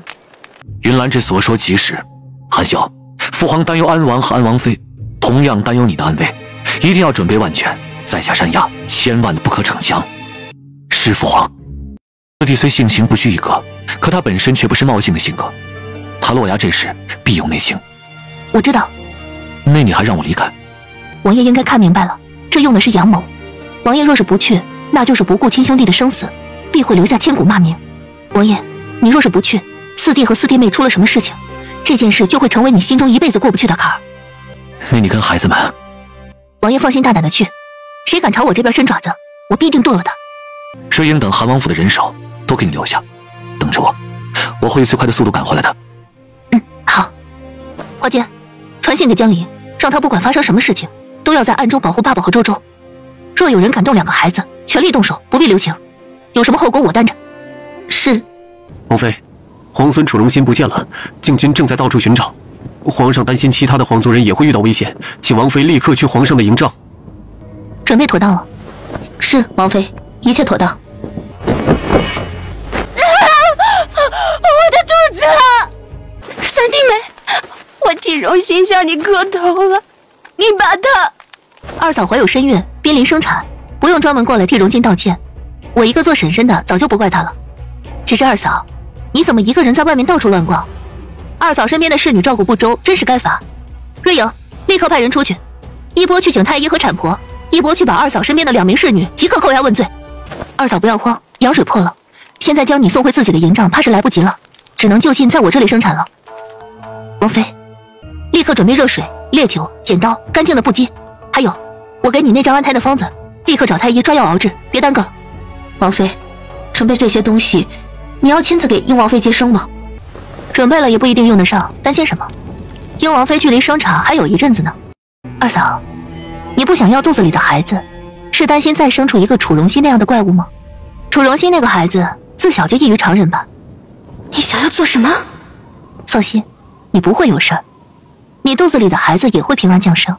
当然了，大概率这个孩子会和楚荣心一样。毒妇，你要害本王的王妃和孩子！英王，我家主子乃是韩王妃，还请你自重。本宫的儿媳怎么样了？小皇孙情况如何？毒妇，你害了本宫的儿媳妇，还敢害本宫儿子！本宫今日就替你母妃好好的教训教训你！啊！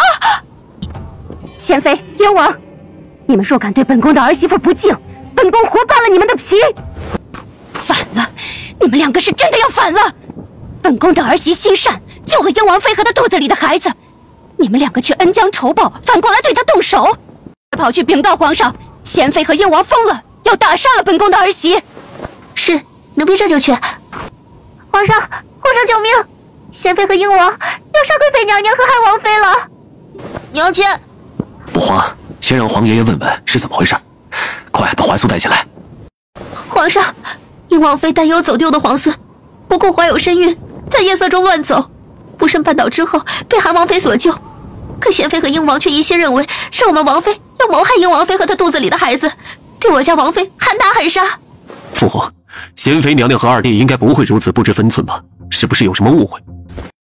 皇上，我家王妃发现英王妃只身一人乱走之后，立刻察觉到了不对劲儿，让属下等人去寻找英王妃的侍女，却不想正好撞见这2名侍女正在谋害产婆。你说什么？皇上，属下前去抓人的时候，也有禁卫护卫同样亲眼所见，他们2人出现在产婆的营帐之中，2名产婆都已经中毒身亡，而装着毒粉的纸包就在2人的衣袖之中。贱婢，好大的胆子！你们杀了产婆是想做什么？这2个奴婢好生恶毒，没有了产婆，英王妃如何平安生产？若真有个3长2短，救了她的韩王妃，才是真的跳进黄河也洗不清了。英王妃现在在何处？回禀皇上，英王妃摔在地上，虽然有韩王妃和身边的侍女保护，可依旧受到惊吓，破了羊水，因此不宜挪动，被韩王妃安置在了自己的营帐中。太医赶过去了吗？回禀皇上，已经全部赶过去了。好，朕也去瞧瞧。父皇，儿臣来抱着八宝和周周吧。武权，赶紧让人准备软轿。不算太远，不用准备软轿了，走过去便好。太子，你抱好了八宝和周周，千万别摔着了。是，父皇放心。护驾！八宝，周周，八宝，周周，快保护孩子！我已经制住他了，快来将他击杀。父皇，您怎么样？可有受伤？朕没事。八宝和周周呢？八宝，周周，救！快，一定要救下小郡王和小郡主。怎么回事？怎么会有狼群呢？父皇，快走！八宝，周周，父皇，2个孩子怕事，都怪儿臣，是儿臣的错。儿臣没有抱好小侄子和小侄女，我怎么那么没用啊？皇上，狼群似乎和那些凹缺有仇，趁着这个机会赶紧后撤，不然等他们厮杀完，您的处境可就危险了。怎么回事？怎么会有这么多的狼嚎声？八宝，周周，你不能走，你不是要救本王的王妃吗？现在立刻马上救！太医不知道哪里去了，我儿媳和皇孙的命可都在慕云兰一个人身上了。他现在若是走了，我儿媳和肚子里的孩子一尸两命，这个罪责算谁的？让开！贵妃姐姐，你和慕云兰现在离开，就是害死我儿媳妇和孙子的杀人凶手。只要你们敢走，本宫和英王绝对会让你们和韩王府身败名裂。你，贵妃娘娘，韩王妃，大事不好了！皇上遭遇獒犬袭击，太子抱着小郡王和小郡主的时候不慎跌倒，失手将2个孩子抛到了獒犬群中。本也是有机会将人救出来的，可不知道从何处跑来的狼群，直接对着那些獒犬厮杀过去了。如今小郡王和小郡主跌落的位置已经全部被狼群踏平，2个孩子实在没有生还的可能了。哎呀，这可真是贵妃姐姐节哀呀！这月有阴晴圆缺，人有旦夕祸福，总是说不准的。唉，就是可怜了2个孩子，3岁多还不到4岁吧，就这么没了。贱人！我告诉你，你最好祈祷八宝和周周平安无恙，那样本宫会给你们一个痛快。若是八宝和周周有个3长2短，本宫连同本宫身后的西凉，豁出所有的人命去不要，也要让你们这些贱人给本宫的孙儿们陪葬！你疯了！把你臭嘴闭上！云兰，你别怕，别管是狼群还是虎穴，母妃一定将八宝和周周平安带回来。母妃，毒妇，你哪里都不能去，快救人！江离，娘亲、祖母、大狗狗，好多大狗狗！江离，辛苦你了，可有受伤？主子放心，江离无事。云兰，一定要好好奖赏这个护卫才是。现在还有更重要的事情去做。八宝、周周，准备好了吗？娘亲，周周准备好了，一定完成任务。好，交给你了。是，主子放心。云兰，你这是要做什么？母妃，楚荣心不是无缘无故失踪的，那些獒犬就是他放出来的。什么？一个孩子怎么可能？是啊，他一个孩子怎么可能想得到这些？又怎么可能不惊动旁人做到这些？这背后少不了有人给他提醒撺掇。那狼群难道也是太子安排的？是，太子想除掉八宝和周周，又想要救驾之功，彻底赢得父皇的宠爱和信赖，让人圈养了狼犬，专门演接着这出戏呢。我看太子是走火入魔了。云兰，你想让八宝和周周做什么？母妃，这份救驾之功给八宝和周周是不是更合适？朕的孙子和孙女被狼群围困，生死未卜，你们竟然劝朕离开！父皇，您是大周朝的主心骨，说是您出了什么事情，江山社稷该何去何从啊？太子，朕是皇帝，可朕也是人。身为一国之君，连自己的孙子孙女都护不住，朕这个皇帝当的还有什么意思？朕如果出了什么事情，你身为储君，可以处理国事，可是八宝和周周如果出事了，朕必定会懊悔，心痛一辈子。立刻的驱散狼群，救下小郡王和小郡主。若是八宝周周出事，今日的在场禁军全部陪葬。哦，坏蛋大狗狗，不许伤害我皇爷爷！是周周，那2个小畜生不是应该死了吗？八宝、周周，乖，是你们吗？皇爷爷，护驾，快护驾！一群坏蛋大狗狗，不许欺负我皇爷爷！皇爷爷，你别怕，坏狗狗欺负你，周周揍死他！老天保佑，这是老天保佑吧？什么老天保佑？我看是小郡主应该是天生祥瑞之体才是啊。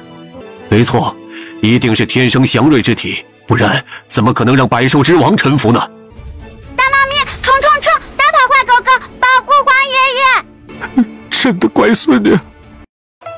谢谢你，大猫咪。周周，快让皇爷爷看看，可有受伤了？你哥哥呢？是不是跟着你一起获救了？皇爷爷，周周没有受伤，是大猫咪救了周周和哥哥。哥哥抱着好大胆在后面呢。好大胆不怕，那是你爹爹。皇爷爷，刚才有很多可怕的恶犬，还有狼。王爷爷有受伤吗？王爷爷要是受伤了，周周就带着大猫咪杀到森林里去，把那些坏蛋大狗狗通通揍一遍。皇爷爷没事，有八宝和周周保护，皇爷爷一点事都没有。皇上得上天庇佑，平安无事，实乃大周朝之幸啊！朕的确是有福气，不过却不是上天庇佑，而是八宝和周周有孝心。皇上，小郡王和小郡主不仅化险为夷，还带着猛虎前来营救皇上，实乃神迹呀！皇族那么多年都没有女孩降生，却偏偏得了小郡王和小郡主这一对龙凤胎，本身就是祥瑞，自然是非比寻常。不错，八宝和周周是朕的福星，是大周朝的祥瑞。好孩子，皇爷爷的好孩子。父皇，猎场已经不安全了，不仅有狼群，还有猛虎。为了父皇的安全，儿臣恳请父皇即刻启程返京，再派遣更多的禁军清剿山林。哼，太子伯伯大坏蛋！周周怪大伯也是应该的，是大伯伯不好，没有保护好你们。王爷爷，太子伯伯不喜欢八宝和妹妹吗？八宝为什么会这么问啊？因为太子伯伯把八宝和妹妹扔给了那些坏狗狗啊。八宝误会了，当时天色太黑，地上又有一个坑，太子伯伯没有站稳，摔倒在地，没有抱紧你们。才不是，没有抱紧和扔出去，周周还是分得清的。太子伯伯就是把周周和哥哥扔出去的。你们两个受了惊吓，一时分辨不清，太子伯伯不会怪你们的。父皇，眼下当务之急。皇上，太子殿下受了重伤，瞧瞧这身上的血迹，必定是失血过多了，还是先退出此地，请太医过来帮太子殿下包扎疗伤吧。周周，刚才那只大虫。什么大虫？哪里有大虫？很大吗？能不能扔到坏蛋太子伯伯的脑袋上？就是刚才你骑着那只大猫咪，是他救了你跟八宝吗？皇爷爷，大猫咪是来着好大胆的，周周和哥哥身上有好大胆的味道，所以大猫咪就找到了我们，还把我们从坏蛋狗狗的嘴巴里救了出来。虎毒不食子，动物之间尚且有着不残害幼崽的灵性，实属难得。父皇是用老虎来敲打我，他真的因为那两个小畜生的话怀疑上了我。王爷爷，娘亲呢？怎么没有看到娘亲？快来人，立刻是把道路和营帐清理出来，全部的受伤之人统计明会，按照伤情的轻重由太医诊治。父皇，这件事就由儿臣来安排吧。不必，你伤的也不轻，等太医帮你包扎之后，好生的休息养伤。这件事情之后就交由这老五平王来安排。父皇，儿臣没有经验的。有那么多官员在一旁帮衬着，你也就是起一个坐镇调度之作用，没有经验就虚心的向别的大人请教。你已经成家立业了，等回去之后也该入朝理政了。是。皇上，奴才斗胆，也想沾一沾小郡王和小郡主的福气，让奴才抱一抱两位小主子如何呀？皇上放心，奴才就是把自己个儿摔死了，也绝对不会伤到小郡王、小郡主一根汗毛的。不要，周周不要别人抱。王爷爷累了，肯定是平时没有好好吃东西，锻炼身体的缘故。傻孩子，皇爷爷是年纪大了，不中用了。王爷爷不是能活10000岁吗？怎么会年纪大呢？王爷爷吃这个，这是娘亲专门给八宝做的。八宝以前身体也很坏，好好吃东西，好好锻炼，现在已经恢复了。哎呀，小祖宗啊，皇上入口的东西没试过毒是不会吃的。王爷爷走吧，我们快点去见娘亲。王爷爷辛苦，周周也可以自己走，不过要皇爷爷牵牵。皇上，奴才怎么感觉您像是突然之间年轻了许多呢？八宝和周周乃是天生的祥瑞之体，我这个皇爷爷自然是跟着享福。要完的事情不准任何人知道。是，奴才谨记。母妃，时间到了。顾云兰，英王，我已经在帮英王妃接生了，你还想做什么？贱人，我好歹是宫妃，你们婆媳两人竟然如此对待本宫，看我的皇上面前如何告你们的状。告状？贤妃娘娘不去，我还要去呢。我好心好意救英王妃和她肚子里的孩子，为什么到了你们口中却成了罪人？而且你们明知道八宝和周周遇险，为什么拦着我不让我去救人？哼，救本宫的儿媳，我怎么不知道你穆云兰什么时候生出了菩萨心肠？本宫的儿媳和孙儿之所以会遇险，肯定是因为你吧？如果不是你伤了他们母子，何苦巴巴的舔着脸非要救？贤妃，你你少在这里含血喷人！贵妃姐姐这么激动，是不是做多了恶事心虚了？哼，八宝和周周那2个小畜生出事，完全就是你们的报应。你好大的胆子！你再敢胡言乱语，本宫便废了你！废了我？哈哈，笑死了！我可是皇上亲口赐封的贤妃，你有什么资格？朕有没有资格？亲，你们没事儿，太好了，真是太好了！父皇，是你救了八宝和周周吗？儿媳叩谢父皇。奸夫，朕问你话呢，废了你，朕有没有资格？父皇，母妃一时言语无状，请父皇宽恕。小郡王和小郡主果真是福星啊！有他们带来的福气，皇上现在是腰不酸了，腿不疼了，扇人都更有劲儿了。皇上，臣妾知错，臣妾不该口不择言，可这一切都是事出有因呢。父皇来了，贤妃娘娘倒是仔细说说，什么因，什么果？皇上，因为荣心之前的冒犯，陆云兰一直怀恨在心。应王妃前来找他询问有没有见过荣心，却被他推倒，以至于羊水破裂而难产。微臣来晚了，请皇上责罚。你们现在才过来？皇上，微臣等人收到英王妃要生产的消息，立刻就往这边赶。可是，在半路上遇到了恶犬之后，又有狼群袭击，躲到一处营帐中死守，才勉强保全性命啊！你们去看一看英王妃的状况。皇上，多亏了韩王妃帮忙施针，用药调理，英王妃一切安好，肚子里的孩子也无恙。怎么可能？贤妃娘娘，这是什么意思？什么叫不可能？难不成你知道英王妃和她肚子里的孩子都将不保？云兰，你这么说，是不是发现了什么线索？父皇，英王妃生活的如何，本应该是二哥和二嫂之间的家务事，我本不应该插手这些。可既然撞上了，我也不是怕事的人，总要说2句公道话。有什么话尽管说就是，父皇必定为你做主。是，父皇。儿媳收到您让前往营帐聚集的消息之后，便出了门，却不想迎头便撞上了英王妃。她只身一人，身边没有带任何侍女，险些摔倒在地上，而且见到我便直接替楚荣心开口道歉。当时周围有很多禁军，皆可以作为人证。皇上，臣妾不知道这些细节。不知道细节你就满口胡说，往本宫的儿媳妇身上泼脏水。德贵妃，以后再遇上这样的事情，不要总是动嘴骂人。皇上，这贤妃……来人，把贤妃拖至营帐外，掌嘴30。皇上，臣妾一时不察，不是有意污蔑韩王妃的，皇上恕罪，赦罪啊！父皇，母妃只是太过担忧儿媳妇和小皇孙了，这才一时口不择言，请父皇从轻发落。朕忘了还有你呢。是啊，父皇，儿臣都这么大了，母妃也一直兢兢业业地照顾父皇，不看僧面也要看佛面呢，还请父皇饶过母妃这一次吧。身为儿子，怎么能眼睁睁地看着自己母亲被责罚呢？去，把英王一并拖下去，让他跪在贤妃的身旁，一同掌嘴。父皇，怎么，你不是很关心你的母妃吗？让你跟着母妃一起受罚，又不乐意了？当然不是。不是就好，拖下去。你看，光嘴上说是没什么用的，得拿出一些个实质性的惩罚，这样才可以让这些人守规矩、长教训。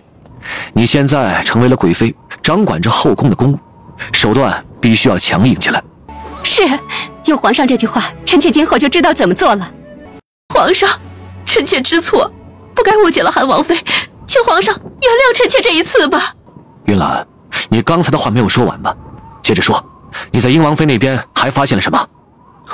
还没完。父皇，儿臣安置好了英王妃之后，帮她诊脉，却发现她服下了过量的烈性堕胎药。不可能，你在胡言乱语些什么呀？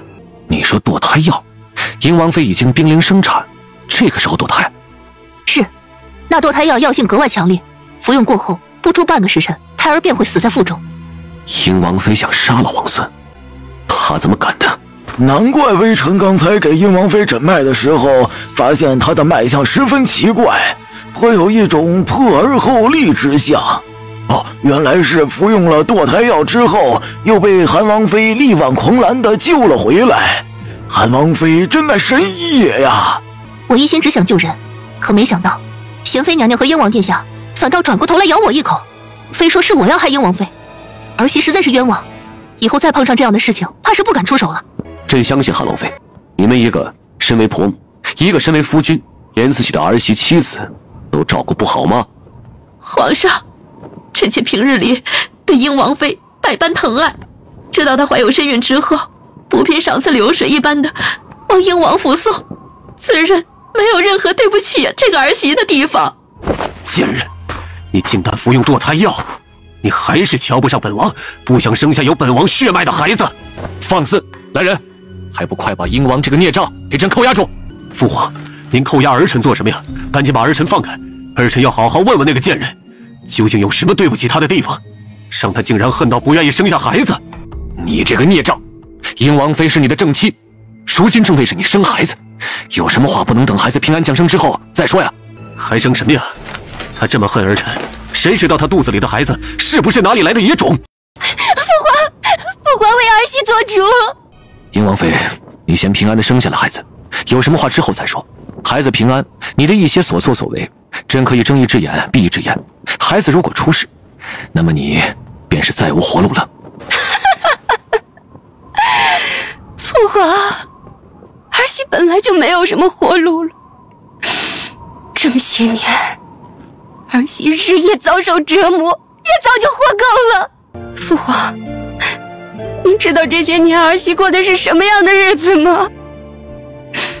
因为当初选秀传出过几句儿媳会被指给太子的流言蜚语，结果这么多年，别管是贤妃还是英王，都对儿媳怀恨在心，百般折辱。贱人，你还敢提当年？本王就知道，你还做着入太子府的梦呢。你不就是瞧不上本王，想着另攀高枝吗？果然，贱人永远都是贱人。给朕闭嘴！英王如果再敢插嘴，直接把嘴堵上。父皇，您瞧见了吧？这位英王殿下不仅在战场上威风，回到府里更是威风。他就是个恶鬼，就是个变态。他在床上对儿媳百般折辱，也让儿媳感受到疼痛为乐。平日里，只要是在府中，就必定将我叫过去，让我跪在地上伺候他。你这个贱人，是彻底不要脸了吗？这样的话你都敢往外说？我以前就是太要脸了，才让你对我为所欲为，将我折磨得不成人样。你是个大变态，楚荣心就是个小变态，你们父子两个都不是什么好东西。你闭嘴！父皇，你不是好奇我为什么不想生下肚子里的孩子吗？为什么？因为我肚子里怀的和楚荣心一样，就是个天生的坏种。你说什么？那楚荣心小小年纪便脾气暴躁，吃奶的时候就咬伤了好几个奶娘，再大一些就以伤害羞辱身边的侍女内侍为乐，甚至喜欢将绳子拴在人的脖子上，看人在地上跪着爬行，几次险些闹出人命。楚荣心才只有7岁。是啊，所以儿媳才说他是天生的坏种。他自小就知道怎么折磨人，甚至连我这个母亲都不放在眼中。儿媳一次一次的想要教好他，可他完全不配合，不仅一个字听不下去，还动辄就咬儿媳的手臂。小孩子顽皮一些，怎么了？你跟他斤斤计较，那才是没有一点做母亲的样子呢。立刻把英王绑了，把嘴堵上。楚景湛，你竟然也有今日！皇上，楚荣心明明有问题，我跟他说过不止一次，英王却视而不见。我只能去找贤妃，可不仅没有换来重视，反倒被贤妃一顿责骂，说我没有照顾好孩子。朕会让人去查实这些，若你的话都是真的，朕会软禁楚荣心，绝不可能让其成长为皇室的耻辱。皇上，韩王妃的确是清清白白，是儿媳不想要孩子，又害怕背负上杀害皇孙的罪名，所以才服下堕胎药，想要将所有的事情都推到韩王妃的身上。还有我身边的2个侍女，也是儿媳安排他们去毒杀了产婆，为的就是双管齐下，不让这个孩子平安降生。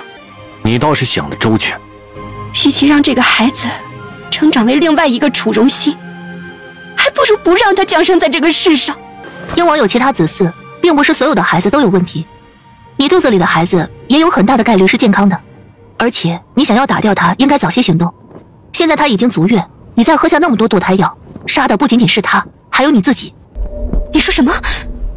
我的孩子有可能是健康的。是，可是他明明告诉我啊！父皇，英王妃要生产了，请太医帮着瞧瞧吧。寻找有接生经验的嬷嬷立刻调集过来照顾英王妃。太医，赶紧诊脉开药，确保皇孙平安降生。回禀皇上、贵妃娘娘，英王妃生下一个男孩。皇上，英王妃平安生子，只是失血过多，伤了根基，今后再也难以有孕了。小皇孙他，这个孩子如何？孩子在母体之中憋闷的时间太久了，而且孕期没有补充足够的营养，长大了之后，可能会不怎么伶俐。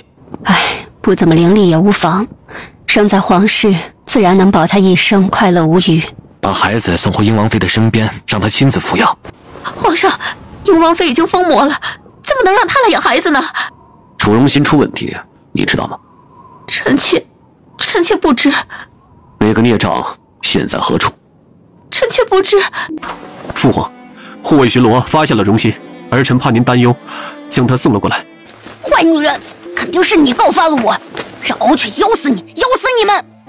你最好不要这样大吵大叫。叫你管！不会，坏女人，敖犬怎么没有撕了你呢？还有八宝和周周，应该把你们都吃掉，统统吃掉！孽障，你都做了什么？皇上，一切都是楚荣心这个孽障所为，不关臣妾的事情啊！您，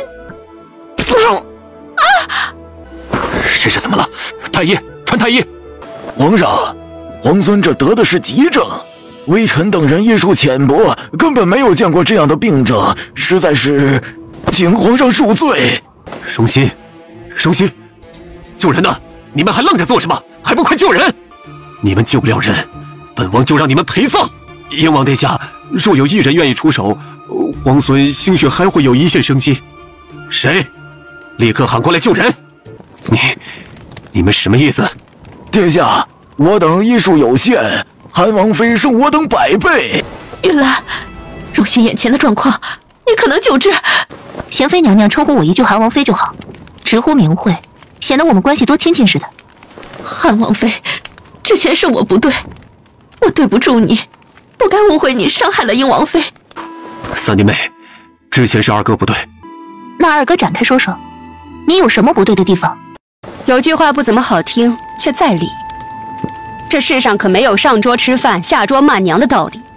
有些人犯错了却不认错，真认为这世上什么便宜都让你们占了？韩王妃，求你救救荣心，他只是个7岁的孩子呀，你忍心看他死在你的面前吗？贤妃和英王都忍心，我有什么不忍心的？韩王妃，是我不好，我被朱由蒙了心，看着荣心犯错，还一心包庇，委屈了你，是我不该不分青红皂白，诬陷你害了英王妃和她肚子里的孩子，我不该诅咒八宝和周周，不该阻拦着你，不让你去救他们，我有罪。这种病症并不算特别罕见，有一些人病症不明显，能平平安安的活到成年，还有一些发作起来宛若疯癫，凶性大，脾气暴躁，无法控制，越长大一些便会沦为杀人惯犯。父皇，楚荣心的病症已经十分严重，今后必须长期服药，才能够确保其平安长大。儿媳犹疑了许久，到底是不忍心看着他就这样死去。回到京城之后，我会研制出一款药丸，专门治疗楚荣心的病，以后每月按时送到他那边。好，云兰，委屈你了。儿媳之前心中的确有气，甚至想过不救他，可到底是皇家血脉，儿媳就算再怎么不喜欢，也顾虑着他体内流着楚家的血，也不能太过委屈了你。给楚荣心的药，收多少银两该收的就收多少，让英王府补给你。好，我收了英王府的银子，就多制作出一些药丸来，免费发放给那些患有同样病症的孩子。皇上，您瞧见了吧？云兰这孩子究竟有多么善良？韩王妃着实是心怀大义，医者仁心啊！贤妃诅咒皇孙出言恶毒，苛待儿媳品行低贱，不堪再为妃位，即日起贬为嫔位。回宫之后禁足半年，每日抄写佛经，好好的静思己过。皇上，你再开口多说一个字，朕不介意把你贬为庶人。我刚刚去看了，周围的蛇群依旧没有散去，都怪我。如果不是为了保护我，你们不会受这么重的伤。王爷，那是最后一枚药丸了。王爷，安王现在的状况，王爷也要为自己考虑考虑。你被狼群抓伤，又被毒蛇咬了，若是再把这最后一枚药丸喂给安王，你该怎么办？什么安王？那是你的夫君，还有四弟妹，请自重。我没有别的意思，只是王爷，也许这里就是我们的葬身之地了。王爷，你后悔下山崖救助我们吗？王爷，你还记得10年前我们初次遇见吗？那个时候我刚刚9岁，父亲还没有坐上丞相的高位，只是个普通的3品官。跟着母亲前去参加宫宴的时候，我被人陷害，闯了太后的宫殿，还摔了一身的泥。是王爷救了我，带着我走出了慈安宫，还为我披上了一件披风。你所说这些我已经不记得，人还是要往前看当下这道路，而不是总回头念着过去。这些话我本打算藏在肚子里，一辈子不与人讲。可眼下我们被困在这里，也许再也没有机会离开了。我才发现我不想带着遗憾走，至少我想让王爷明白。本王不想去明白，你也不必再说了。王爷，我没有非分之想，也不敢有，只是想把这些事情告诉你，让你知道，曾经有个女子从很小的时候为什么？滚！四弟，明妃，四弟，你先顾好自己。三哥，明妃，他去打水了，一会儿就回来。三哥，是我太过心慌，一时口不择言，说了很多不该说的话，还请三哥不要怪罪。你忍一下。三哥，你怎么样？是不是那石头缝里有毒蛇？我的脚扭了。当成拐杖拄着。三哥，怎么了？云兰。王爷。云兰，你是来救的吗？是，王爷，我来帮你。你对本王做了什么？王爷在说什么？我什么都没有做，你这是怎么了？你以为本王不敢杀你？王爷，杀了我，你也会死的。就要死在这儿了吗？云兰，宝宝，周周，云兰。王爷，楚寒笑，你疯了！云兰，我在呢，我在呢，你怎么了？我来了，我来带你回去。三嫂，景木，求求你，救救景木。三嫂，景木怎么样？放心，我没说让他走之前，阎王爷来了也得把人留下。那就好。云兰，别急，等我缝完楚景木再去缝你。我不急。外面应该已经清扫干净了。四弟妹若是觉得这里太过血腥，可以到外面透透气。不用，我想留在这里陪着景木。王爷来的正好，坐下，缝你。好了，云兰，来吧。你的手怎么了？王爷那么久没有消息，王妃自然担忧的不行。和皇上禀报过后，匆忙的就下了山崖，手上的伤自然是下山崖的时候留下的。放心，便是手肿了，也不会把你的伤口缝错。毕竟总不能影响我们韩王殿下的俊美之姿，不是？王妃，外面的毒蛇已经尽数清理干净了，禁军正在四周驻扎，请王妃吩咐。派人去通知皇上，就说人已经找到。不过安王殿下重伤，需要至少等3日才能挪动。运送一批物资下来，衣服、食物以及各种药材，够3日所用即可。其余人等就地扎营，撒好驱虫的药粉，注意警戒。是。三哥，之前我觉得自己必死无疑，一时没有控制住情绪，才失言说了那些不该说的话，并非有意冒犯，也不想辜负了景木。这样的事情，一旦景木或者三嫂知道，必定心生误会，到时候我就算是死，怕是也难以弥补自己的过错。我什么都没听过，也什么都没记下。从今以后，好好做你的安王妃。本王祝你和四弟相亲相爱，举案齐眉。是，我记下了，多谢三哥。王爷跟着我过来做什么？云兰，你生我气了？王爷说笑了，我有什么气好生的？我不该逞强，不该让你担忧。我没想过山谷下除了毒蛇和狼群，竟还埋伏着刺客，好几日没有消息，定然是让你跟孩子们担忧坏了。王爷只想说这些？自然不是。谢谢您，又救了我一命。王爷若是真要感谢，直接把这份救命之恩折合成银两就是了。我也不多要，20万两银子差不多了。鉴于王府的经济状况，王爷一时拿不出那么多银两的话，也可以先给我打个欠条，分期付给我就是了。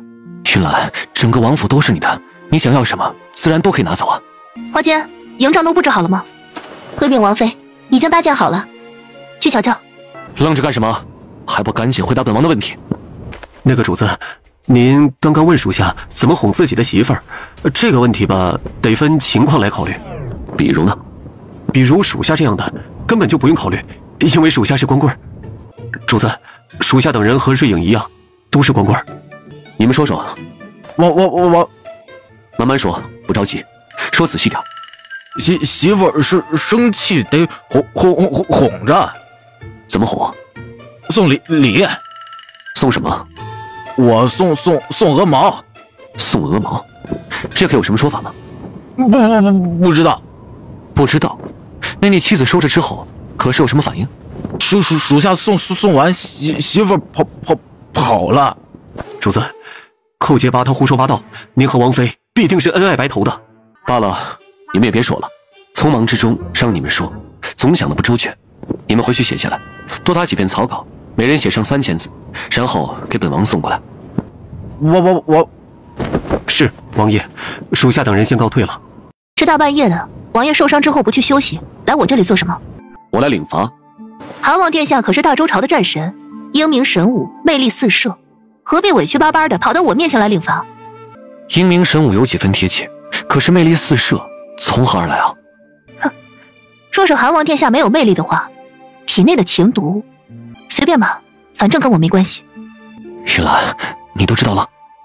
玉兰，我错了，不该隐瞒你的。他扭了脚，我帮他把脚拔出来时候被毒蛇咬伤，之后便感觉身体发热，十分的不正常。我才意识到不妥，本想着把人杀了，也绝不能发生有违伦理之事，结果你便奇迹般的在我的面前出现了。云兰，我没想过跟傅明飞有什么，甚至考虑过揭穿他所有之心，让四弟休了他。可是四弟他喜欢傅明飞，喜欢了多年，当时父皇赐婚，他高兴的喝了3天3夜，之后更是不顾着皇家规矩，3书6聘，亲自骑马迎娶。甚至到现在，他与傅明飞成婚多年，一直没有子嗣，却从未想过要纳妾。如果这个时候他知道了傅明飞的背叛，我怕他真撑不住，我也怕我们的兄弟情谊从此灰飞烟灭。云兰，我跟他没什么，没有单独见过面，甚至连话都没说几句。而且刚才我已经警告过他了，让他跟四弟好好相处，不要再生出任何的其余的心思，否则我跟他第一个算账，绝不容情。这不是毒蛇咬伤，不是吗？是蜈蚣，有剧毒的蜈蚣不多，带情毒的就更少了，除非是有人专门饲养炼制的。娘亲，娘亲，周周好想你哦。娘亲，你终于回来了，爸爸又担心死了。母妃，本宫的云兰，好孩子，快让母妃瞧瞧有没有受伤，有没有哪里不舒服啊？你们愣着干什么？还不去检查？多谢父皇，让您担忧了。无妨，行完礼之后就往旁边让一让，别挡着太医帮云兰检查。父皇、母妃，儿媳没事的，让你们担忧了。朕就知道你有分寸，你的骨子里淌的可是陆家人的血。好孩子，真是辛苦你了。哼，这倒霉儿子，等回去之后再跟他算账。母妃，我没事的。好好好，营帐都布置好了，这几日你在山崖下必定是累坏了，快些回去休息。娘亲乖乖哦，想吃什么想喝什么告诉周周，周周来照顾娘亲。娘亲的脉象很平稳，但是要注意休息，什么事情都不能自己做，要让孩子做。娘亲记住了吗？好，娘亲记下了。王妃这几日着实辛苦，母妃跟孩子们多关心关心，也是应当的。本王的伤势也不重，王妃又给上药包扎，到如今好了大半，自然是不用过多在意。三弟，姑刚刚陪着父皇喝了一杯茶，正想要去看看你呢。听闻三弟在崖下受了伤，姑十分的担忧啊。对了，怎么只有三弟一个人？你的那间护卫呢？哎，这做下属的怎么能如此粗心大意？德贵妃忙着照顾韩王妃，那些护卫们应该仔细照顾着你才是啊。多谢太子关心。我这个做大哥的自然关心你们这些弟弟。太医们这会儿都聚集到了四弟那边去了。三弟，你身体若是有什么不适的话，可不要忍着。姑现在便去叫人喊2个太医过来，专门给你看看。弟弟的肩膀受伤了，八宝不能撞的。爹爹，你现在疼得还厉害吗？周周给你呼呼。痛痛飞飞。爹爹没事了，你们娘亲给爹爹用了最好的伤药，伤口现在都是已经结痂了。爹爹，你肯定还是很疼的。周周之前摔倒，摔破了膝盖都很疼呢。爹爹还能走路吗？要不要周周来背着你？周周这2天和好大丹打架，力气变大了很多呢。没关系，爹爹可以自己走，还能抱着八宝和周周。爹爹，你之前教导八宝，发生任何事情一定要先照顾好娘亲。刚刚八宝和妹妹已经把娘亲安顿妥当了，现在来照顾爹爹。好，你们都很棒，失陪了，太子殿下。爹爹，要不你把手放在八宝的脑袋上吧，八宝可以给你当拐杖。哥哥，你身体不好，还是让周周来吧。可以把黄爷爷给周周做的小车车拿过来，让爹爹坐着，周周拖着爹爹走。韩王妃，太后宣您到前面伴驾。韩王妃，太后吩咐，请您一个人过去。你是先到太后身边伺候的？是，韩王妃称呼奴婢一声玉嬷嬷即可。玉嬷嬷，我这几日没去慈安宫，不知道贵嬷嬷可还安好？山路崎岖，韩王妃身体娇弱，自然应该由王爷陪同。是奴婢多嘴，罪该万死，韩王妃小心脚下。德贵妃，佛祖面前你打扮的这般花哨，哪里有一点上香祈福的样儿？太后教训的是。太后，贵妃姐姐出身西凉，听说那是个贫苦之地，她不懂我们大周朝的规矩，也是情有可原，请您不要生气了。哼，一方水土养一方人，蛮夷的土地自然孕养不出什么好花。母妃，你快瞧，天上那是什么？那是什么？好像是仙鹤。啊，等等，你们瞧，那仙鹤嘴巴边还衔着什么东西呢？这是牡丹花的花香，好神奇的香气啊！我竟然感觉神清气爽，身上都暖和了许多。这不是仙鹤献瑞的吉祥之兆吗？太后娘娘，你要上香祈福，正准备登山呢，这仙鹤就出现了，分明是冲着您来的呀。叶嫔娘娘说的极是，皇祖母，仙鹤衔牡丹，还是并蒂连枝的黑白双色牡丹，着实是罕见的祥瑞之景。太后娘娘，仙鹤立在青松之上，一直等待，该不会是等着您过去接过牡丹花枝吧？好，那哀家就接下这祥瑞了。等着吧，因为这祥瑞，我们估计要好好的站一阵子，然后对着太后捧臭脚了。皇祖母身份尊贵，凤仪万千，这仙鹤瞧见了，都被震惊的晃神了呢。就你嘴甜，都快把哀家夸出花来了。皇祖母，虽喜可没有夸张，一字一句都是实话实说。这仙鹤怎么不按套路出牌？哎呦，太后娘娘，太后娘娘，您的衣裙被沾湿，按道理来说应该立马更换过，可是眼下人数众多，又是在佛门脚下，这是上京第一场出血，都说瑞雪兆丰年，这瑞雪自然也是吉祥之物。皇祖母，这也是沾染了祥瑞之气呢。皇祖母，这仙鹤献瑞，自然只能远观，见过了就是难得的福气了。眼看着时辰不早了，不如早些上山烧香祈福吧。贵妃姐姐一直盯着仙鹤瞧，莫不是也瞧上了那独特的双色牡丹？妹妹还是要提醒姐姐一句，牡丹乃是花王，一株双色更是难得，可不是什么人都有资格染指的。太后娘娘，您说是吧？啊，你们快瞧，仙鹤又飞起来了！仙鹤这是要做什么？母妃，看样子这仙鹤是想把这双色牡丹献给您的，母妃快些接过吧。这个贱人凭什么？阿弥陀佛，善哉善哉。多年未见，大师一切可安好？见过太后，佛祖保佑，贫僧一切安好。哀家这次来上香，果真是来对了，竟然有缘见到大师。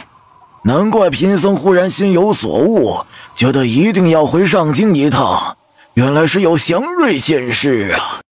阿弥陀佛，阿弥陀佛。见过了陈大师。许师仙和妃累了，把这双色牡丹送到了本宫的手上，正好来到了普惠寺，又巧遇了大师，那本宫就借花献佛吧。能得如此奇花供奉，实乃是难得的缘分，请诸位施主移步上山上香吧。大师，我们是不是曾经见过？佛曰不可说。云兰，你和韩潇那个臭小子。母妃，我们现在还处在恋爱阶段，也就是互相考察对方是不是真的值得我们携手一生。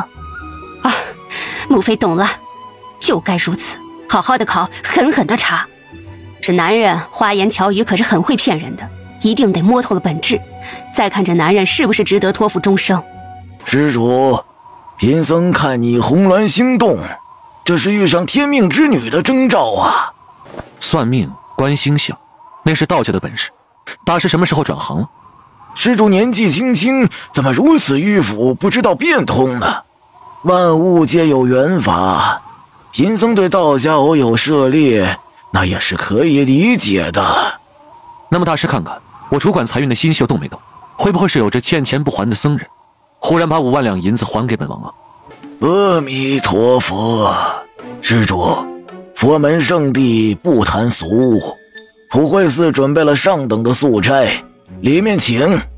是，八宝和周周的身世问题，多亏了大师帮忙，早就应该送上谢礼，只可惜一直无缘得见，今日恰好补上。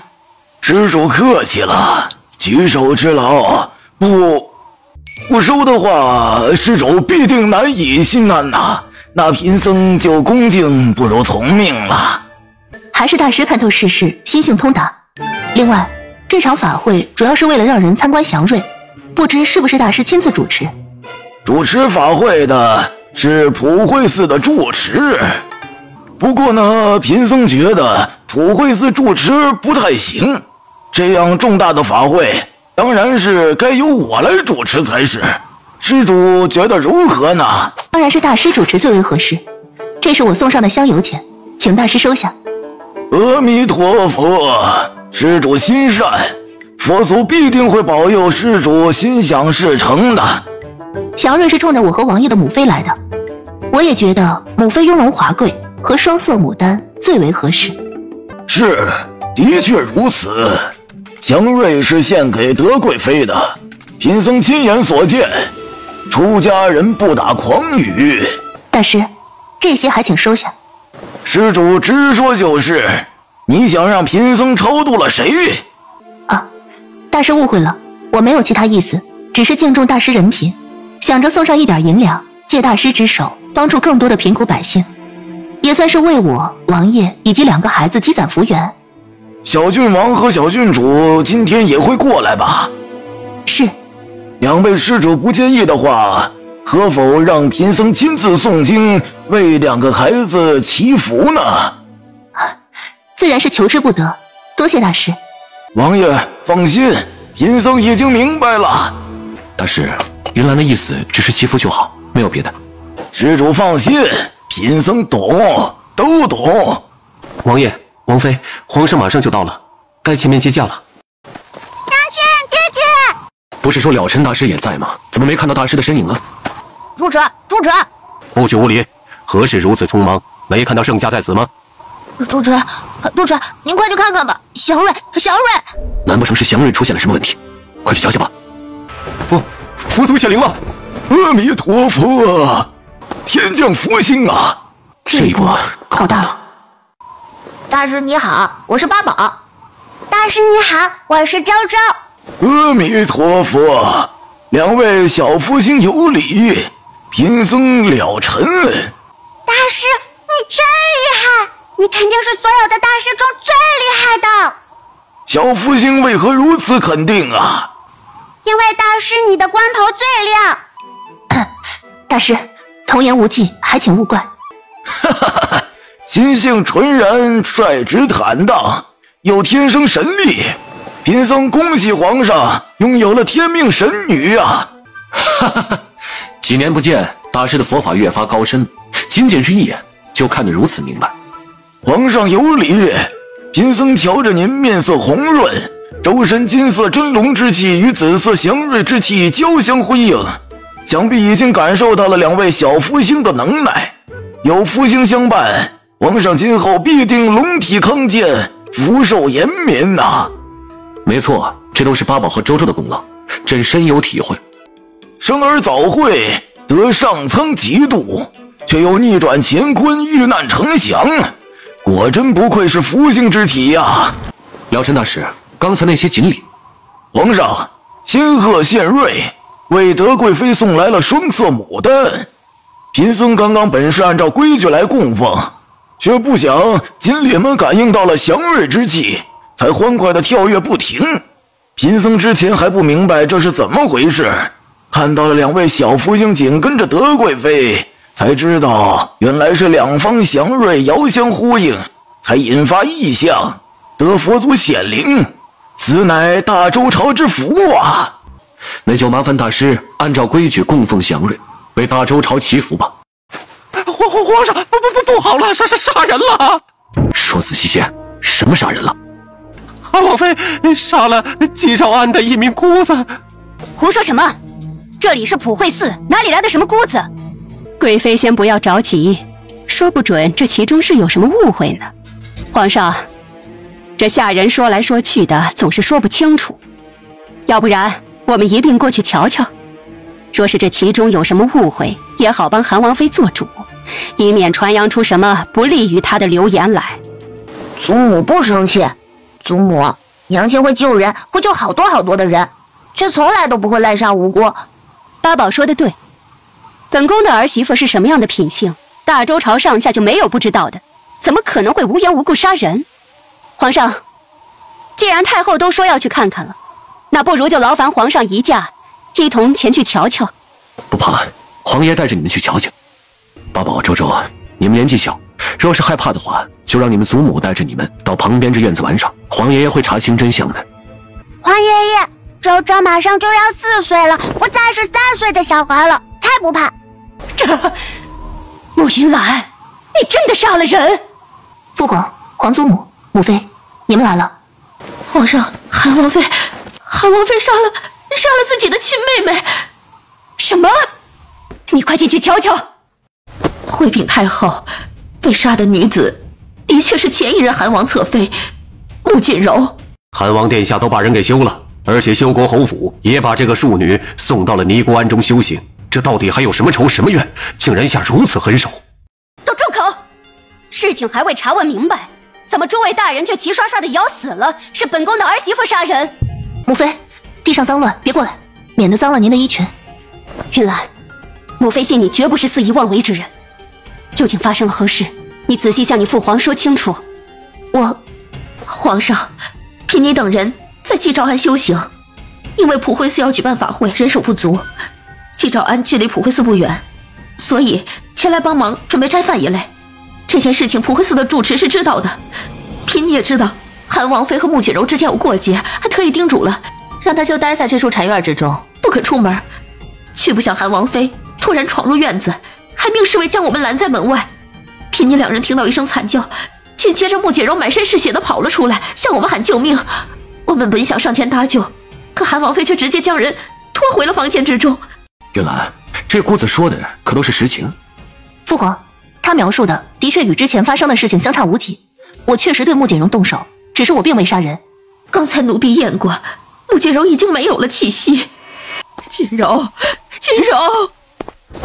我的孙女儿啊，你怎么救？老夫人，你这是做什么？参见皇上太后，老身失态了。你是老修国侯夫人张氏？是。一把年纪了，快起来吧。发生了这样的事，谁也没想到。你节哀顺变吧。你这个不争气的孩子，怎么就不听祖母的话呢？祖母都说了，让你好好思过，好好反省，你为什么不听？为什么呀？唉，哀家年纪大了，最是见不得这样的场面。皇帝，你瞧这桩杀人案该如何处置才好？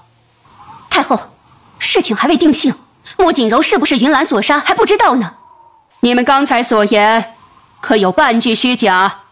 刚才所言皆是我们亲眼所见，绝无半句虚假，否则愿受五雷轰顶之罚，永不超生。穆云岚，穆锦柔变成这样，是不是你所为？是我做的，只不过穆锦柔有再多不是，那也是你血脉相连的亲妹妹，你是怎么下得去手的？你真是太让哀家失望了。皇上，是锦柔该死，韩王妃杀了她，也算是她罪有应得。皇上，云岚定是一时糊涂，才做下了此等错事，请皇上不要怪罪她。老身愿意替云岚领罚，别管什么样的惩罚，哪怕是砍头，老身也甘愿。请皇上饶恕了云岚吧。皇上，父皇，儿媳觉得这件事透露着怪异，不能轻易定罪，还是应该将来龙去脉搞清楚才是。三嫂，刚刚那姑子说是你带着人闯进来的，必定是有什么要紧的事情发生了吧？不然此处禅院如此偏僻，三嫂断不会径直过来才是。王爷想为我也求一个平安福袋，出门去找了尘大师，结果久久未归。我出去找人，遇到了一个小沙弥，那个小沙弥说看见王爷进入了这处荒僻的禅院，还说是被一名女子扶着。仔细询问才知道竟然是季兆安的人，我心中担忧，便直接带人找了过来。韩王来这里，该不会是发现了穆锦柔了吧？王妃，您之所以会动手，是不是因为嗅到了房间之中两相欢的味道？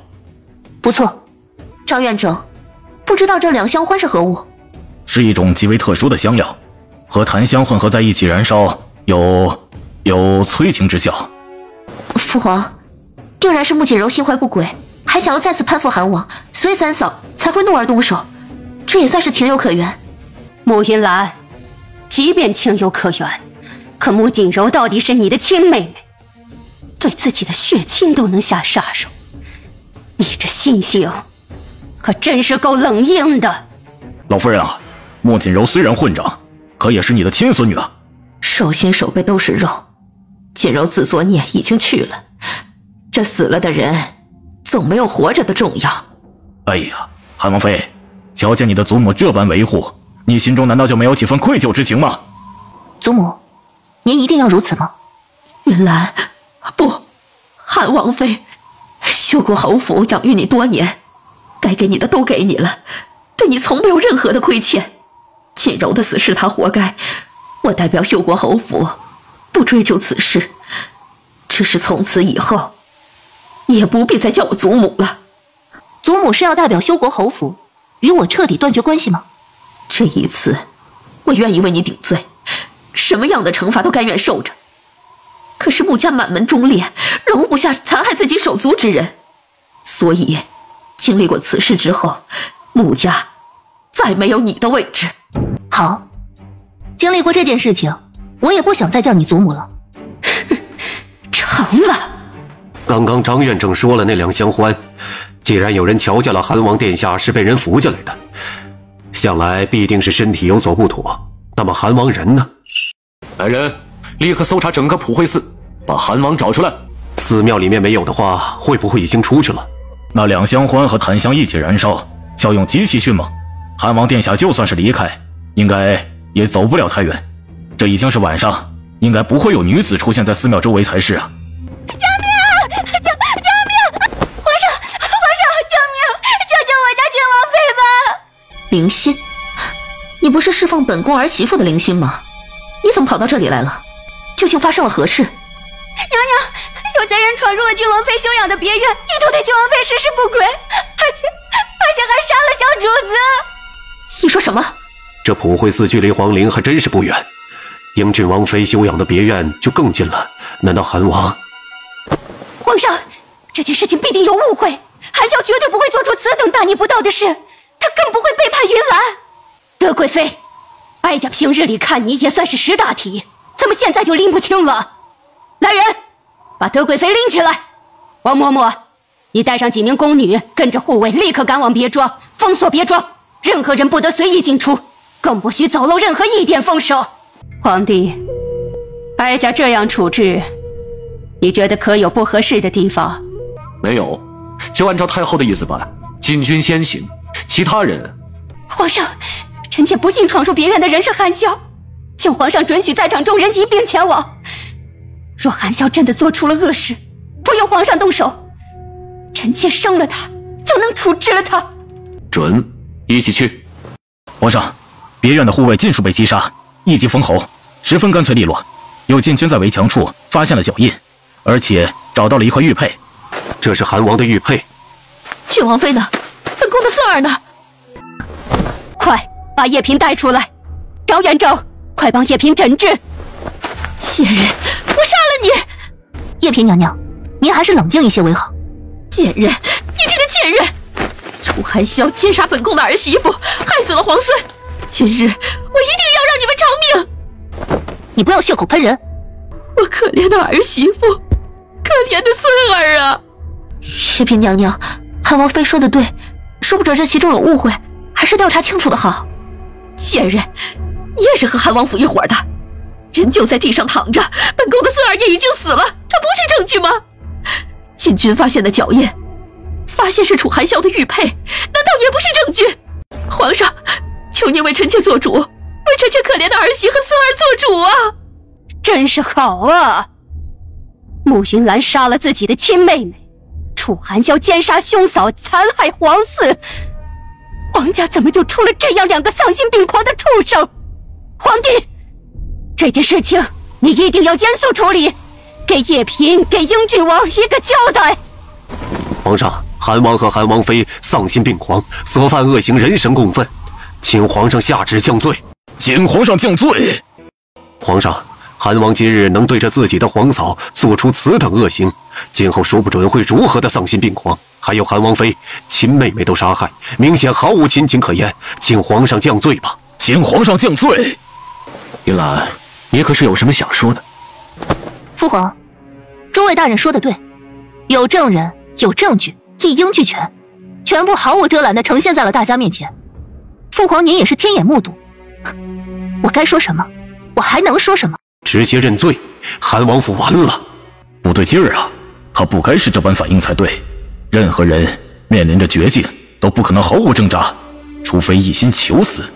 可慕云兰绝对不会是坐以待毙的人呐。父皇，您就按诸位大人所言，直接给我们定罪吧，砍头也好，流放也罢，亦或是贬为庶民。一次次遇险，一次次的变故，儿媳是真的怕了。只希望父皇看在儿媳和王爷也算是立下过功劳的份上，将我们一家四口放在一起，不要让我们分开。都是坏人，你们都是坏人！大坏蛋，这讨厌大坏蛋！皇上，臣妾无才无德，实在是难以胜任德贵妃的位置。皇上要惩处韩萧和云兰，顺便把臣妾也一并处置了吧。王爷爷，你有好多伯伯和叔叔陪着，爹爹和娘亲只有八宝和周周两个人，所以八宝以后不能陪着您了。不能见皇爷爷了吗？可是皇爷爷吃药要怕苦，还要周周喂糖糖呢。皇爷爷，我舍不得你。那么按照你们这意思，应该如何处置韩王与韩王妃啊？央求着朕处置了韩王府的是你们，如今朕问你们意见，又都不说话了。皇上，这件事情牵扯重大，还是应该由皇上圣心裁决。什么事情都让朕来裁决，那么要你们这帮官员做什么？皇上，事情关系到皇子以及皇子妃，按理来说，我们这些臣子别管说什么惩处，都是大不敬的了。可先帝曾经定下过规矩，天子犯法与庶民同罪，韩王犯下的过错，若放到民间，哪怕是被砍头问罪，依旧要被千夫所指。按照你的意思，应该是把韩王就地格杀。皇上，韩王殿下到底是皇子，而且又是因为被人下药才做出了此等恶事。微臣认为罪不至死，只需要被贬为庶人，终身囚禁即可。贬为庶人，终身囚禁？礼部尚书这么说了，你们其余人可是有什么更好的意见？微臣等人赞同礼部尚书的提议。看来礼部尚书颇有威望，其余官员竟都是纷纷的附议。那么你就接着说说吧，慕云兰呢？该如何处置啊？皇上，韩王被贬为庶民的话，韩王妃自然也要一同革去封号，皇上御赐的金牌也要收回。另外还有朱颜阁，庶民的身份，又有杀害自己亲妹妹的罪行，自然不能再接触官员女眷。毕竟连亲妹妹都容不下，谁知道他会不会暗中挟私报复呢？八宝和周周呢？皇上，两个孩子到底无辜，又是皇家血脉，倒是可以留在宫中。只是为了防止他们以后被人利用，亦或是生出什么妄念，掀起事端，不能再像从前那般恩宠了，将人关入了冷宫之中，派遣几个嬷嬷内侍照顾着，能让他们平安长大，已经是格外的恩泽了。逆臣，那本王是不是还要谢谢你啊？啊！别打了！啊！别打了！韩萧啊！我的头发！我的头发！皇上，你要为下官做主啊！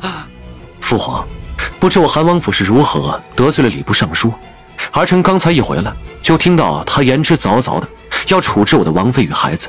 韩王，你犯下大罪，还殴打朝廷命官！就你这副怂样，也配当朝廷命官吗？还有，什么大罪啊？本王察觉有贼人上山，意图行刺父皇，所以连夜追凶，好不容易的才把贼人绞杀。没有功劳就罢了，竟然还犯下了大罪。什么？诸位大人神色为什么如此奇怪啊？本王没犯下什么罪，你们很失望？王爷，你没有发生什么事吧？玉兰，你怎么了？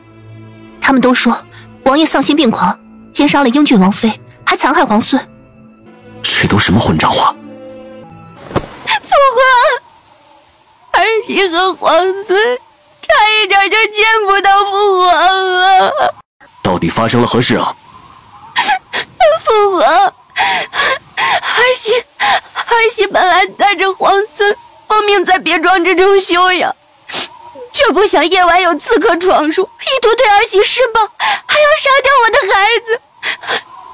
多亏了三弟和了尘大师及时赶到，救下了我们母子，诛杀了那些刺客。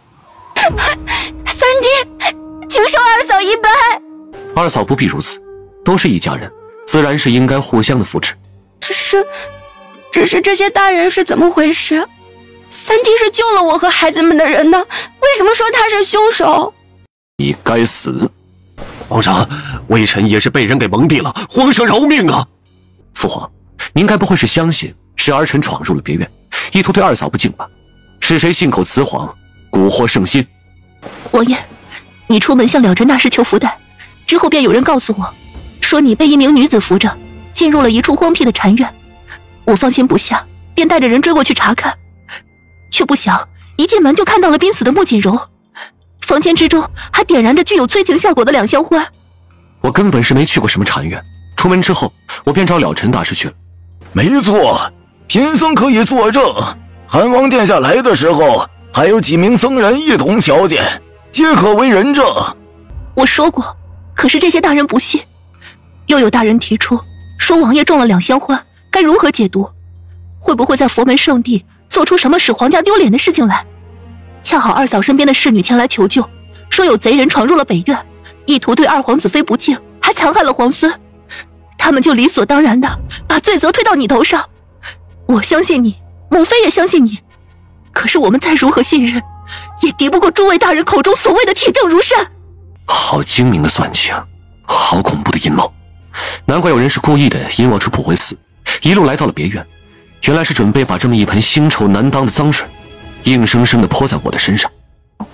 父皇，儿臣本来正和了尘大师说话，却听着外面的异响，一路追出来之后就发现了黑衣刺客。儿臣和了尘大师不放心，跟随那位贼人一路到了别院，发现正是有人对着二嫂不利，赶忙出手把那位贼人斩杀，尸体现在还趴在房间。之后儿臣便遇到了贼人的围杀，而且那些人还不断的撒毒粉。还好儿臣的身上有云兰备下的药丸，这方才是没有中招。我请了了尘大师保护这二嫂，自个儿则是一路追凶，好不容易才把贼人尽数斩杀，结果这到头来自己却被误以为是贼人。这是打着杀掉二嫂和皇孙，然后下药控制住你，让你来背黑锅吧。王爷，还好你武功高强，若是你被算计成功，我和孩子们……父皇，儿臣想不明白，什么时候朝堂之中办案子如此的草率了？别说儿臣是当今的皇子，是您亲口御封的亲王，哪怕只是一个普通百姓，身上背负着命案，也得审理查证吧。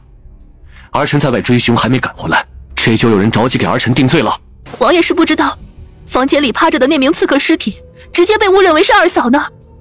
别说审理查证了，都没有人进去把那具尸体翻过来，好好确认一下死者身份。毕竟确认身份，哪有往王爷身上泼脏水来的重要呢？臣等有罪，请皇上责罚。好啊，好啊，都瞧瞧，这是朕千挑万选才提拔出的朝廷命官。臣等罪该万死，请皇上责罚。你们是该死！你们这脑子里只有荣华富贵，哪里还有丁点的为朝廷办事的心呢？三言两语就把一个巨大的罪名扣在了一位亲王头上，案子没查清楚就接连跪在地上，请朕直接处置降罪。你们这把朕当成什么了？任由你们驱使的刀吗？还是连最基本的是非黑白都分辨不清楚的傻子？皇上，这一次的事情设计如此周密，若是能够成功，一则除掉了韩王和韩王妃，二则打压了英郡王，三则影响了皇上对诸位皇子之间的信任，可谓是一举数得。臣以为这场布局一定精心谋划了许久，不像是匆忙之间制定下来的。联想到上一次皇上在猎场之中受到围困，必定是敌国奸细所为。又是敌国的奸细？朕怎么不知道啊？敌国的奸细这么厉害，把朕的所到之处都安插成了筛子。是臣等失职。既然都承认了是自己失职，那么朕就可以罚了今日全部的官员，杖责20，然后到宝殿之中跪经3日，好好的想想，朕要你们这些官员到底是有何作用？礼部尚书，朕觉着做个礼部尚书委屈你了，开口就是要把朕的儿子儿媳贬为庶人，还要把朕的孙子孙女打入冷宫。你不该当礼部尚书，应该到地下当个活阎王才是。摘去礼部尚书这顶戴，脱掉官袍，直接就地杖杀。副丞相，就由你带领着百官来施行吧。父皇，儿臣和礼部尚书做了这么长时间邻居，看到他这今日的下场，实在是唏嘘。既然礼部尚书已经伏诛，那么他的家人就不要过多计较了吧，否则传扬出去，还以为是儿臣没有容人之料。从之前芳菲阁开始，就隐约是有了敌国奸细的影子，再然后是猎场突变，到现在寺庙诬陷，这所谓的敌国奸细可真是越来越猖狂了。韩笑，说论起来，杀敌国奸细，整个朝堂上下全部的武将加起来，都没有你一个人砍得多。这次的事情仍旧让你来查，如何？怎么，你不敢接？父皇，儿臣的确是不敢。你再说一遍。父皇，你有没有想过，若是今日派遣过来的死士再多些，若是儿臣的武艺不如人，那么莫非云兰和2个孩子会有怎么样的下场？儿臣相信父皇，即便是儿臣有什么差池，你也会保住云兰和2孩子的性命。可他们必定会为儿臣身上的脏水，一辈子无法抬头做人。朕会查明真相的。儿臣不怀疑父皇的能力，如果这一次儿臣出事，父皇一定会查明真相，还儿臣一个清白。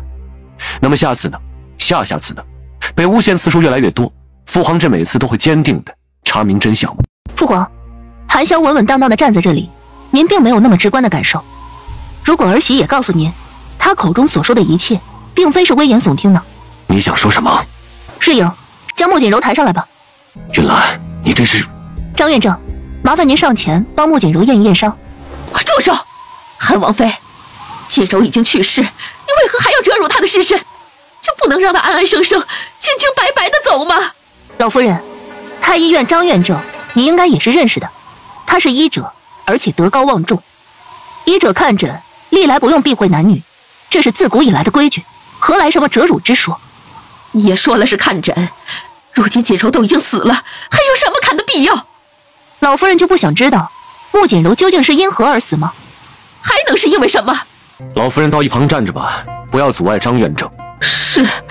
指甲微微发青，尖端都有些发黑了，这是中毒的症状。另外，他脖颈处有被簪子划伤的痕迹，但是伤口不深，没有划破血脉，不足以致命。致命伤应该是胸口的这一刀，刀口很深，有些倾斜，虽没有伤及心脏，但却伤了肺，所以才导致……啊，这怎么可能呢？不应该，完全不应该呀！皇上，莫锦柔被匕首直接刺穿了肺部，而且还身中剧毒，按理来说必死无疑，可是他还活着。父皇，他的确还活着。这怎么可能？你害我！啊！我的腿！贱人！你是个小贱人！疯了！我看你是疯了，竟然敢如此对待自己的祖母！呸！你这个老不死的，为何要害我性命？莫景柔，你刚才那话什么意思？要害你的人到底是谁？皇上，是我祖母，是她要害我，我知错了。被送到祭诏庵，我就已经知错了，而且痛改前非，不再痴心妄想不属于自己的东西。可是祖母她不死心，她还撺掇我继续接近韩王，我不同意，她就给我灌了药，让2个姑子硬生生的把我绑上了曾惠寺，让我给韩王下药，还逼着我刺杀慕云兰，不然就不给我解药，让我毒发身亡。什么？皇上，我知错了，我真的知错了，不要杀我，留下我一条贱命吧。姐姐，你能救我，你能救我的，对不对？我不想再待在祭诏庵了，我会被他们折磨死的。姐姐，你不是想知道还有谁要害你吗？我告诉你。父皇，我不知道穆锦柔说老夫人害他究竟是真是假，我只知道，应该安分的待在祭诏庵之中的他，不应该恰到好处的出现在普惠寺。还有老夫人，她前段时间举止疯癫，很多住在修国侯府四周的人都见过。她这般年纪，应该好好的在家中容养，也不应该恰到好处的出现在这里。父皇，儿媳一再强调自己没有杀人，可是却无人相信。母妃帮儿媳说了2句话，却被2个嬷嬷钳制住，根本动弹不得。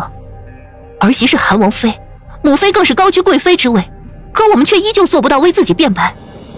如果不是王爷击杀了刺客，眼下这针对韩王府的必杀局已经完成。那个时候，八宝、周周，到皇爷爷这儿来。皇爷爷，坏人，好的坏人！王爷爷不相信八宝和妹妹，觉得我们是坏孩子。哎呀，不哭，是皇爷爷不好，皇爷爷错了，没有第一时间的站出来维护八宝和周周，让你们受了惊吓。韩萧、云兰，你们2个不用有什么心理负担，更不用害怕。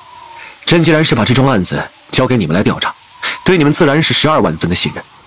云兰，朕给你那块金牌可不仅是摆设，该用的时候拿出来用就是了。父皇，可是金牌事关重大，儿媳又是一介女流。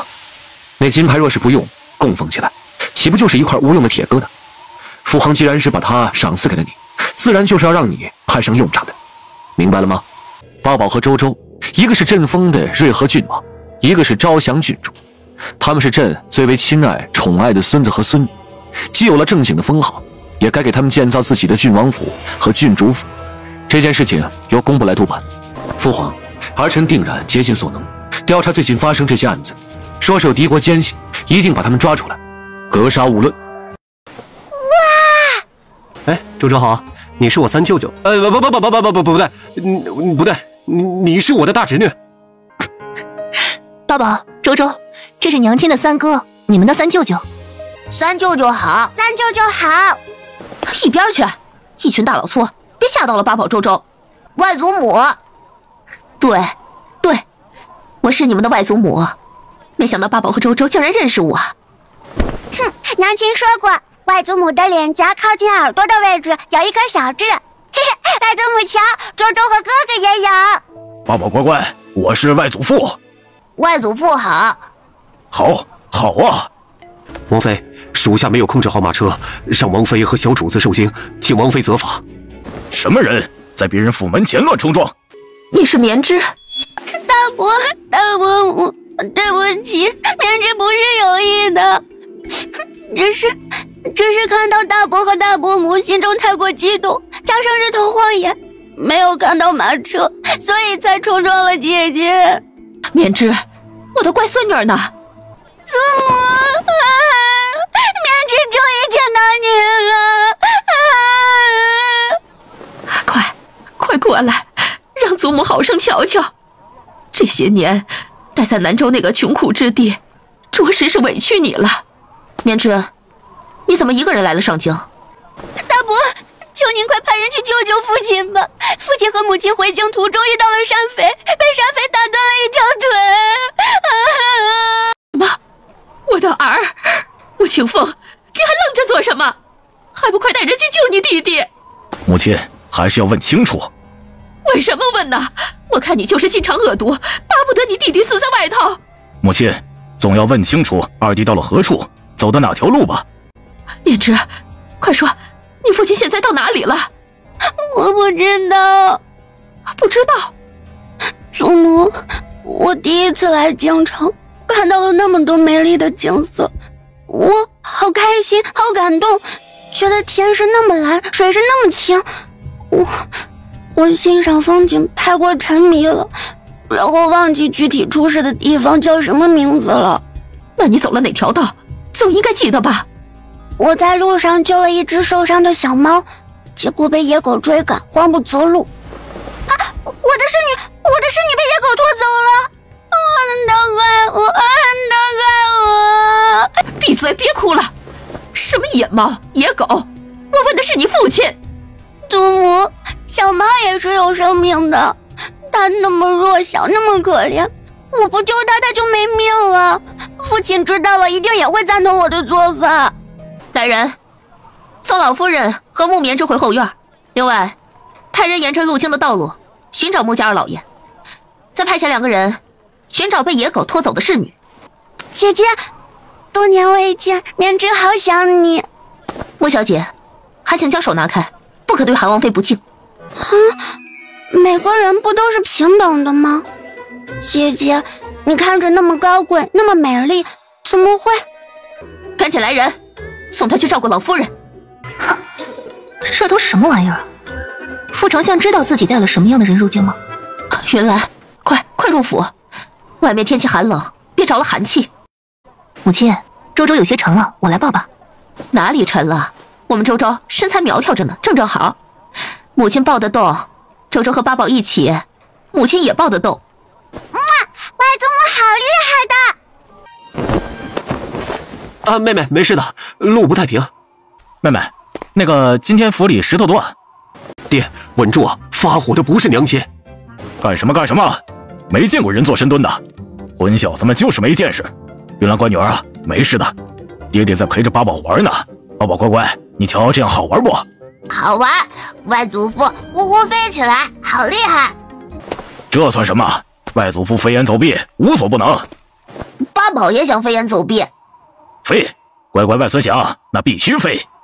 等等，为什么父亲上墙头的动作都如此熟练啊？修国侯，早啊！一大早就被夫人赶到墙头上来了。老邢，早啊！哎呀，你怎么知道我大外孙和大外孙女来看我了？哎呀，也没什么，也就是一胎双生，龙凤祥瑞，又是天降的福星。见过瑞和郡王啊！刑部尚书大人不必多礼。老邢啊，你刚才行礼的姿势有点不太熟练呢，回头再练练啊。修国侯，你再废话，回头我就让人把墙上都插上铁麒麟。哎呦，我会怕。老邢啊，你反应这么激烈，该不会是嫉妒了吧？也是啊，你没有闺女，自然不会有大外孙和大外孙女。好了，你快点走吧。我现在啊，可是有外孙外孙女的人，不跟你这种人讲话了，不在一个层次啊。云兰，别理你父亲，让他在外面嘚瑟吧。之前见到刑部尚书，还以为他性子颇为严肃，没想到竟也是个有趣之人。刑部尚书和你父亲相识多年，年轻的时候没少凑在一起玩闹，后面又有幸做了邻居，彼此之间常来常往，说话间自然也没有那么多的顾虑。啊，原来如此。好了，别在你们妹妹面前胡闹了。想带周周玩也行，不过要仔细些。周周可是女孩子，万不可粗鲁，将她给吓到了。母亲放心，我们一定小心再小心。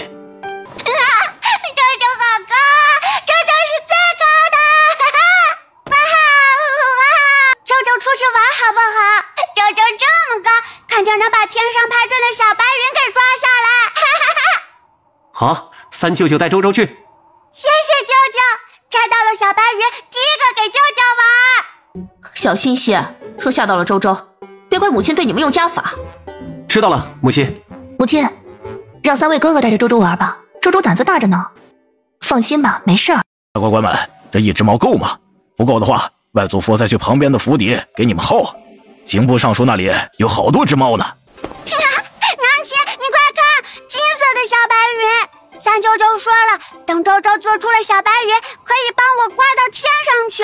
周周觉得金色的小云最好看。到底该怎么做呀，才能把小白云送上天，实现周周的愿望呢？哎呀，头好疼，感觉要长脑子了。娘亲也觉得金色的小云最好看，不过要多多注意，不要弄伤了猫咪。父亲，这猫是尚书夫人养的？不是，是刑部尚书自己养的。他那个人啊，在外面性情严肃，在刑部更是有活阎王之称。实际啊，小时候胆子小的不行。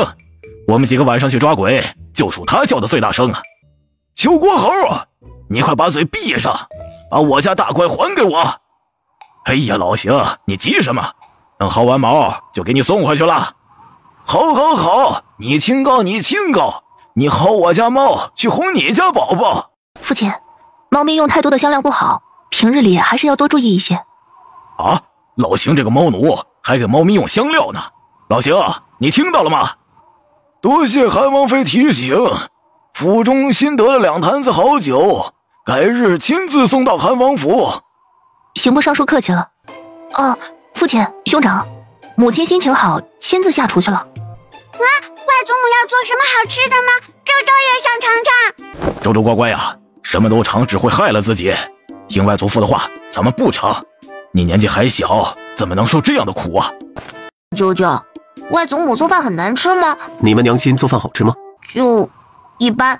你们外祖母和你娘亲做饭，那属于是一个菜系啊。老爷、夫人，二老爷回京，直接到顺天府外敲鼓鸣冤，要状告老爷和夫人苛待老夫人，不堪为人子、为人媳。顺天府的差役正在府外等候，说是请老爷和夫人前去瞧瞧。老夫人说我父亲母亲联手虐杀你，那么请问他们是如何做的？他们在我重伤之后，不准大夫帮我医治。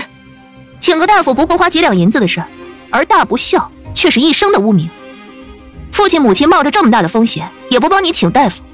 老夫人不妨说说，你到底做了什么，令他们如此决绝？老身什么都没做。老夫人刚才说，府中上上下下都听母亲和父亲的话，想杀掉你一个行将就木之人，随便用点药就可以让你归西，怎么可能让你有机会逃出来，还直接来到了顺天府衙？哎，韩王妃说的有理，这老夫人年迈体弱，又断了腿，身受重伤，想要杀她应该容易得很。是啊，本就身受重伤，死掉了连借口都是现成的，根本不会引人怀疑。他们太过歹毒，想留着我慢慢折磨。我身边的下人良心发现，不忍心看我一把年纪还受苦，帮着我逃了出来。老夫人在修国侯府生活了几十年都没事，突然之间我父亲母亲就心思歹毒，要虐杀你。老夫人不觉得这个借口太过牵强了吗？我刚才说错了，穆清风和陆氏他们2个应该是恨我的。那老夫人展开说说，你为什么这么招人恨啊？我不过是在普惠寺一时言语不慎。老夫人记性不好，本王妃提醒你一下，你不是言语不慎，你是言语凿凿。说我杀了穆锦柔，要给我扣上一个谋杀亲妹妹的罪名。之后穆锦柔被我救醒，亲口指认是你逼迫着她前往普惠寺，还因为太过恨你，弄断了你的腿。什么？这老夫人身上的伤竟然是这么来的？那穆锦柔疯疯癫癫的，谁知道是不是被你用了什么手段？我若真有控制人的手段，老夫人你还有机会站在这堂上向我父亲母亲身上泼脏水，我直接就把你控制在修国侯府了。老夫人，你瞧瞧自己富态的样子，看看自己保养极好的皮肤，再瞧瞧那双从未劳作过的手。修国侯府虐待你，却把你虐待的一身是肉，皮肤细致，十指不沾阳春水。老夫人呐，这里是顺天府衙，公堂之上，若是胡言乱语、满口谎话、诬告诽谤，那可是要被拖下去打板子的。我没事儿。原本我还十分同情这位老夫人，如今瞧着，分明是满嘴谎言。说只是爱撒谎也就罢了，还喜欢往亲儿子身上泼脏水呢。府尹大人，是非曲直，相信大人已经看明白。老夫人口口声声说侯府要虐杀他，可实际上是满口胡言，没有一点真凭实据。如此品性败坏、不仁不慈的长辈，本官也是第一次见到。虚报案情，搅乱公堂，按理应该杖责20。大人，老夫人年迈体弱，受不住杖责。这不是还有我二叔一家子吗？我们凭什么？草民愿意。大人，我们的父亲断腿受伤，不宜再被用刑，草民2人愿意替祖母受罚。大人，既然二叔和2位堂兄如此有孝心，大人就成全他们吧。好，既如此，那这20板子就由穆庆龄的2个儿子分摊，1人10板子。你们先别起来，趴着吧。韩王妃，你这是什么意思？府尹大人罚都罚过了，难不成你还想对着我的2个乖孙动用私刑？老夫人，刚刚府尹大人罚的是你捏造证据、扰乱公堂，还有其他的罪名没有惩处呢。穆玉兰，你什么意思？你还想做什么？府尹大人，我和老夫人已经断绝了关系，那么他对我这个韩王妃言语不敬，直呼姓名，该如何惩处？这按照规矩，这是不敬之举，重则流放，轻则掌嘴。虽然我和老夫人没有了关系，可是他和我父亲还是亲生母子，不看僧面看佛面。流放免了，就掌嘴50吧，大人觉得如何？王妃仁慈，处置得十分妥当。来人，按住穆庆龄的儿子，每人掌嘴25下。等等，韩王妃，惩罚到现在还不做完吗？祖母和你没有了关系，可还有血缘呢。是啊，韩王妃身份尊贵，又得皇上夸赞，人善纯孝，应该不会非要把我们100年级的祖母逼上死路吧？老太爷，你走得太早了呀！抛下我一个人，面对着不孝的儿孙，该如何自处啊？老太爷，你泉下有知，把我也带走吧，不要让我一个老婆子孤苦伶仃，备受欺压。不追究老夫人，那就追究一下二叔二婶和2位堂兄吧。追究我们做什么？是啊，我们才刚刚来到上京，路遇匪徒，财物被抢不说，二老爷更是被打断了腿，我们都可怜到这等地步了，还有什么好追究的？这第一点，你们之前说匪徒是我父亲买通，故意打伤二叔的。我长久不在上京，和人无冤无仇，那匪徒打我的时候，还说什么我得罪了不该得罪的人，这不是刻意寻仇吗？除了大哥，我实在是想不出还有谁。大人，草民当时也是合理猜测，说明情况，并没有说有证据指认，这不犯法吧？请大人明察。陈述案情，不可夸大事实。你这情节不算严重，不过你敲响鸣冤鼓，却没有切实的冤屈可查，也应该杖责20。这杖责是二叔自己领，还是让2位堂兄尽一尽孝心？韩王妃，你这是要打死我的2个乖孙吗？他们还是个孩子。老夫人心疼2个孙子，那就让二叔自己收着就是了。不行，庆龄他的腿断了。那老夫人的意思是？穆清风，你……我乃堂堂休国侯，穆庆龄一个草民，也配让本侯爷替他领罚？老夫人，你若是再耽搁，惩罚可就不是简单的杖责20了。冯氏，要罚也该罚他了。她是二夫人，是穆庆龄的正妻，夫妻一体，庆龄断了腿不能受罚，让她来正合适。我不行，我一介女流，身子弱得很，怎么能罚我呢？就是你，夫人大人，我身为婆母，替自己的儿媳妇做主了，就让冯氏来替我儿子领罚。如此，二叔告状侯府的案子可以告一段落了。现在，该我告状老夫人和穆家二房了。韩王妃啊，您要状告老夫人和穆家二房？是。韩王妃身份尊贵，韩王要对你极尽宠爱，言听计从，有什么不快，直接处置了就是了，还用得着装模作样的，在公堂上分辨？你怎么来了？王妃在这里，我怎么能不过来呢？毕竟本王对王妃言听计从，王妃这是做什么呢？可是有能用得上为夫的地方，为夫现在貌似还有些位高权重啊。站在一边，这些人我来就够了。好，我乖乖等着王妃。府尹大人，我要状告老夫人联合着穆家二房侵吞我的钱财。你胡说！我什么时候贪过你的钱？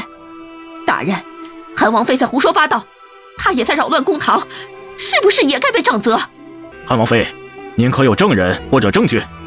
有，证人证据一应俱全。你准备的倒是挺齐全，为了诬陷我们，费了不小的功夫吧？你倒是把证据拿出来。老夫人这么迫不及待，那就成全你。府尹大人，我的证人已经在外面等候了。把证人带上来。柳姨娘，她怎么过来了？兰，好个心思缜密的小贱人，和她那个该死的娘亲一路货色。贱妾柳氏见过府尹大人。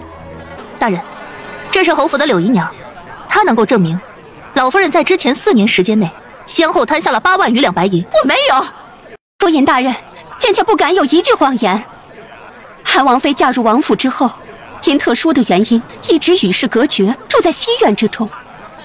夫人放心不下女儿，每隔一段日子便会派人往王府送信，随着信一起送过去的还有夫人积攒下来的银两，而这些银两和信件全部被老夫人扣押下，合计起来总共有8万余两白银。柳姨娘，你这样说可有证据？自然有证据。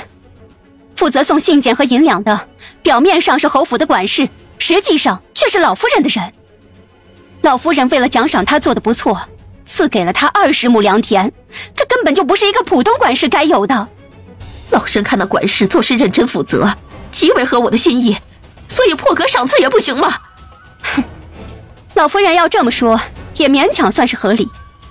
可有一件事，你再如何辩驳，也是无法推脱的。还有什么？老夫人极为厌恶夫人，很喜欢拿着夫人写给韩王妃的信嘲讽。那些信件一封不落的被老夫人收在了一个木盒子里，藏在了她的院落之中。穆侯爷，这些信件都是证据，应该由差役前去将其取回。母亲，那都是夫人写给云兰的信，你怎么能够拦下来呢？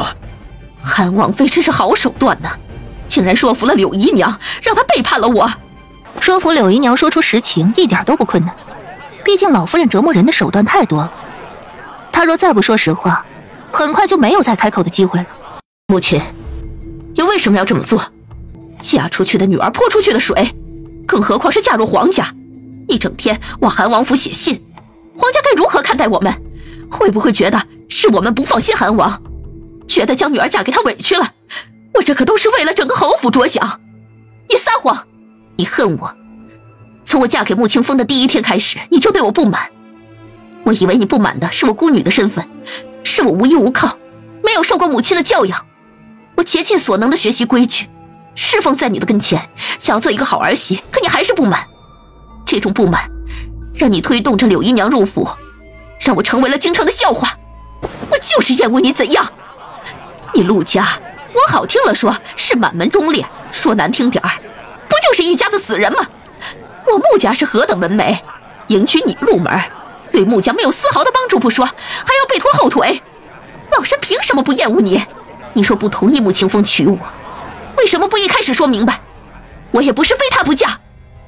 你嘴上说的好听，实际上就是个擅长蛊惑男人的狐妹子。就是因为你，穆清风第一次违背了我的意愿，宁可被我责罚，宁可跪在地上，也要将你娶进门。更何况你是先皇赐婚，我想不同意也不得不同意。什么一家子私人呐？陆老将军那可是为国捐躯，先帝亲自下旨随葬皇陵，那可是配享太庙之人。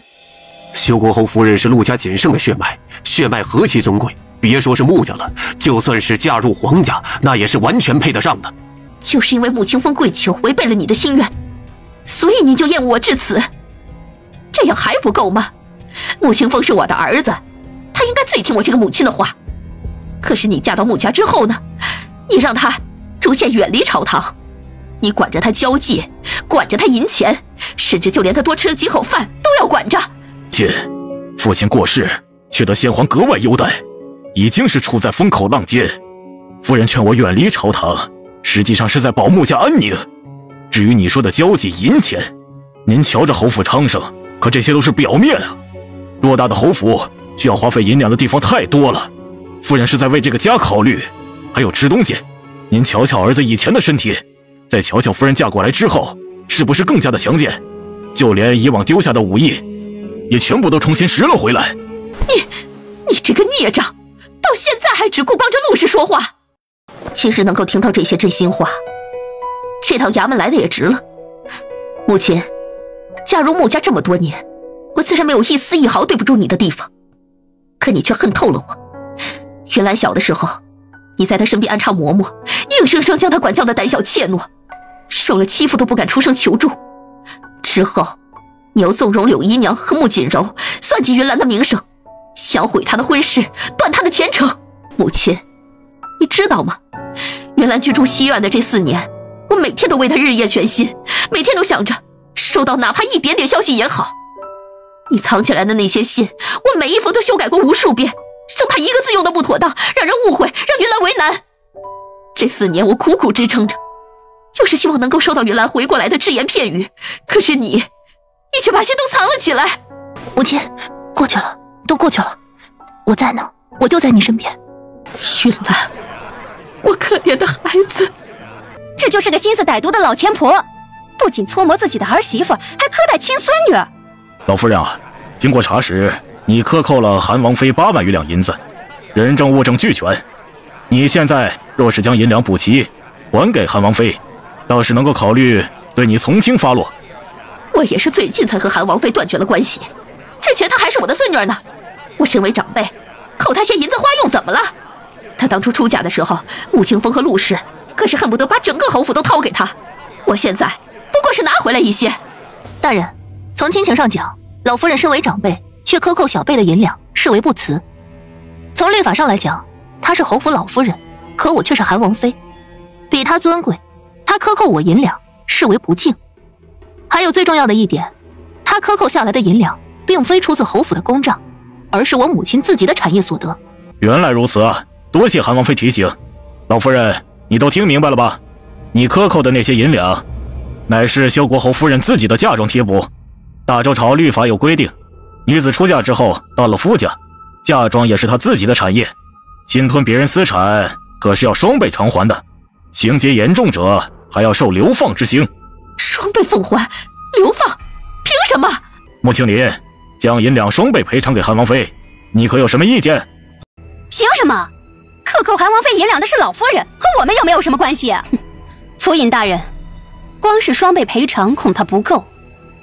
这些年，穆家二房仗着老夫人的宠爱，暗中可没少从修国侯府拿银两。你这个贱人，还不快把你的嘴闭上！哼！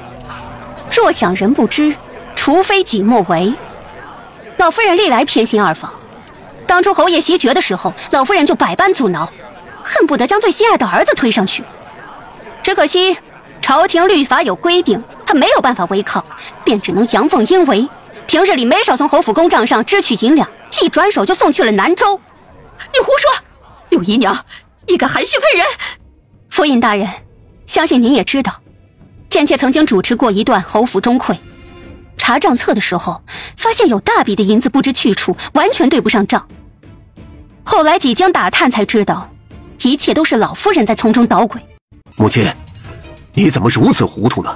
大哥对您那么孝顺，只要您开口，大哥就没有不答应的，您何必偷偷摸摸的呢？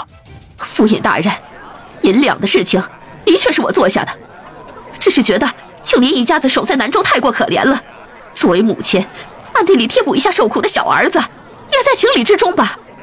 府尹大人，您是不知道南州那个地方苦啊。本官的家乡便是南州。修国侯啊，除了韩王妃的8万两银子，韩某侯府银两的事情应该算是侯爷的私事，不知道侯爷是要继续状告，还是私底下解决呢？母亲，清风，你这是做什么？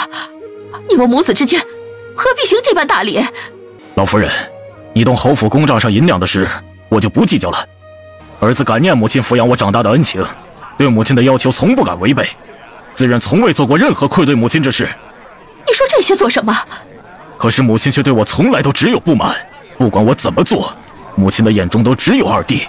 母亲动侯府银两我不在乎，母亲贴补二弟我也不在乎，可母亲不该扣下我夫人写给云兰的信啊！4年呐，母亲，你看着夫人从原本的飒爽英姿到后面的行销鼓励，你看着她思女成疾，日夜煎熬心血，你怎么忍心呢？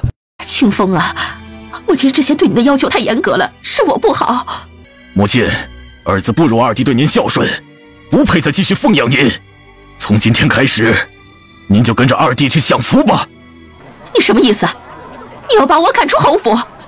不是赶您走，是儿子不遵孝悌，无颜继续奉养您。您在侯府每日看着我这个不孝子，看着我夫人这个不孝媳，必定心情不愉快，对养伤极为不利。为了您的身体着想，儿子才让您去跟着二弟。老爷说的是，二弟一家子极为孝顺，多年不曾在母亲膝下侍奉，必定也是极为遗憾的。如今二弟一家来了上京，又恰逢老夫人受了伤，需要人照料，这可是个让二弟一家尽心的好机会。我可是你们的母亲，是侯府的老夫人。你永远是我的母亲，是侯府的老夫人，只是您不只是我一个人的母亲，同时也是二弟的母亲。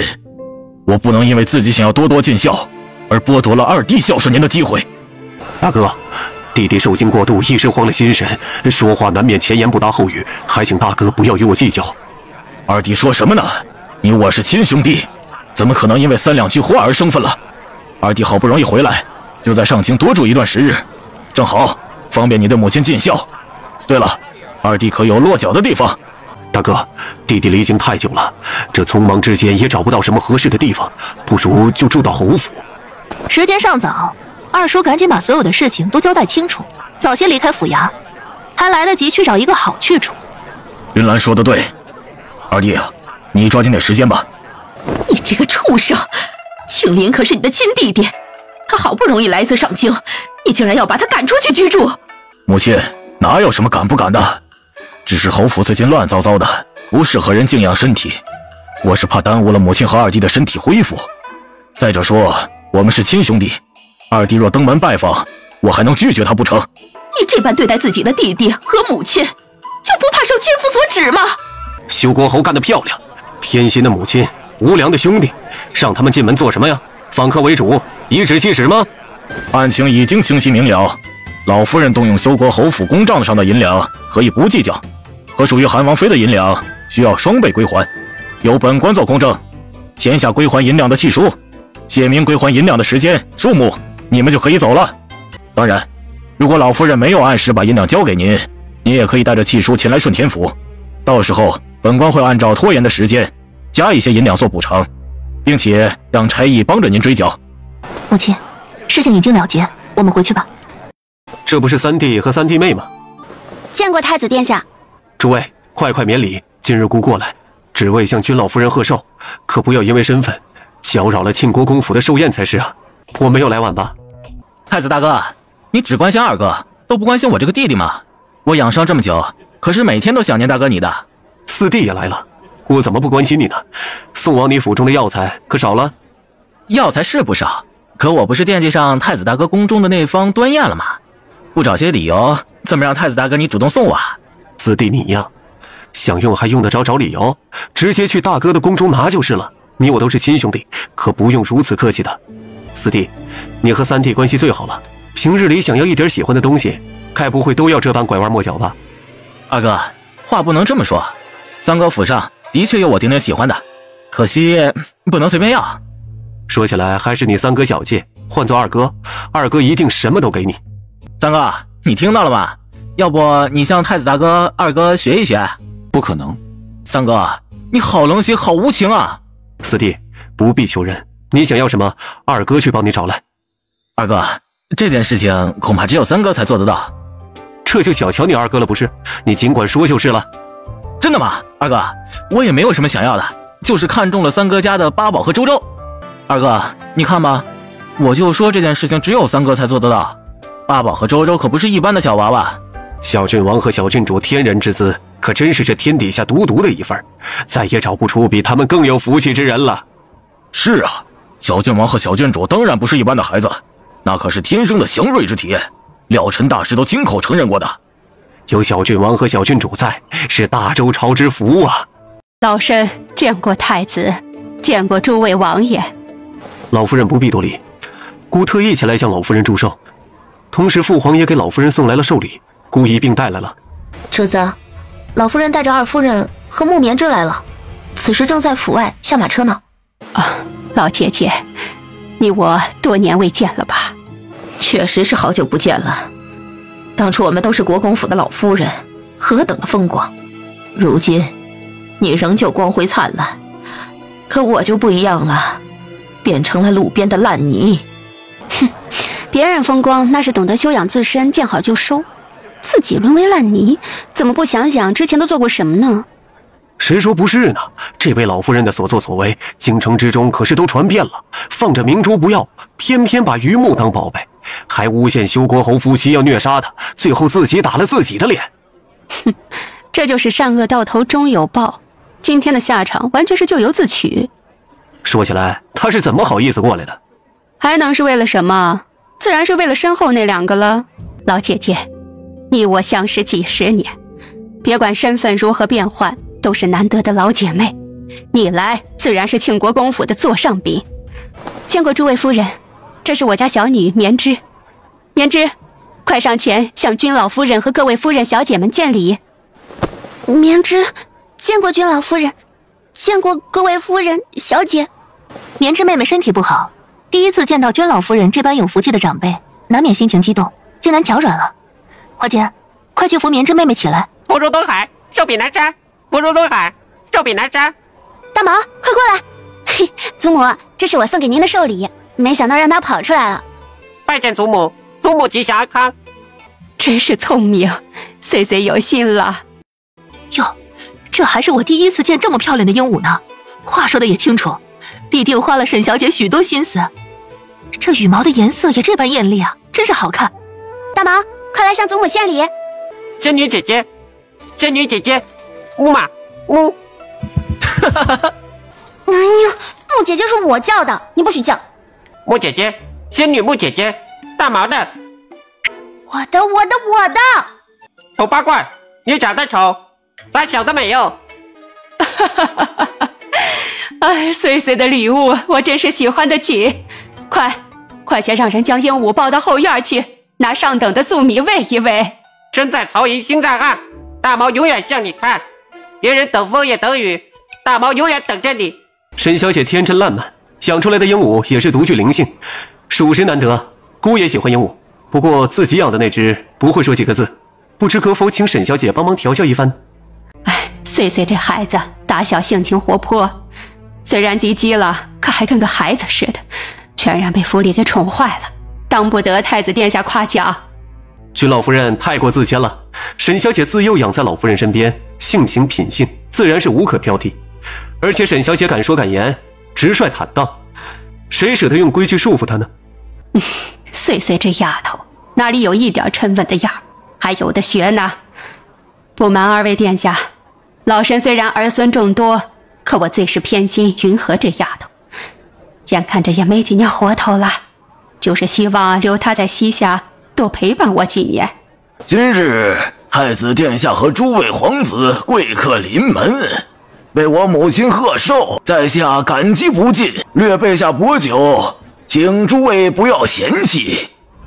君老夫人，您声名远播，在南州的时候就听说过您的传奇名号，绵枝对您也是一直崇敬不已。今天有幸前来贺寿，绵枝准备了一份礼物，想献给老夫人您，希望老夫人不要嫌弃。什么样的礼物，老身都喜欢。老夫人，您真的好慈祥，好温暖，好宽容。绵枝从您的身上感受到了好多从未感受过的慈爱。穆小姐也是与众不同的女孩子，不知道这礼物……请老夫人稍等，绵枝稍作准备。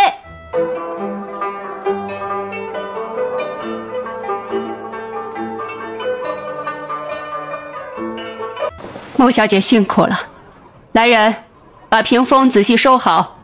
今日请了有名的戏班来唱堂会，请各位贵客移步，老身去更换一身衣服，暂且失陪，还请见谅。薛老夫人，是绵枝痴心妄想了，这样觉得。敏之，不要耽误君老夫人的时间，你且退下。穆姐姐，她没事吧？华姐，去瞧瞧，顺便送他们回府。汉王殿下，借用汉王妃一会儿，还请殿下允准。老夫人，这是哪里的话？玉兰，我在这儿等你。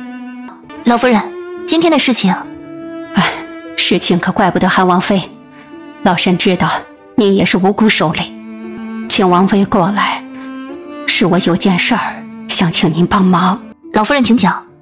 王妃，我求你，主要是因为穗穗这丫头，太子和英郡王都曾私底下递过话来，太子想要纳穗穗为侧妃，英郡王则是想要迎娶她为继室。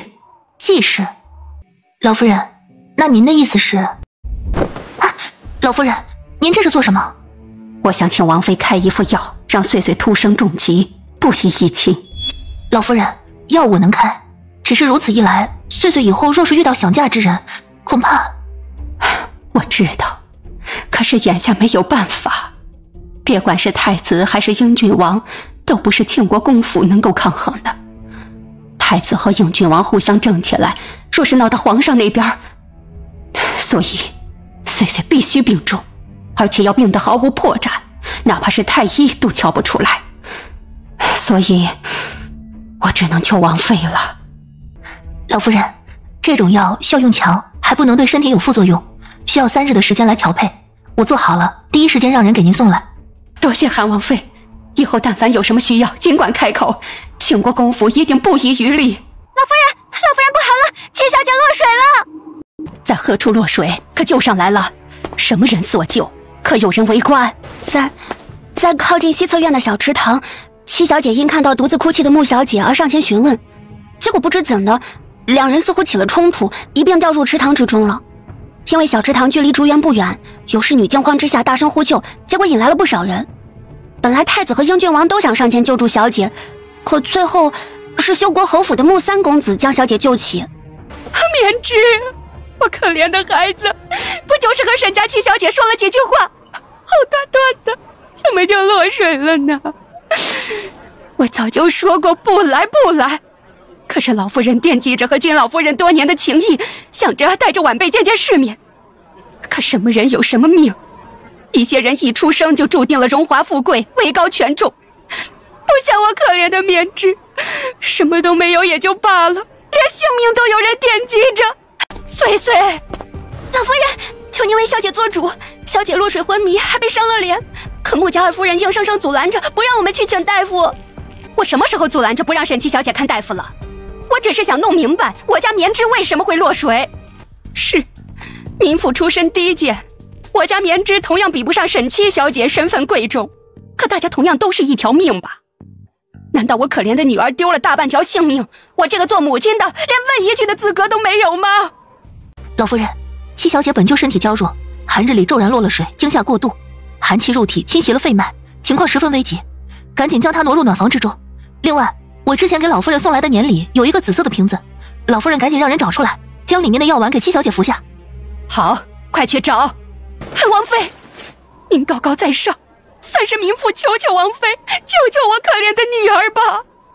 老夫人，您快来，您帮我一起救救韩王妃吧，求她不要这般狠心，不要见死不救。绵枝，我可怜的孙女儿啊！韩王妃，过去的事情是我不对，你有什么怨气冲着我这个老婆子来？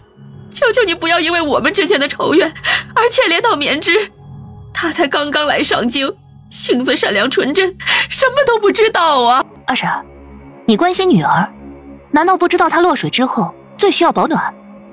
地上那件狐裘是我侍女花间给你的吧？你为何不用？我们身份多低贱，哪里敢用韩王妃的东西？哼，你敢把我的狐裘披风扔到地上，却不敢给自己的女儿用。你一口一个身份低贱，却敢当着这么多人的面威胁我给木棉枝诊治。二婶，我见识少，是真的看不懂你的做派了。你到底是想救自己的女儿，还是嫌弃她死得不够快？二婶，你想让我帮木棉枝治病是吧？是，求韩王妃救救我的女儿。韩王妃不愿意救人，大可以直说，让二夫人请别的大夫就是，何必如此折辱人呢？就是，穆小姐落水已经够惨了，竟然还落井下石，直接甩人家巴掌。还说什么医者仁心呢？哪家医者能够做出这样的事情？二婶，我这治疗效果你可还满意？云兰，没事吧？我没事儿。韩潇，让人照顾一下我三哥，我要去看看翠翠。这里，放心。木姐姐，你真好看。韩王妃，让您见笑了。好疼。翠翠，别乱动，你脸颊上有伤，我先帮你处理一下。老夫人，庆国公夫人，翠翠脸颊上的伤口有些深，恐怕需要一段时间后才能彻底恢复。我知道，留疤也没关系，只要人没事，一切都好说。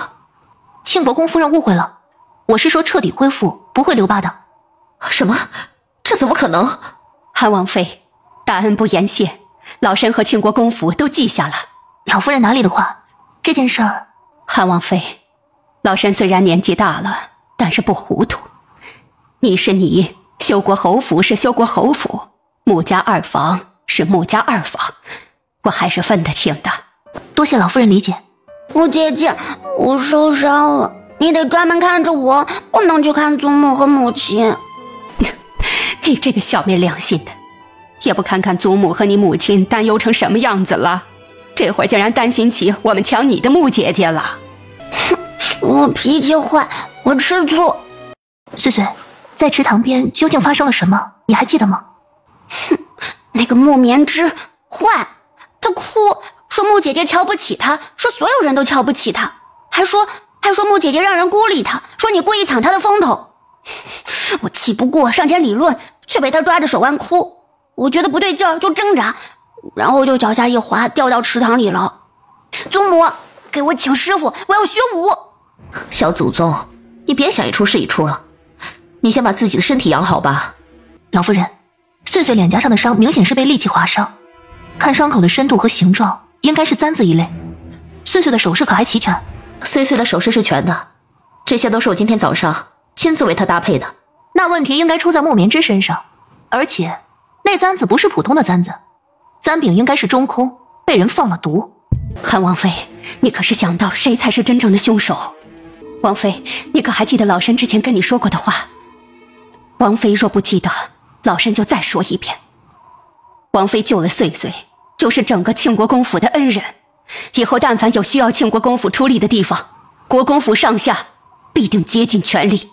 老夫人，您这话代表了整个庆国公府？是。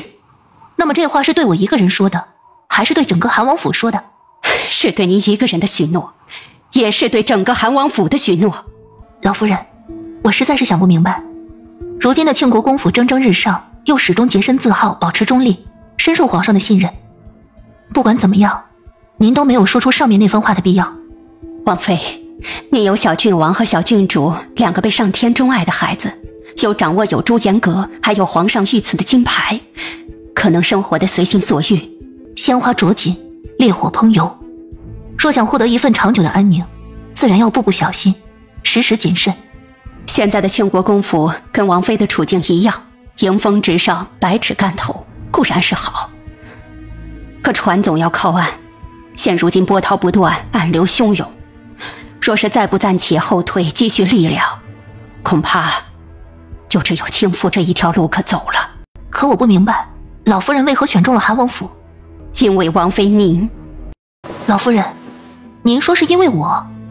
不怕王爷和王妃怪罪，如果没有王妃的出现，庆国公府会始终站在皇上这边，为帝王皇权所驱使。那为什么现在变了？因为现在有了更好的选择。以前的韩王殿下战功赫赫，可是性情刚直，不屑于变通，宛若一柄锋芒无匹的寒剑。可过刚易折，这般性子若为将为帅，那是极好的，可放在皇室之中，却极难生存到最后。可现在不一样了，现在有了王妃，韩王殿下这把削铁如泥的寒剑有了剑鞘，便不会再如之前那般不计后果。老夫人如此信任我，信任韩王府，那么我们也必定会竭尽全力，不让老夫人和庆国公府失望。祖母娘亲，我们家这是和穆姐姐家结盟了吗？那我以后是不是可以常年跟在穆姐姐身边，好方便我们沟通？你哪里是想我们方便沟通，你分明是想多亲近一下韩王妃。别以为娘亲看不透你的小心思，你呀就好好的在府里养伤，什么时候把身体养好了，什么时候再说。王妃，你之前的猜测是不是可以告诉我们了？我怀疑暗中出手的是傅家。丞相府傅家？是。穗穗脸颊上的伤口被池塘水浸泡，毒性已经冲淡了一些，没有发作的情况下很难辨别种类。这些时日，韩王府一直派人盯着穆家二房，他们连给老夫人请大夫的钱都是典当的东西凑足的，根本没有余力再来买毒药。这些时日，唯一与穆家二房有接触的，便是丞相府傅家的人。那位穆小姐虽然瞧着有些不着调，做事莽撞，不计后果，可也实在不像是心思歹毒之人。若是被人威胁利用，那就说得通了。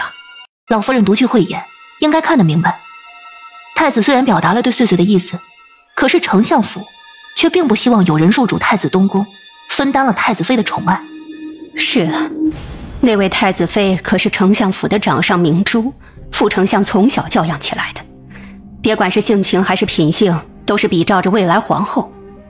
傅家绝对不希望太子拥有一个出身比丞相府还要略胜一筹的侧妃。我们穗穗也不稀罕当什么太子侧妃，那副丞相太过杞人忧天了。你没看明白，率先对穗穗动了心思的是英郡王，太子是不得不争。因为一旦穗穗成为了英郡王继室，我们庆国公府就不得不支持二皇子，对太子是个极大的威胁，所以他不得不争，哪怕把水彻底搅浑。我二叔被山贼打断了腿，他的腿上便染了和副丞相一样的毒。当时他们状告到官府，意图用老夫人来威胁侯府，为的就是让我低头，好帮副丞相拿到解毒的药方。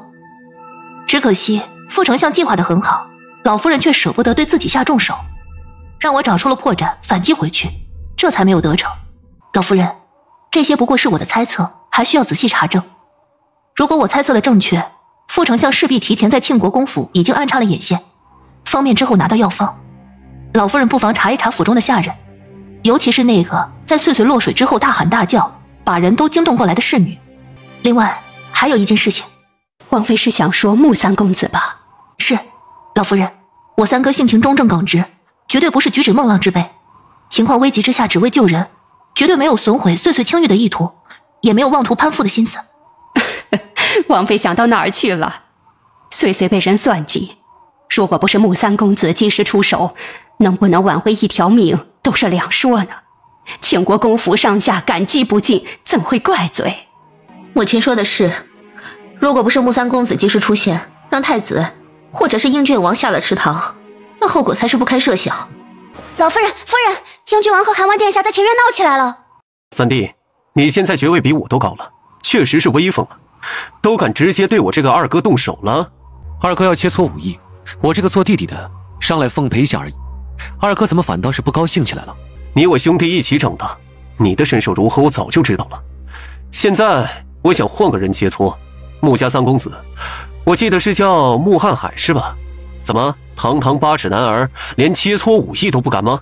英郡王愿意教导我家老三武艺是他的福气，只是老三自小愚笨，学艺不精，还是不在郡王面前献丑了。英郡王刚毅勇猛，在战场上以一敌百，皇上都交口称赞，自然是万中无一啊。是啊，英郡王是真正上过战场，长过敌手的，穆三公子在这方面就略有些不足了。孬种，一窝孬种！二哥，身为皇子，说话也该注意些。修国侯乃是朝廷重臣，更是本王的岳父，你羞辱他，实在和我过不去。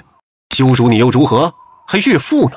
谁不知道当初穆云兰闹腾着不嫁给你，一心想嫁个什么君子书生，甚至差点就与人私奔了，也就是你还拿着破鞋当个宝贝。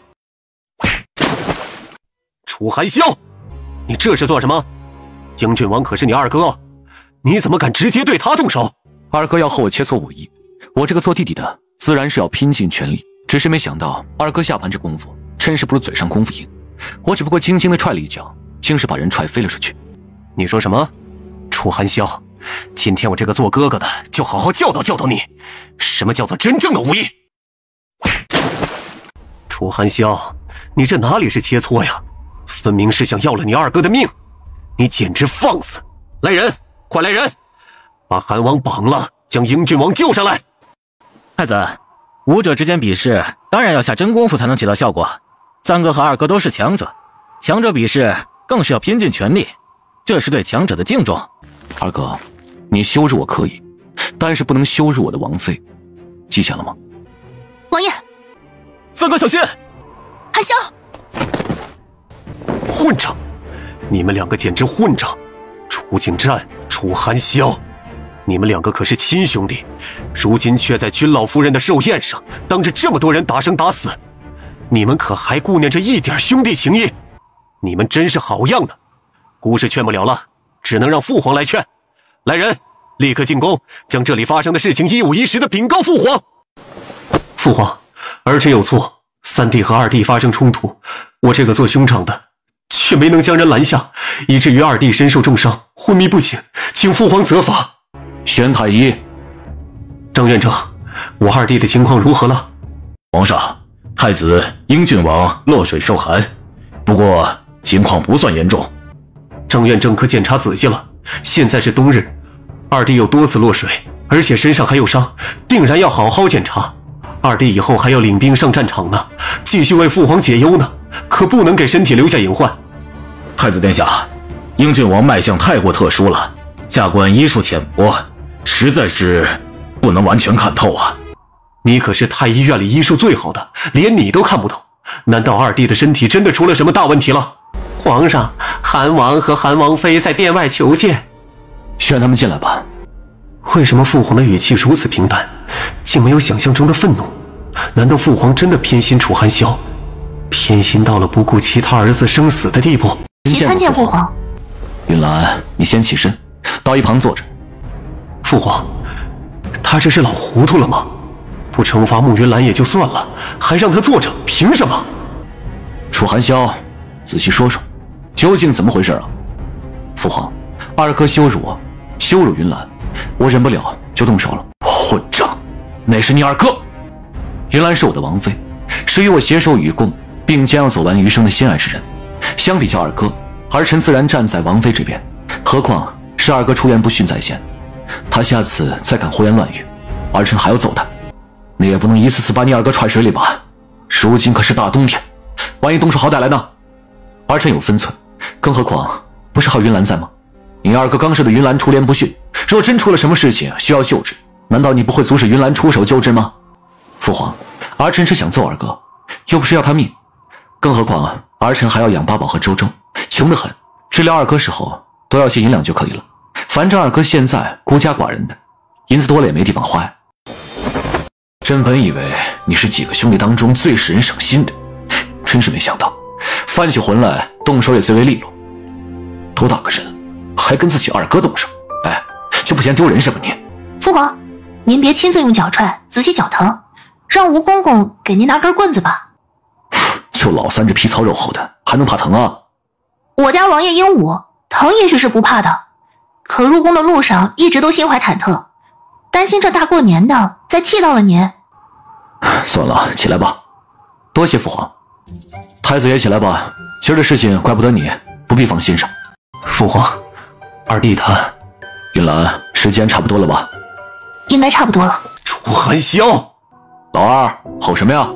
既然醒了，就赶紧跟你三弟三弟妹道个谢吧。父皇，我挨了揍，还被撒了药粉，还要反过头来向他们道谢。昏迷了一下子，这世界彻底黑白颠倒了。老二，朕让你道歉，听懂没有？父皇，儿臣听到了，可是儿臣不明白，您知道楚寒萧做了什么吗？他一次一次地把儿臣踹到冰冷的池塘中，若不是儿臣身体强健，哪里还有机会来到父皇面前？朕知道。您等等，您知道？韩王府送你的年礼，你可认真看过？父皇，您是不知道，楚寒萧实在是欺人太甚。他送给儿臣的年礼，竟然只是对联一副，饺子一盘，还给儿臣送了一瓶味道异常刺鼻的药丸子。楚寒萧这不是目中无人吗？随着年礼一并送去的帖子，你看过没有？儿臣没看，直接撕掉了。朕就知道，你这暴躁易怒的脾气，什么时候都改不了。但凡你看上一眼，就能知道，那药丸是给你调养身体用的，光是里面这药材就有这好几十种，银两花费了无数，可是比你送到韩王府的年礼值钱多了。父皇，您可不要被老三两口子给骗了，他们性情奸诈的很，什么药丸子，还花费了银两无数，难道还能起死回生？不能够起死回生，却可以救你的命。父皇息怒，也是我这治病的方法过激了些，二哥一时没明白，也在情理之中。您坐下喝杯茶歇一歇，还是儿媳这个医者来解释吧。二哥落了那么多次水，刚才又吐了一大口血，此时感觉如何？我的身体这是……楚荣新身上的病症是二哥遗传给他的，只不过二哥的病症比较轻，并未在小时候发作。不过经过战场厮杀的刺激，二哥的病情就越来越严重。韩萧身为弟弟，自然是关心着二哥你的身体。只是我们初次相遇，相处的并不愉快，后面又发生了楚荣新的事情，更是加深了芥蒂。我若是主动提出帮二哥治病，恐怕也会被误会别有居心，所以我便将这件事情禀告给了父皇，另外告知了父皇具体的治疗方法。果真是满脑子都是打打杀杀，云兰担心主动开口会被你误会，把你的病情和治疗方法都给了朕。父皇，这谁知道慕云兰说的是真是假？这封信是5天前随着年礼一并送入宫中的，你和老三的冲突是今天才发生的。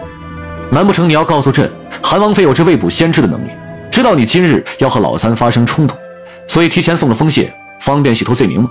父皇，儿臣不是这个意思，只是觉得一切发生的太巧了。你还在为自己找借口。老三武功高强，又是你的亲兄弟，是帮你淬炼身体的最好人选。今天这事表面上是把你打了一顿，可实际上是在救你的命。父皇，罢了，二哥能够平安无恙，我们也就放心了。至于二哥承不承认这份救命之恩，我和韩萧都是无所谓的，只要大家和睦相处，能够让父皇少费些心，多安乐，这就已经极好了。本来还以为之前禁足多少可以让你有所反思，如今看来你根本就不知道自己错在何处啊。父皇，儿臣知错了，您也知道儿臣从小性子直，心里藏不住事儿，想什么就说什么。刚才一根筋没有转过弯来，三弟和三弟妹救了我心中自然是感激的。三弟三弟妹，今天的事情是我误会了，把你们的一片好心当成了驴肝肺，二哥我在此向你们道歉了，同时也多谢三弟和三弟妹为我治病，救我性命。二哥不用客气，下回再需要我出手，弟弟仍旧会不遗余力的帮助二哥。难道我的病症一次没治好？二哥，你的病症还需要慢慢调理，后续一定要保持心情舒畅，切莫动怒，一旦再动怒，难免会加深病情，到时候可就不好了。这慢慢调理需要调理几次啊？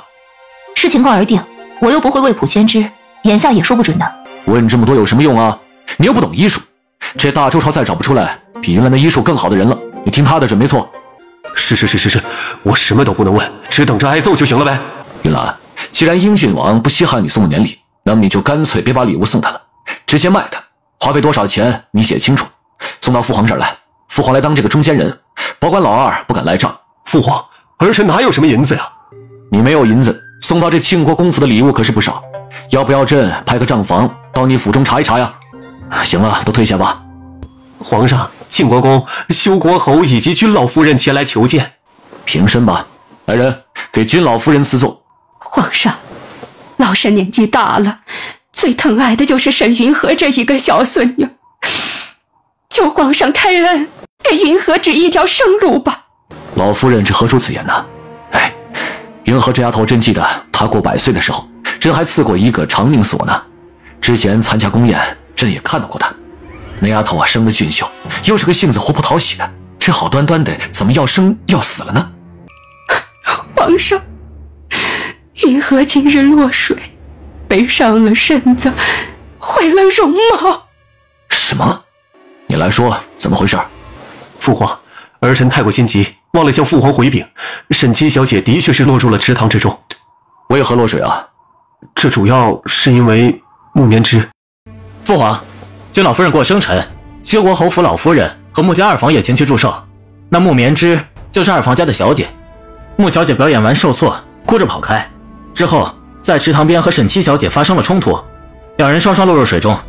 修国侯府三公子将人救起，沈七小姐被救起来之时，脸已经被毁容了。之后，二哥看穆三公子身强体健，提出要和他切磋武艺，一拳将穆三公子打得唇角流血。我三哥便上前阻拦，说他陪着二哥切磋，然后二哥就开口辱骂我三嫂，说他，反正就是不好听。我三哥就和二哥打起来了。老二，老四说的话可都是真的？父皇，当时发生的事情，很多宾客都是亲眼所见，儿臣没有一句添油加醋，皆是客观陈述，请父皇明鉴。楚景战，老四刚才这陈述可都是真的？回禀父皇，的确都是真的。君老夫人，云禾那孩子情况可还好啊？多亏了有韩王妃在，及时将云禾救醒，又帮他处理了脸颊上的伤口。只是身体底子毁了，再如何调养，怕是也难以恢复如初。至于脸颊上的伤口，现在还不知道能恢复成什么样。在皇上面前失态了，请皇上降罪。无妨，有云兰在，朕相信云禾肯定会没事的。云兰，治疗沈七小姐需要什么药材，尽管让人从太医院里拿。是，父皇。皇上，老臣携犬子前来领罪。你家老三不是救了沈小姐吗？何罪之有啊？皇上，您有所不知，如今外面都传遍了，说是韩王和英郡王兄弟相残，冲冠一怒为蓝颜，就是因为我那不争气的犬子。等等，你说因为什么？因为我家那不争气的老三呐。不是前面那句冲冠一怒为蓝颜。如今百姓们传得有鼻子有眼，都说因为我那不争气的三儿子韩王和英郡王才大打出手，犬子败坏了两位殿下的声誉，我修国侯府实在是罪孽深重，请皇上责罚。流言终归是流言，不去理会也就罢了，至于说降罪，免了吧。多谢皇上。行了，起来吧。皇上，云禾此次落水，多亏了穆家三公子搭救，两个孩子年龄般配，样貌家世也都相当，且都到了适婚的年龄，既有如此缘分，必是上天注定。老臣想恳请皇上为云禾和穆家三公子赐婚。好，既然你们两家都满意了，那么朕就下旨赐婚，也算成就了一份良缘。多谢皇上，多谢皇上。闹哄哄的，把朕吵得头疼。都退下吧，朕和君老夫人许久未见，跟她单独说说话。老夫人，你刚开始入殿，神色十分难看，可是还有这其余事情啊？皇上果真是慧眼如炬，什么都瞒不过您的眼睛。有件事情关系不大，兴许是我年纪大想多了。皇上，云禾被毁容并非是偶然，而是被人故意用这枚金簪划伤。只要按动金簪头上镶嵌的绿猫眼，就可以让毒针探出。就是这金簪伤了云禾的脸。是。朕记得穆家二房很是不成器。是。朕明白了。老夫人放心，这件事情朕会查个水落石出的。多谢皇上。安一，奴才在。查。是。大老虎来了！哎呦，哪来这大老虎啊？快来护驾！皇爷爷，是周周呀！哦，原来是周周啊！皇爷爷还以为真是有大老虎呢。八宝，小老虎也来了，来，让皇爷爷掂了掂，小老虎有没有长大些啊？我们八宝还要努力啊！皇爷爷，你受伤了吗？皇爷爷没有受伤，八宝怎么这么问啊？因为皇爷爷这里有臭臭的味道，好像流血了一样。我们八宝可真是厉害啊，小鼻子灵敏得很呢。皇爷爷刚才用了一把刀，这把刀帮着皇爷爷斩杀过不少东西，因此啊，沾了许多血腥。皇爷爷，有厉害的刀可以用，你不开心吗？皇爷爷没有不开心啊，只是担心这把刀啊做了坏事。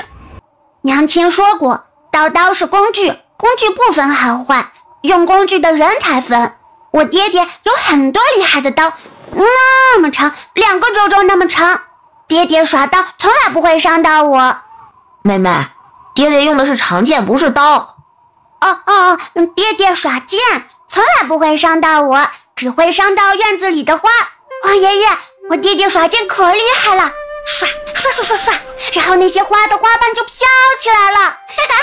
花花会围着哥哥和我跳舞，也会围着娘亲跳舞。就是爹爹第一次耍剑的时候不太成功，地上有很多土，把娘亲的眼睛都给迷住了。娘亲拎着剑追着爹爹跑了好一会儿呢。大乖乖，你们爹爹还做过这么有趣的事呢。周周还帮忙了呢。哦，周周帮的是你娘亲还是爹爹啊？当然是娘亲。周周在爹爹跑过去的时候，伸出了腿，一下子就把爹爹绊倒了。周周可真是厉害啊！那是当然。那黄爷要是追着你爹打，你是帮黄爷爷还是帮爹爹啊？周周帮黄爷爷，周周还伸腿把爹爹绊倒。那要是黄爷爷追着你娘亲打呢？黄爷爷，你答应我不要追着娘亲打，行不行？黄爷爷打周周，娘亲说周周胖乎乎、肉嘟嘟的，打起来手感一级棒。好，黄爷爷去打你爹爹，追着他一个人打。父皇，今日辞旧迎新，儿臣敬父皇一杯，祝愿父皇福寿安泰，祝愿我大周朝国泰民安。好，今年对朕来说是极为特殊的一年。黄爷爷，爱你啊！今日辞旧迎新，朕心中甚是喜悦。这第一杯酒，我们便君臣同饮吧。皇帝，你之前说将选秀和年宴凑在一起，如今这年宴正值热闹，自然不能将那些秀女们给忽略了。太后所言极是，选秀匆忙，秀女都是从京城的官员府邸中选拔的。今日是年宴，也该让他们过来，正好可以见一见家人。秀女们编排了一支舞蹈，想着要献给皇上呢。那哀家就让他们上来。好，既有如此心意，自然是不能辜负，宣他们上殿吧。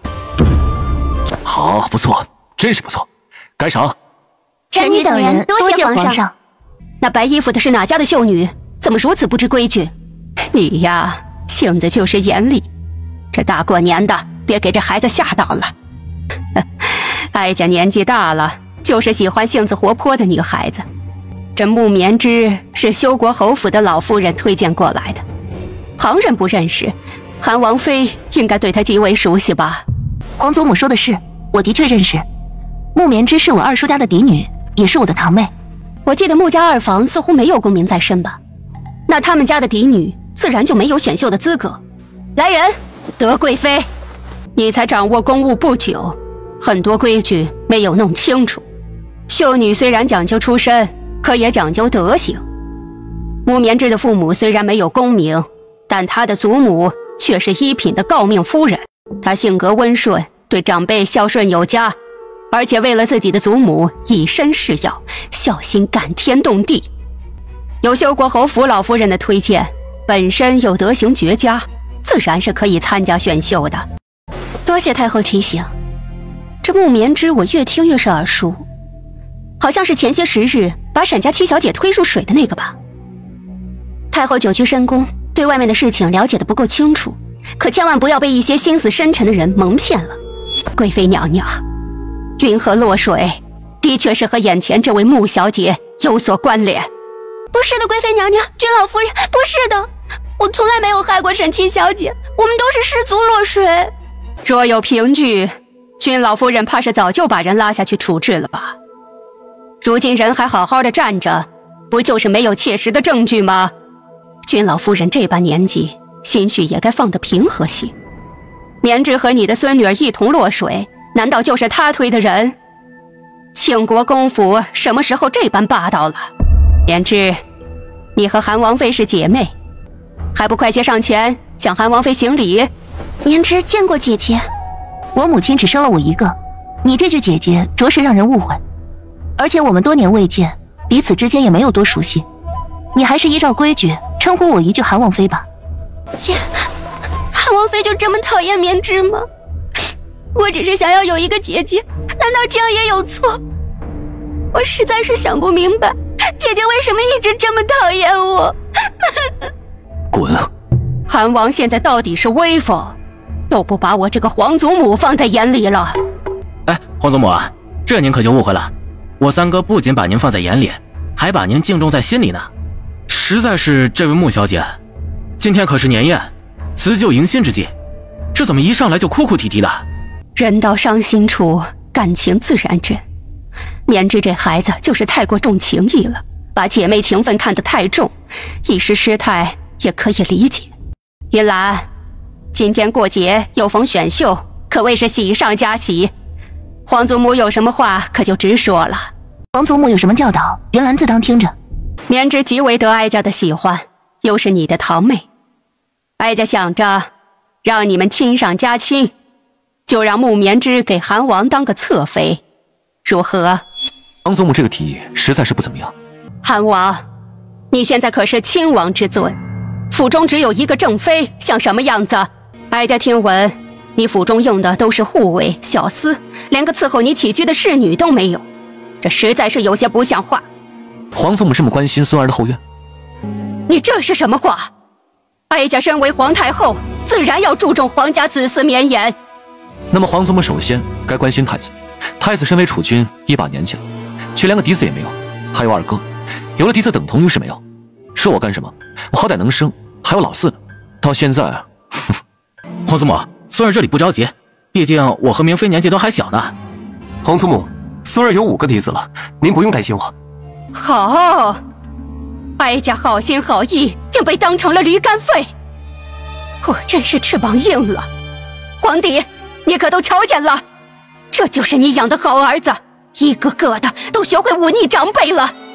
老三，你皇祖母，父皇，儿臣有云兰一人足矣，后院人多了，难免这影响云兰的心情。云兰如果心情不好，该如何给父皇再生个孙女啊？你皇祖母就那么一说，你不同意的话，就算了啊。云兰啊，这保持愉快的心情自然是最重要的。你以后有什么事情就直接跟韩萧说，韩萧做不了主的还有德贵妃，德贵妃也拿捏不定的还有朕，可不能生了闷气，委屈了自己啊。儿媳知道了，多谢父皇。饭合胃口吗？要是不合胃口，让御膳房单独的做一份。已经极好了。哎，那就好。这不过就是一个孙女，皇上是不是有些太过重视了？你们懂什么呀？皇室都多少年没有女儿了，皇上这点偏爱算什么呀？要是放到先帝那儿，就凭借着生下了周周这份功劳，韩王妃想上天，先帝都得让人给他搭梯子。真的？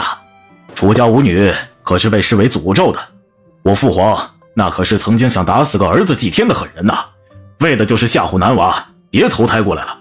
最后先皇的嫔妃们都不乐意贡献儿子，再加上大臣们撞柱死谏，这事儿也就没成。这也太夸张了吧！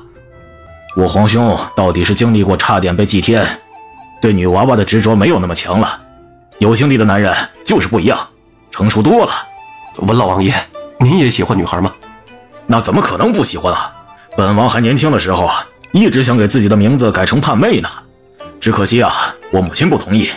本王可是因此一直遗憾了好久啊。就怎么说呢？您们开心就好了。为了小女娃，都是狼灭呀，比狠人还要厉害，还多一点。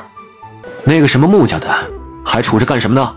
皇帝，这穆棉枝……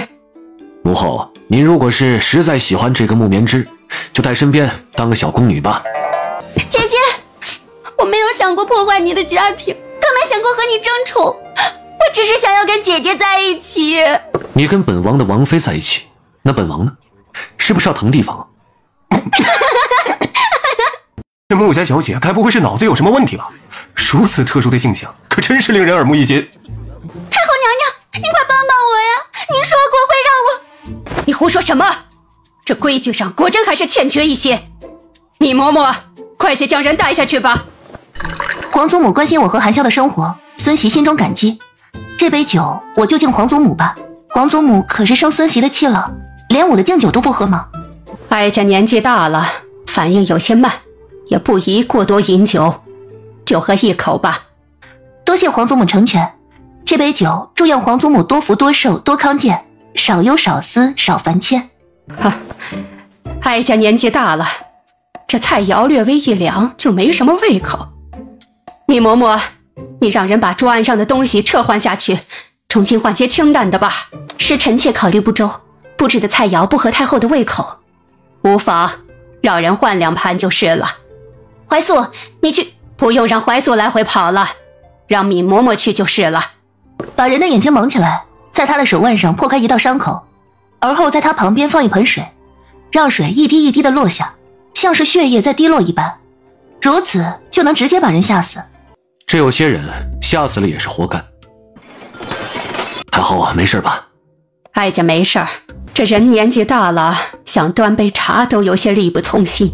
皇上继续和百官同乐，哀家下去换身衣裳再来。好，让底下人们精心的伺候着。明妃，你怎么了？可是身体不适，要不要请太医过来瞧瞧？王爷不用担忧，不过是有些气闷，出去透口气才回来，不必惊动太医，以免扰了父皇的雅兴。那我陪你。不用，王爷的伤势还没有好全，外面天寒地冻的，别再着了寒气，我去就回。四弟，你也成亲多年了，却一直没有一个孩子，如今正值选秀，有些世家贵女与你呢品貌相当。三哥，你说什么呢？我对明妃的心意和你对三嫂是一样的，哪怕这辈子都不会有孩子，我也不会让其他女子进府的。哀家听闻前些时日副丞相病重，难以上朝，不知如今可好些了？多谢太后娘娘关心，臣已经完全康复。副丞相可是朝廷重臣，哀家住在深宫，却也听说皇上对你的病情十分关切。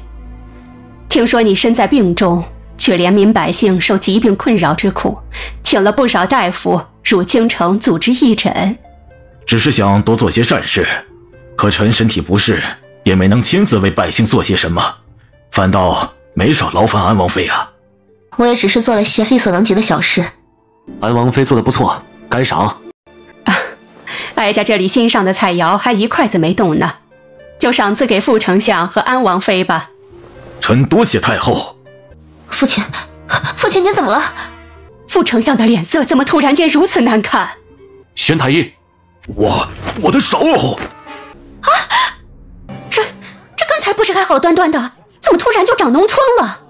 是啊，这明显是吃错了东西吧？难道……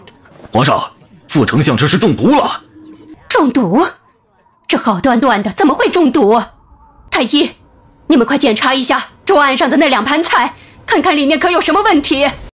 回禀皇上、太后，这菜里的确有毒，正是导致副丞相出现此症状的百破花之毒。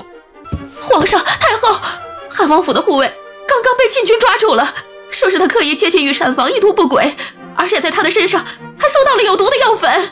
你说什么？汉王府的护卫？这怎么可能？回禀太后，的确是韩王身边的护卫，名叫瑞颖。确定是人赃并获？是，禁军亲自搜身，搜出来1包药粉。回禀太后，的确是百破花之毒。你们怎么能？来人，把韩王妃拿下！太后，事情还没查问清楚呢，怎么就要开始拿人了？那瑞颖别说是哀家了，就是皇上也认识吧？那可是楚寒霄的心腹，他最为信任的护卫。他身上藏毒，还下到了菜肴之中，难道不是受了韩王和韩王妃的指派？这其中必定有什么误会。哼，误会？如果不是哀家见皇上赐菜，想起了副丞相，那2盘菜必定是哀家自己吃了。等哀家也变成副丞相那般凄惨的样子，德贵妃才确定不是误会吗？太后娘娘息怒，德贵妃说的有理，事情还是要调查清楚些为好。副丞相，你都被害成什么样子了，还如此深明大义？只可惜某些人是蛇蝎心肠。父皇，今日可是年宴，竟然有人在年宴的菜肴上动手脚，实在是胆大包天，请父皇允许太医仔细检查所有的菜肴，确保其他大人们的安全。太子殿下考虑的周全，还是要全部检查一遍，才能让人安心呐。是啊，这入口的东西一旦出了问题，后果可就太严重了。说起来，这年宴的一应菜肴准备，可都是德贵妃。回禀皇上、太后，除了副丞相以及安王妃桌案上的1盘素菜，其他的菜肴均没有问题。还有什么好说的？楚寒霄、穆银兰，哀家对你们2个的确是严厉了些，可都是出于长辈对晚辈的关切。你们即便不接受，也不能用出这般恶毒的手段来对付哀家吧？你们太让哀家失望了。皇帝，事情都已经清晰明了，你打算如何处置？皇上，这件事情太过巧合了，说不准便是有人在背后安排。安排？德贵妃说的轻巧，这里可是皇宫，禁军把守，连只苍蝇都飞不进来，怎么进行如此精妙的安排？再说了，刚才那瑞影离开席位，紧跟着太后身边的嬷嬷而去，很多人可都是瞧见的。德贵妃还在这里帮着狡辩呢。把八宝和周周抱到后殿去，孽障！父皇，三弟和三弟妹感情好，容不得旁人插足，一时想不开也是可以理解的，还请父皇从轻发落。皇帝，你都看到了，如果不是副丞相帮哀家挡了灾，那么现在承受此折磨的就是哀家了。楚寒霄和慕云兰着实是心思恶毒，他们今日能因为这点小事谋害哀家，来日会不会因为对皇帝你不满而出手加害？此等品性之人留在身边，着实是让人寝食难安。皇上，哀家知道你对楚寒霄和慕云兰宠爱有加，又碍于八宝和周周的存在，想要给他们几分脸面。可这件事影响太过重大，两个孩子跟着这样的父母，今后还不知道会被教导成什么样。皇上不知如何开口，那哀家今日就替你做这个主。慕云兰、楚寒霄谋害哀家，心思恶毒，且大不孝之极，今日起圈禁韩王府。皇上，臣如何受苦都无所谓，可事情牵扯到太后，若是让她凤体受损，那可就是整个皇室的丑闻了。副丞相所言极是，太后娘娘单单只是将人圈禁，已经是宽容至极了。韩王、韩王妃胆大包天，胆敢在宫宴菜肴之中做手脚，属实是肆无忌惮。皇上，您瞧，即便到了这个时候，两人仍旧是没有丝毫的悔改之意，甚至都不曾跪下请罪，请皇上严惩韩王和韩王妃。下毒之事证据确凿，那么皇上，臣觉得此事仍旧存疑，应该仔细调查。皇上，刑部尚书说的有理，入宫之前，所有人都必须检查有无随身携带违禁之物。那么明显的一包药粉，韩王护卫是如何带入宫的？从始至终只说证据确凿，却根本没有将韩王的护卫带入到大殿之上亲口问询。即便是韩王的护卫真的下了毒，那也应该交由刑部审问，必须要有供词签字画押。怎么能如此草率的就断定那护卫是受了韩王和韩王妃的指使，要谋害太后呢？韩王、韩王妃，你们有什么要说的呀？父皇，儿臣真是没想到，看不惯我和云兰的人可真是不少，就连皇祖母都参与其中。放肆！你们夫妻二人要谋害哀家，还不容许哀家反抗吗？非要活生生被你们害死了才行。三弟，你和三弟妹一时糊涂，意气用事，也是可以理解的。别说这些气话来惹皇祖母不快了，赶紧跪下道歉，请求皇祖母的原谅。哼，我怎么不知道？什么时候这清清白白之人也要给人道歉了？放肆！慕云兰，哀家是太后，是你的皇祖母，你说话就是这个态度。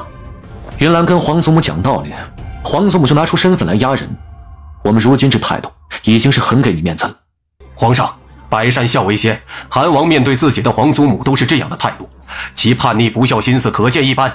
诸位大人都是读过圣贤书的，既然说出百善孝为先这几个字，那怎么不说说后面几句？百善孝为先，论心不论迹，论迹贫家无孝子。你们紧抓着我家王爷说话的语气不放，怎么不想想他为何如此？还能为何？自然是恼羞成怒。一派胡言！我家王爷分明是不想皇祖母被人利用，做出亲者痛仇者快之事。太医，副丞相之所以身上长满脓疮，是因为吃了有毒的菜肴。回禀韩王妃，的确如此。菜里有什么毒？百破花之毒。那百破花之毒服用之后有什么症状？会让人皮肤红肿，严重的起脓疮。还有吗？其他的症状还会使人呕吐。没错，还有这点，在之后医书上就没有记载了。不对，情况不对啊！皇上，韩王和韩王妃是被冤枉的。张院正，你说什么呢？证据如此确凿，怎么可能被冤枉呢？是啊，张院正之前跟着韩王妃编撰过医书，该不会碍于往日的情面开口说谎吧？你们胡说八道些什么？在皇上面前，微臣若敢有半句谎言，愿被天打雷劈，五雷轰顶。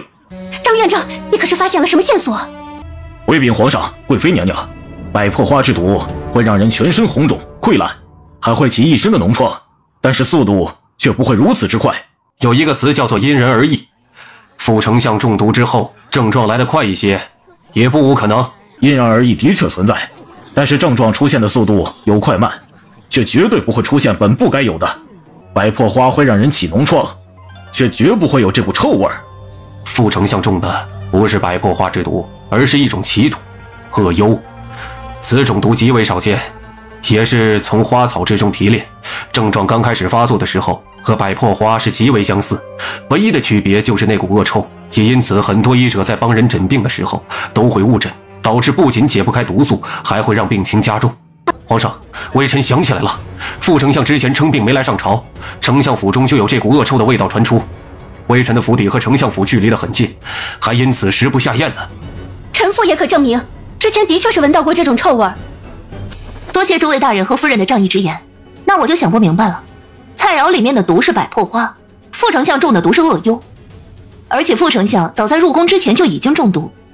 那我和王爷这到底是有罪还是无罪呢？皇上，副丞相中的毒和菜肴里下的毒根本就不是同一种。最为重要的是，副丞相疑似在入宫之前就已经中毒，由此可见，下毒一事绝对存有内情，请皇上明鉴。父皇，儿媳单独给您的那本册子，父皇应该还留着吧？如此珍贵之物，朕自然留着。不知父皇可否介意，儿媳将册子上的内容说给诸位大人听一听？好。各位大人都清楚，身为鬼手医圣的传人，我不仅精通医术，而且还精通毒术。凡事有利就有弊，我虽无害人之心，但却防不住有些心思深沉之人借此往我身上泼脏水。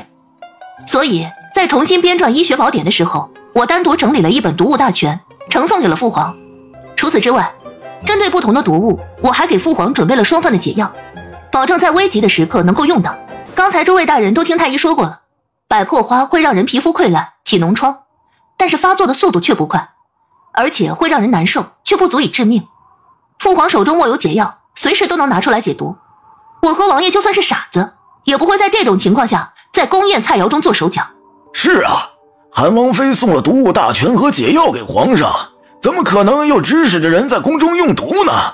这下了毒，即便太后服下，皇上也能立刻拿出解药解开，完全就是白费功夫，给自己增添罪名啊！韩王和韩王妃都是喜欢默默做事的，有了什么贡献也从不喜欢张扬。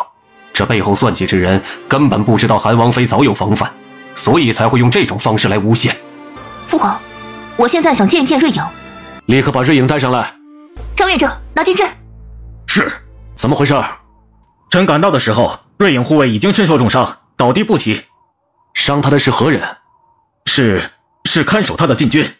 好啊，好啊，禁军帮朕驻守皇宫的精锐，竟然这般的有主意。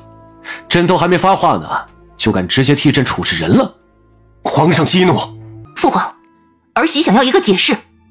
说说，为何要把人伤成这样啊？回禀皇上，是护卫瑞颖想要反抗逃脱，奴才等人生怕他心怀不轨，冲撞了圣驾，不得已出手将他制住。禁军的选拔都是要文武全才，禁军统领，我说的没错吧？是。既如此，那这些人都是识字的。劳烦吴公公给这6人准备纸笔，让他们将瑞颖何时反抗，如何反抗，先攻击了谁，中间说过什么话，做过什么事，全部写清楚。韩王、韩王妃，你们坏了我的大计！父老贼，你做主杀我羌族数百勇士，此仇不共戴天。这次没能将你杀死，算你命大，下次你必死无疑。羌族，本王怎么不知道羌族什么时候有这样的本事？敢做就要敢当，放了狠话之后，怎么就选择了自尽？护驾，快护驾！护驾？禁军里面都是有奸细，护哪门子驾啊？臣没有管理好禁军，竟让奸细混在其中，罪该万死，请皇上责罚。皇上，是刚才的奸细蛊惑了我们。瑞颖护卫一直在强调自己的清白，说不曾藏毒，可是那奸细却说他巧言令色，意图狡辩。皇上，臣有罪，差点误会了韩王和韩王妃。皇上，臣在从普惠寺回来之后，身体就开始不适，渐渐的有脓疮生长，还伴随着一股臭味，所以前些时日才会告病没有上朝。可臣已经通过大夫将病症给治好了。今日听太医说菜肴里有毒，便没有往之前生病上面想，只以为是吃菜中毒所致，误会了韩王和韩王妃，实在是万分惭愧，臣甘愿领罚。父皇，我和王爷也不知道得罪了哪路神仙，最近这段时日误会我们的人好像格外的多，朕发现了，韩王府的确是容易被人误会。因臣一人搅扰了宫中年宴，使得太后娘娘凤体受惊，也让皇上担忧，百官受累，实在是罪责深重。皇上，臣御前失仪，又差点让韩王妃无辜蒙冤，实在是无颜再担任丞相职责，自请辞去官职，回家好生静思己过。皇上，刚刚那名意图自尽的禁军，乃是羌族的奸细，副丞相也是无辜被害呀。皇上，那奸细居心叵测，说不准今日所有的事情都是羌族的阴谋啊，为的就是现在君臣猜忌、朝堂不稳的局面呢。太子，你有何想法？回禀父皇，最近奸细时常作乱，这一次更是将手伸到了皇宫之中，实在是胆大包天。儿臣认为应该立刻严查。之前是三弟负责调查的吧？怎么没查出什么结果，反倒让奸细进入皇宫之中，威胁到父皇的安危了？说起这个，我的心中也十分不解。调用那么多人手，里里外外查了个遍，除了当时开芳菲阁那个奸细，就再没查出来其他人。这些个奸细着实实力高强，能自由出入普惠寺，甚至能够在防卫森严的皇宫中任意下毒。可真正要去查的时候，又藏匿的无影无踪。他们就仿佛是鬼魅一般，看不见摸不清，可是每次出事又都有他们的身影。百越和羌族被我们大周朝屡次教训，从来没见过他们在战场上有多么高深的谋略。如今倒好，2年不打仗，变得聪明了。说句大逆不道之言，那羌族的奸细更是奇怪，都能够在宫宴的菜肴之中下了毒了，毒杀的对象竟然是副丞相，而不是皇上。是啊，给副丞相下毒，说的那么狠辣，可下的又不是致命的毒，这到底是恨还是不恨呢？若真是奸细那还好，若是有人打着奸细的名号故意搅乱朝局，那可就真的是防不胜防了。副丞相，你这病回去好生养着吧，养好了再回来上朝。是，臣叩谢皇上宽恕。韩萧，这些人你来处置，一定是要严查他们，以及他们家族中所有人的一举一动，有任何的疑虑之处，宁可错杀，不可放过。是父皇，儿臣领命。臣会让人日夜巡守，在韩王殿下提审这些人之前，他们都会好好活着，且保证没有任何人有机会提前接触。好，本王相信。2位大人说到办到，今日是年宴，辞旧迎新，本该开开心心的过，如今却闹成了这般样子。臣等有罪。请罪的话就不必说了，大过年的总该是有些令人开心的事。太后之前关切诸位皇子的子嗣，倒是提醒了朕，皇子们的后宫中也该多进些人，为皇家开枝散叶才对了。太子妃只多年不孕，太子便多纳俩侧妃，太子太傅家的庶女与你自幼相识，还有这情分，且心情温婉，给你当侧妃正好的合适。还有保文阁大学士家这嫡女，容貌和才情皆是上品，也一并入东宫。老四，堂堂的安王只守着一个女子过日子，实在是不像样。可是三哥，别拿你三哥跟三嫂说事，能跟他们比吗？你三嫂可是生下了八宝和周周的，你要抗旨？儿臣不敢。那就听从安排。好了，宫宴就到这儿吧，都回去好生的歇着。父皇，还有儿臣呢。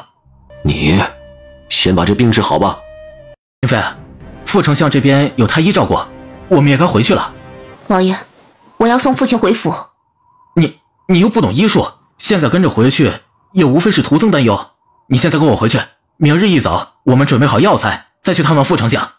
明妃，四弟，有时候姑真是羡慕你，永远都是那么的天真。三哥，三嫂，我和你三嫂生怕你身上的伤势复发，放心不下，所以回来看看。三哥，我没事的，就是不小心摔了一下。今天可是除夕，三哥和三嫂好好的过吧，我也该回府了。四弟，傅明妃，三哥，我身体不好，恐怕明天一早没办法到韩王府去向三哥三嫂拜年了。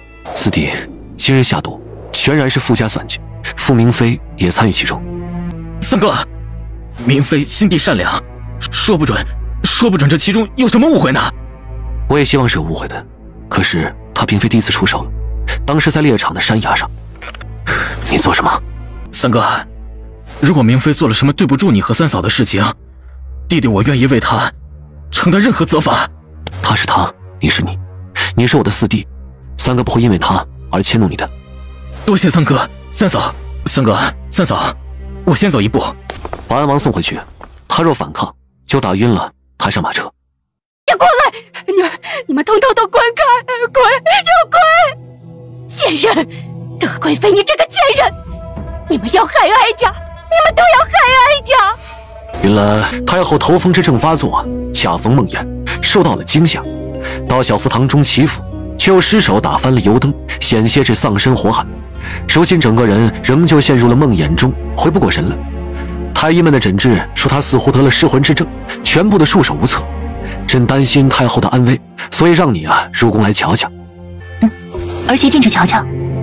你们都是鬼！放开哀家！哀家是太后，你们如此大胆，哀家要砍了你们所有人的脑袋！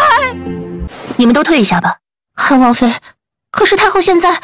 放心，没事。不愧是皇祖母，这戏演的十足的真切。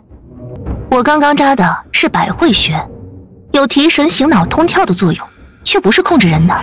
皇祖母，你安静的太快了。贱人，这一切都是你搞的鬼！皇祖母在说什么呢？我怎么听不明白呢？你送给哀家的符菊更有问题。皇祖母，你说的话我怎么听不懂呢？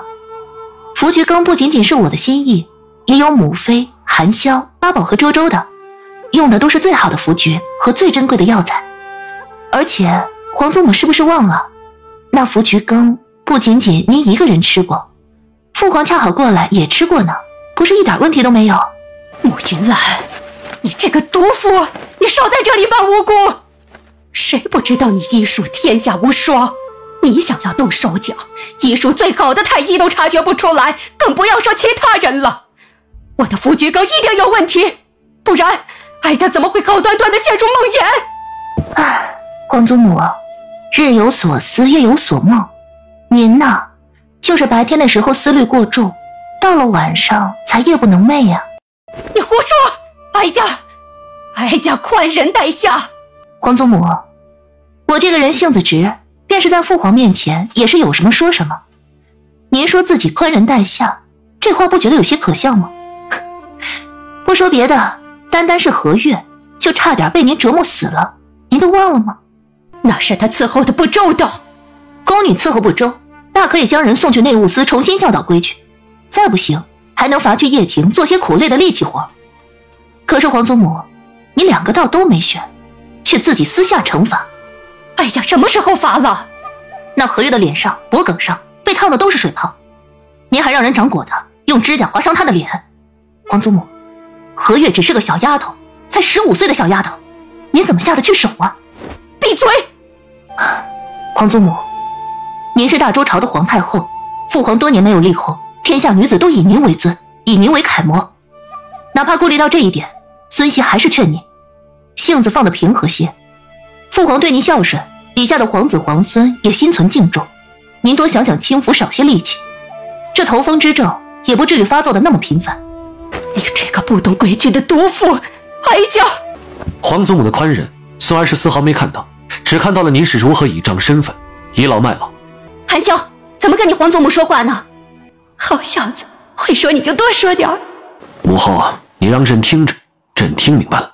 父皇，原来您都听着呢。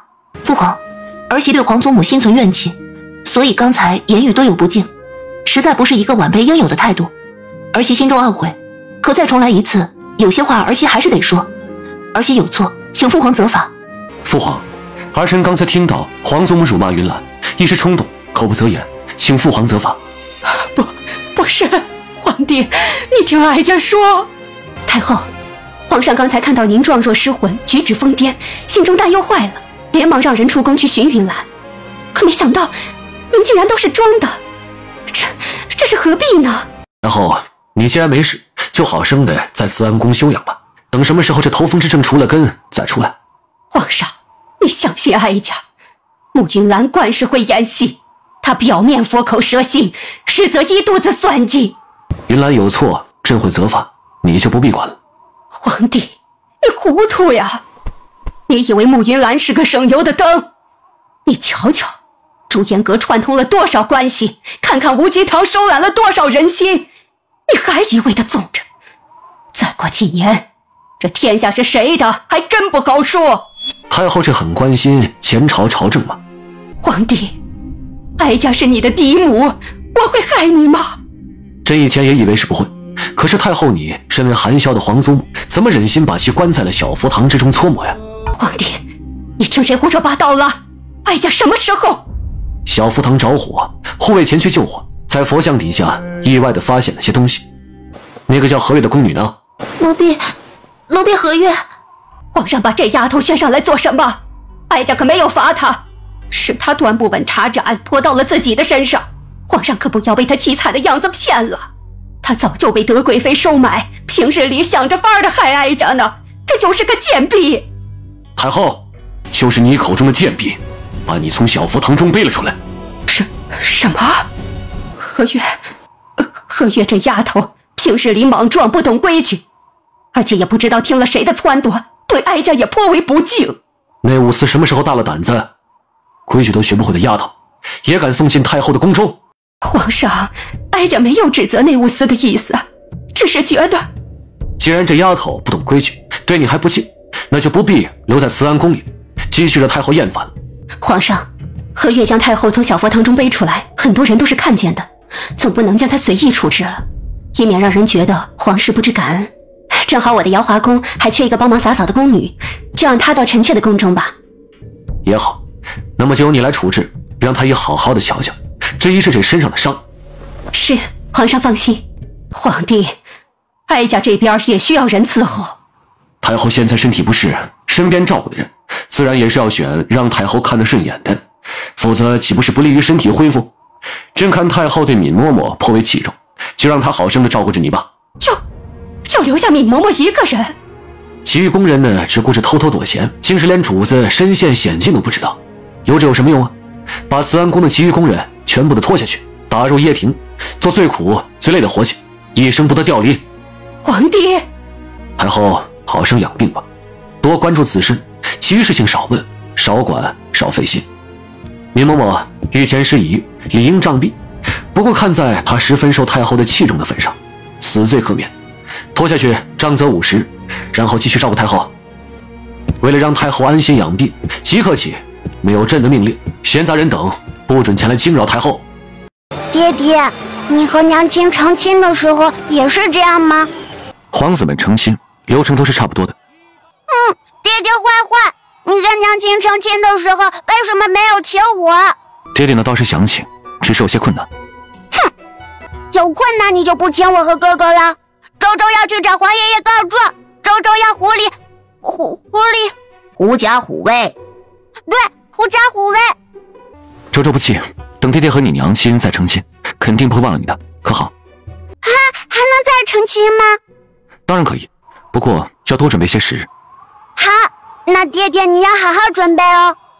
王爷，喜悦想了很久，你该去前院迎接宾客了。敏妃，我不去，我就在这里陪着你，可好？父皇因为宫宴上的事情，完全误会了父亲，以至于对我也心存不满。2个侧妃入府，比我当年嫁给你还要热闹，这还不够让我难堪吗？王爷若是不去迎宾拜堂，父皇又该如何想我？王爷，时辰不早了，宾客们都已经到齐了，不能再耽误了。明妃，迎娶侧妃并非我所愿，即便是让他们入府，我也不会碰他们的。王爷，明妃，对不起，我以后肯定会加倍对你好，加倍补偿你的。王爷，你若是真的想补偿我，就帮我救救父亲吧，可好？你口口声声说爱我，就要迎娶侧妃，你说要补偿我，却不肯帮我为父亲求解药。我的婚姻已经破败了，你还要我家破人亡吗？明妃，你别哭啊！我答应了，我帮你。三弟和三弟妹来的正好，快来尝尝这酒酿春，父皇为了四弟迎娶侧妃，特意赏赐下来的。我们这也是跟着四弟沾光了。太子这话说的可就不对了，这酒酿春我们还当个宝贝呢，三弟和三弟妹怕是早就不新鲜了。人家两口如今可是宫里的常客，父皇都破例允许他们留宿在宫中了。贡酒一类的，还不是随时想喝就能喝到吗？二哥的新府邸建造如何了？等你的府邸建造好，二哥正式的住进去，我便向父皇讨上几坛子贡酒，当做礼物，庆祝二哥乔迁之喜。二弟、三弟，今天可是四弟大喜的日子，我们这些做兄弟的可不能让他为难呢。老四就是想不开，身为皇子，竟只守着一个女人过日子。这生得再美，长得再好，又有什么用啊？过上几年，还不都变成黄脸婆了？二哥这么想得开呢，真是令人敬佩。有时候我也想不明白，就比方说，这人早晚都得是死。那些于国于民有利的，活着做贡献；那些没有职位、四肢不勤、五谷不分，只会说风凉话的，还活着做什么呢？三弟妹历来是牙尖嘴利，这女人还是不要太过强势的好，否则可不会有什么好下场。我倒是听说二嫂之前性情温柔如水，可最终这下场也没见得好到哪里去啊。可见这女人强不强势和过得好不好没关系，最主要的是还得是看嫁的男人有没有用。韩潇，你说是吧？云兰所说极是。我随口说两句玩笑话，二哥怎么那么认真呢？好像对号入座了似的。这做人啊，不能那么敏感，不然也太累了。你，二哥千万别动怒，你的命还没有完全好呢，万一动怒引发了病情，还要我和韩潇当着这么多人的面给你医治。我们倒是不怕麻烦，只是担心搅扰了四弟的婚礼，那可就是大罪过了。云兰，这场婚事怕是没有办法圆满的完成。圆不圆满的先放在一边，你有没有发现四弟的脸色很是不对？他这是……等着吧，用不了多久，四弟应该就转过来了。妾见过王爷。你们……皇上赐了婚，我们又乘坐花轿一路来到兰王府，过兰王府的大门，自然就是王爷的人了。王爷对我和庄姐姐有所不满，不愿意亲自引我们下花轿，必是有什么我们做的不对之处，甘愿领王爷教诲。我和小妹妹来得太早了，以至于让王爷没有时间更换喜服，实在是罪过。不过更换喜服也耗费不了多长时间。来人，快些帮王爷更衣。王妃，前院没有闹起来，王爷更换了喜服，正和两位侧妃拜堂呢。你说什么？奴婢亲眼瞧见，如今却换上了喜庆的红色喜服，身上还绑着大红花，两位侧妃一左一右的站在他两边，场面热闹得很呢。怎么会？楚景木他明明答应过我，怎么会？奴婢见过安王妃。嬷嬷不必多礼，可是有什么事情需要交代？按照规矩，侧室进门总要给正室敬茶，以示恭敬圆满。两位侧妃和王爷拜堂完毕，奴婢专程前来，请王妃过去接受敬茶。好，我这就去。这就是两位妹妹吧？姿容绝艳，各有千秋，父皇好眼光，我们王爷好福气。王爷，今后有两位妹妹作伴，实在是太好了。敬完茶，我们就是真真正正的一家人了。你若不愿，王爷说什么呢？我怎么会不愿？有两位妹妹相伴，我高兴还来不及呢。来人，备茶。明妃，混账！你做了什么？宣太医。太子，你的那位侧妃也都是朱颜阁的常客吗？那你自求多福啊。你们连工具都准备好了？吃席不带蛋，好比烧水不盖盖，吃亏的嘞。妹妹，这个好，可以带回去给皇爷爷。三弟，不是二哥说你，你平日里没有亏这两个孩子吧？瞧给这两个孩子饿的，不知道的还以为他们多没出息呢。这个问题，二哥应该是去问父皇。八宝和周周在宫里的时间比较多。哼，二伯伯，不是烧鸡吃不起，是吃席打包比较有性价比。二伯伯连吃席的规矩都不懂吗？哥哥，不是每个人都像我们这样有见识的。皇爷爷教导过我们，不要和没见识的人讨论长短，争论对错。你们两个……对，二伯伯你说的对。韩王、韩王妃，我们家王爷有事情想和你们谈一谈，命奴才前来请二位到后面叙话。陆姐姐，安王妃有喜了。我知道了，你们回自己院子休息吧。穆姐姐小心。三哥、三嫂，我有孩子了，我也有孩子了。那就恭喜四弟、四弟妹了。三嫂，四弟妹，你这是做什么？老四。三嫂，宫宴之上，我父亲一时不察，误会了三哥三嫂，我心中也很是愧疚。你想让我给你父亲恶幽之毒的解药？是，父亲已经真心反思了，也知道对不住三哥三嫂，只是现在病体沉重，没有办法亲自前来向你们道歉。我这个做女儿的，看着父亲每日被折磨，实在是心如刀绞。三嫂，你是唯一者，仁爱天下，求你救救我父亲吧！老四，扶你的王妃起来。三哥，明妃她怀有身孕，副丞相也知错了，所以能不能……你这是求解药，还是逼着你三嫂给解药？楚景木，你什么时候这般的拎不清？三哥，我也不想，可是我不能。云兰，我们走。四弟，男儿膝下有黄金，你起来吧。三嫂，你答应了吗？我若不答应，你和你肚子里的孩子若有个3长2短，我岂不是成了罪人？三嫂，我没有，怀上身孕实属偶然，我之前也不知道，根本没想过拿孩子做威胁。明妃，我信你，从无一丝疑心。我嫁给王爷多年，一直没为他生下一儿半女，心中愧疚的很。如今心愿达成，我就算是拼着性命不要，也会好好保护这个孩子的。好，希望你说到做到。解药制作需要时间，我会尽快制作，做好了让人送过来。三嫂，解药准备2份吧。你什么意思？楚景木，三哥，不怪明妃，是我自愿的。你糊涂你！楚景木，你是皇子，是楚家人，如今你竟是为了帮助傅明妃，沦落到了给人施药的程度，你还有尊严吗？你还……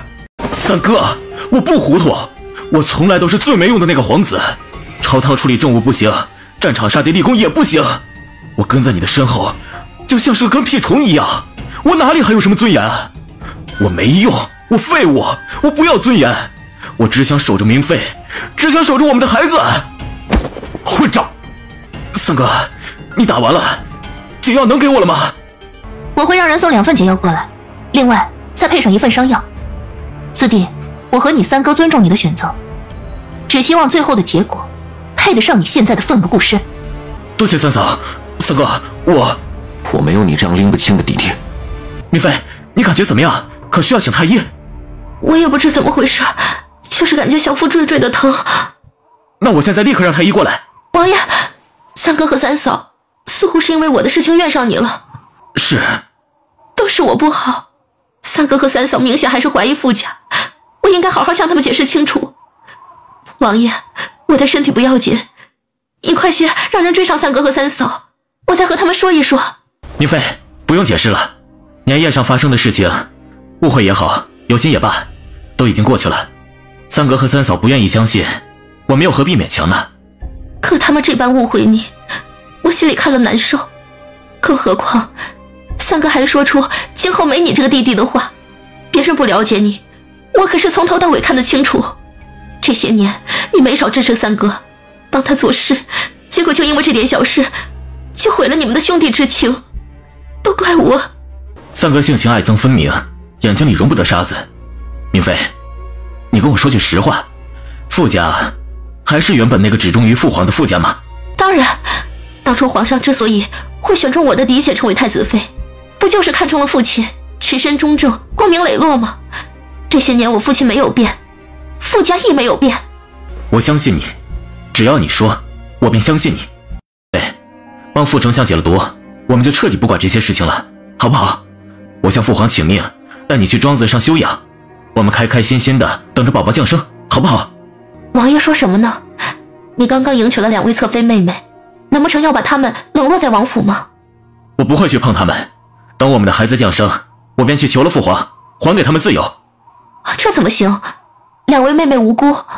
是，我知晓他们无辜，会把所有的罪责都揽到我一个人的身上，到时候夺爵也好，贬黜我的身份也罢，我都愿意承担，哪怕被贬为庶人，只要有你和孩子，我便觉得万事圆满了。王爷，这些事情以后再说吧。王爷现在该去招待一下前院的宾客了，总不好让人觉得我们安王府没有礼数。云兰，我知道你担心四弟，但是有些路须得他自己去走，才能知道能不能走通；有些苦楚也只有他自己去尝，最后才能看得明白。四弟为了傅明妃，竟做出了以自身安危为筹码，来胁迫你给出解药。我担心他之后会做出来更多错事。我倒是不这么认为。四弟为了自己心爱的女子，可以抛下性命不管。当初陪着王爷前去洛城，也是险些丢了性命，明显是重情重义的。别管是面对高官子弟，亦或是平头百姓，哪怕是八宝和周周这样的小孩子，他与之相处从来都是真心相待。越是想这些，越是觉得他不该被傅明飞如此利用蒙骗。你我不是当事人，他们之间的感情纠葛也只能让四弟一个人去处理。即便四弟不跟我要解药，最终这解药也还是得给，那可是一国丞相。这些年他坐在那个高位上，提拔了多少人，勾连了多少人脉，都是难以想象的。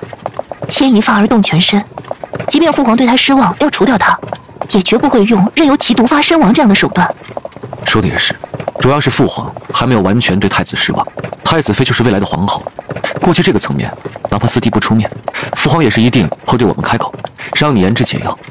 是啊，所以王爷就别生气了。我只是担心傅明飞接下来会更加丧心病狂。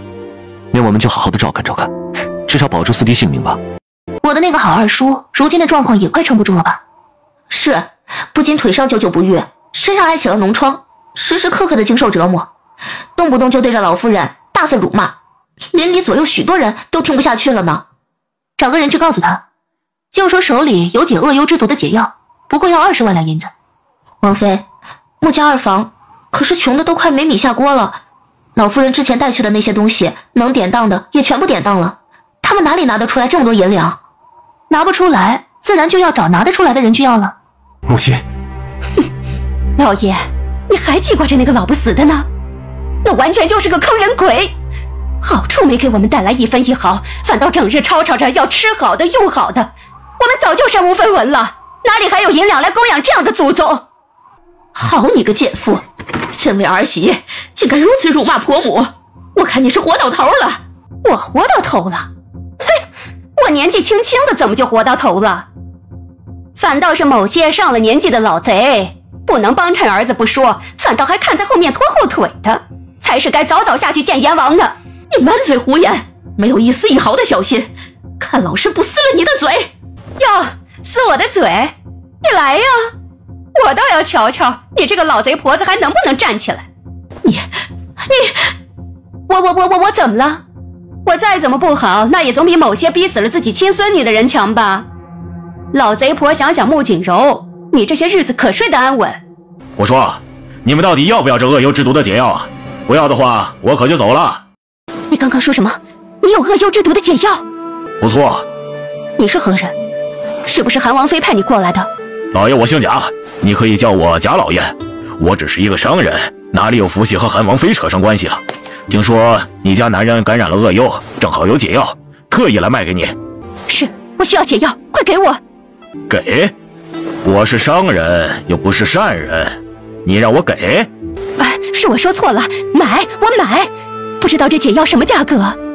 这解药用料珍贵，价值连城。不过看你们这条件，也不像是能拿出多少银子的。不用太多，给个成本价，成会20万两银子。你怎么不去抢？这不是正在……看来你不需要了。那算了，我再去问问别家。你等等，我们再商量商量。你看这院子最值钱的也就是那口水缸了，我根本拿不出那么多银子。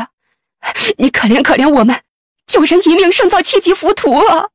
没钱那就想办法筹钱呐，活人还能被尿憋死啊？想想这办法总是有的，人家丞相府都得到解药了呢。筹集到了钱，就到来福酒楼找我，我就等你7天啊！老夫人，不，母亲，你都听到了，现在20万两银子就能救你儿子的命，你去求大哥。你做什么白日梦呢？你们撺掇着我告他，害得整个修国侯府差点身败名裂。我现在回去求他，他还能理我？去不去的可由不得你。穆年之，把你祖母抬上，我们直接跪到修国侯府门前。没用，你跪死了也没用。那什么贾老爷明显就是穆云兰的人，他敢派人过来，还能想不到你会用这招？你闹腾得很了，穆清风和陆氏彻底和我们断绝了关系，银子拿不到不说，我们就彻底没有回还的余地了。那你说该怎么办？你们没听到吗？丞相府都得到解药了。当初庆林只是简单的摔断腿，是丞相府的人许诺了好处，还把那什么毒给他染上。现在他们凭什么不管我们？那可是丞相府，万一惹恼了副丞相，副丞相不敢杀我们。你没听到消息吗？傅家和韩王在宫宴上闹开了，一旦我们有什么事情，慕云兰和韩王就有了追究傅家的借口，所以他们不得不破财免灾。母亲，你说慕云兰是不是看中了这一点，所以派人过来故意利用我们？你应该庆幸我们现在还有被利用的价值，给谁利用不是用呢？得到好处才是真的。好歹有穆庆峰挡着，慕云兰和韩王不至于真的要了我们的命。母亲，要不说这姜还是老的辣呢，关键时刻还是得看您。刚刚儿媳多有得罪，我心直口快，您可别怪罪。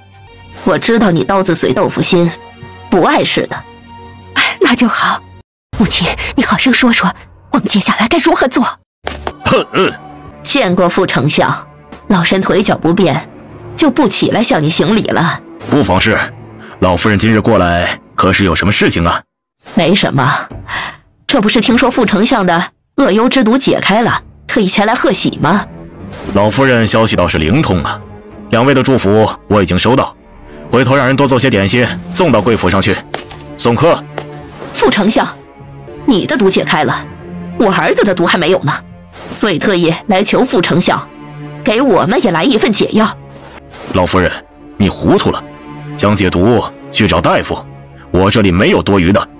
那没事儿，我知道一位商人手中有，只不过贵了些。副丞相给我些银子，我们自己去买也是一样的。老夫人今天过来是来威胁本相的。您是丞相，又是太子妃和安王妃的父亲，身份异常的尊贵。我一个老太婆，别说是空有一个一品诰命了，就算是一品官，也不敢在相爷面前造次。副丞相，您刚正不阿，又最是心善，之前面对普通的百姓都能组织名医来给他们义诊，如今知道了我家二儿子和您一样经历过恶幽之毒的折磨，怎么会坐视不理呢？老身相信您绝对不是这样的人。老夫人呐，若是你当初面对修国侯的时候有如此理智，想来也不至于落到今天的下场吧。副丞相说的哪里话？若还是在修国侯府当那风光无限的老夫人，今日这样的场面又何必我来交涉？再者说呀，人的身份高了，总是格外的在意脸面，身份低了就不一样了。俗话说得好，光脚的不怕穿鞋的。见到同病相怜之人，本相自然也是于心不忍，只是20万两银子数目太多了，即便是想帮，那也是心有余而力不足啊。副丞相说笑了，您可是堂堂丞相大人，一人之下万人之上，别说是20万两银子了，就算是天上的星宿，那还不是想想办法就能握在手中？20万两着实太多，我只能拿出2万两，其余的你们自己想办法吧。副丞相，帮人帮到底，送佛送到西，2万两银子已经能够体现您的良善，可到底救不了我儿的性命。老夫人，给我解药的人你也认识，现如今就在韩王府中，你去求他，岂不是比求我更加的便捷啊？我倒是也想，只可惜之前顺天府告状，韩王妃已经明言和我没有丝毫的关系，我后悔呀，后悔当初不该听老二一家子的话。若是我没有离开修国侯府，没有和韩王妃关系闹僵，我来丞相府必定是被人当成座上宾，而不是吃了几盘子点心就受人白眼的老婆子了。副丞相，狗急了跳墙，兔子急了也是会咬人的，您救救我儿的性命吧。您能派人将我二儿子一家接到上京，要是不想看到最后我们家破人亡吧。若真到了那等境地，我会说出些什么，这不好说呀。老二家的扶我起来，我们回去等着副丞相的好消息。无极堂可是您都赞扬过的，说是售卖平价的药材，让所有的百姓都能看得起病，吃得起药。可事实上呢，竟然沦为了敛财的工具，实在是丧心病狂啊！户部尚书这话说的不对，虽然说运送药材的船只里发现了银子，可这并没有真凭实据证明这些银两与韩王府有关。无极堂就是韩王妃开办的，发生了这么大的事情，还能与他无关吗？你这话说的好生可笑，你还是户部尚书，主管天下钱粮人口呢。不说别处了，单是上京每日那么多人偷鸡摸狗不干正事，都与你有关系吗？你这简直是胡搅蛮缠！是你先入为主，还没有调查清楚的事情就急着下定论。儿臣见过父皇，选你们入宫是为了调查无极堂的事情。你们清楚发生了什么事吗？回禀父皇，无极堂采买药材的船发现了大量的银两，儿臣和云兰已经知晓。知晓？你们是什么时候知晓的？2日前的夜晚，无极堂掌柜派人过来韩王府，请我们俩过去，便是交代了这事。这2天，儿臣和云兰一直在调查此事，可是因为时间匆忙，并没有查出来多少有用的信息。父皇，除去了运药材的船上发现了15万两的银砖之外，还有这一些银砖已经随着药材送到了无极堂。儿臣派人清点过，正好5万两，也就是2处加起来共20万两银子。韩王殿下，你可不要说这么多银两是凭空出现在药材船上。要是户部尚书耳朵不好，那么就请大夫好好治治。本王什么时候说过银子是凭空出现的？皇上，这么多银两已经足以坐实韩王和韩王妃贪污受贿的事实。户部尚书不仅耳朵不好，连查案定罪需要证据都不知道了吗？皇上，如此大批量的银砖，想要将其锻造运输，都需要极其繁杂的人手。想要将其查清楚，并非难事。请皇上允许微臣前去调查，臣一定将此事查个水落石出。皇上，这么多银砖，不知道有多少贫苦的百姓受到了盘剥。一想到这里，臣便感觉心如刀绞。臣愿意前往南陵彻查此事。父皇，这件事情牵扯到了3弟和3弟妹，儿臣的心中也是十分焦急，愿意亲自前往南陵，将此事调查清楚，还3弟和3弟妹一个清白。安静！真没有想到啊，今日诸位爱卿倒是十分的积极。事情牵扯到了当朝的皇子，影响十分恶劣，派遣一人前去调查，始终不够慎重，就由副丞相跟刑部尚书一同前往调查。是，微臣领旨。是，微臣领旨。朕平日对你们2个多有宠爱，可是你们却让朕极为失望。早已知晓了这批银两的事情，竟是不直接入宫来禀告给朕，以至于现在整个上京流言纷扰，就连这皇室的威严都因此而受了影响。来人，把韩王跟韩王妃带去崇英殿，让他们跪在祖宗牌位面前仔细反省。皇上，这件事情疑点重重，还没有调查清楚呢，也许……没有调查清楚，那么就去查，怎么还傻跪着？是，臣等告退。皇爷如果还在世，看到了爸爸和周周，不知道该多高兴了。先帝可真是想女儿都快想疯了。微服私访的时候，在街上看到了小女孩，完全走不动道。放肆，不准揭你皇爷的短。先帝啊，咱们爷俩上次说好了啊，现在我是有孙女的人了，在咱们老楚家地位得特殊点，所以这头我就不给你磕了啊。朕罚了你们，你们心中可还服气？父皇，是不是先让我们起身说话呀？起什么身呢？又不是没有蒲团，不会坐着吗？父皇罚我和云兰，定是另有打算。朕不相信你们会为了这20万两银子拿整个无极堂儿戏。药材船从江南阳城装货，一路北上，不管这批银子是怎么上船的，问题一定出在了江南。朕怀疑江南这盐税出问题了。父皇，您需要我们做什么？接下来朕会先关闭无极堂和朱颜阁，然后将你们禁足韩王府，你们就不怕了？父皇，若是我们害怕的话，您在大殿之中问话的时候，我们就不会将银子的事情和盘托出了。朕的确不是有意要罚你们，而是借这个机会让你们前往江南。父皇是让我们查江南盐政，不仅是盐政，还有江南的官员，牵一发而动全身，20万两银子，朕不信是凭空出现，也不信他们没有来历。你们全部的查清楚，若是发现盐政真的有问题，杀。父皇，杀到极品呢？你敢杀到极品呢？儿臣信奉见恶必除，除恶必尽。所以朕才是让云兰跟着你一起啊，诛首恶，其余的酌情处理。云兰手中握有金牌，若遇着了危机，随意调动江南各地守军，不可以身犯险，明白吗？是，儿臣明白了。啊，把自己保护好了，也保护好云兰。八宝和周周留在宫中，朕和德贵妃呢会好好照顾，绝不让俩孩子委屈了。那儿媳可得叮嘱父皇几句，您宠孩子的时候悠着点儿，八宝和周周不能惯得太狠了。在开春的时候，他们就要入上书房学习，总要调整一下性情。好了，你们回府收拾收拾，准备好了就出发。为了演戏演得更像，你们就不要去瑶华宫见德贵妃了。是。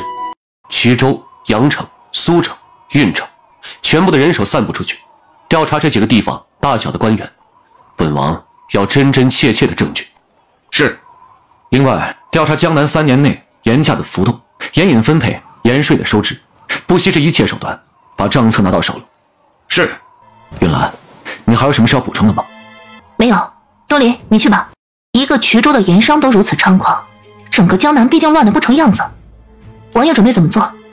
父皇说诛首恶，其余的酌情处理，那么就首恶凌迟处死，其余的直接砍头。所有人都杀了，行不通的。现在大部分食盐都掌握在这些盐商手中，他们没有了活路，若是选择玉石俱焚，将盐全部毁掉，各地的百姓该怎么办？云兰，你有什么主意啊？商人逐利，若是我能提供更加省时省力的制盐方法，你说会不会有人高价购买？这是自然，可他们是不会轻易相信的。那就让他们不得不买。商业说难很难，说简单也简单，我们就来和他们打一场价格战。价格战？明天租个铺面，我甄公子要为民谋利，现在盐价多少？400文一斤。好，那我就40文一斤，买1斤送2两，这个价格，盐商们该跳河了吧？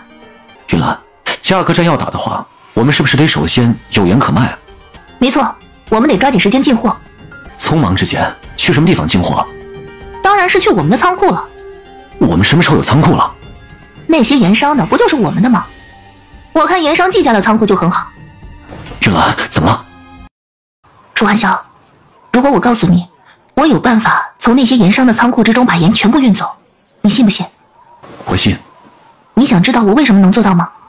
这取决于你想不想说。你想说，我就想知道；你不想说，那我就不想知道。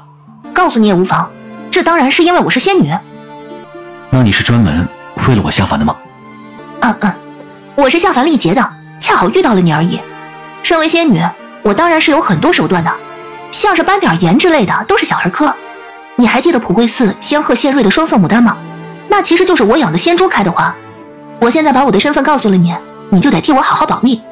若是有朝一日你泄露出来，按照我们仙界的规矩，我就得杀了你。楚寒晓，你该不会是……云兰，你这样泄露天机，对你没影响吗？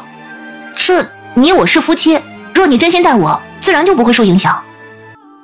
我当然真心待你，一生都真心待你。以后这样的秘密就别告诉我了。云兰，你我是夫妻，不管你是仙女还是凡人，亦或者什么灵魅精怪，你都是我妻子。云兰，那我们现在就去季家仓库吗？啊？你就不好奇我在天上的生活？我更喜欢与你珍惜当下。等你想知道了就来问我。走吧，趁着现在夜黑风高，正好方便我们前去进货。真是盐铺开业大酬宾，40文钱食盐买1斤，买1斤送2两，走过路过不要错过。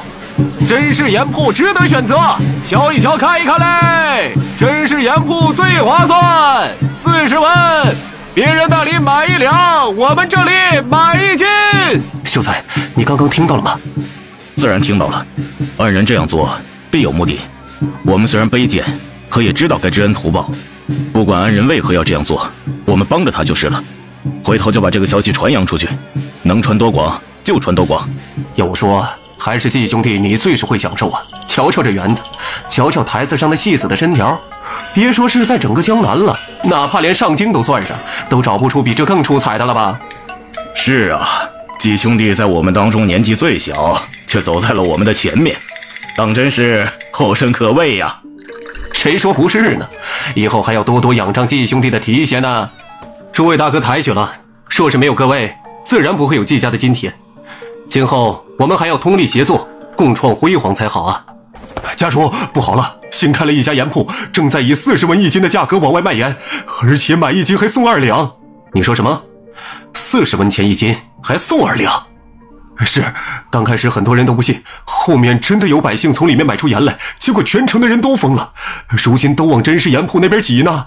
走，去瞧瞧，我倒要看看什么人吃了雄仙豹子胆，敢不把我们徐州盐行的人放在眼中？是该去好好瞧瞧了。你们干什么？盐铺的东家呢？还不赶紧滚出来！来衢州卖盐，难道不知道先拜码头吗？没有我们衢州盐行的允许，就敢私自定价？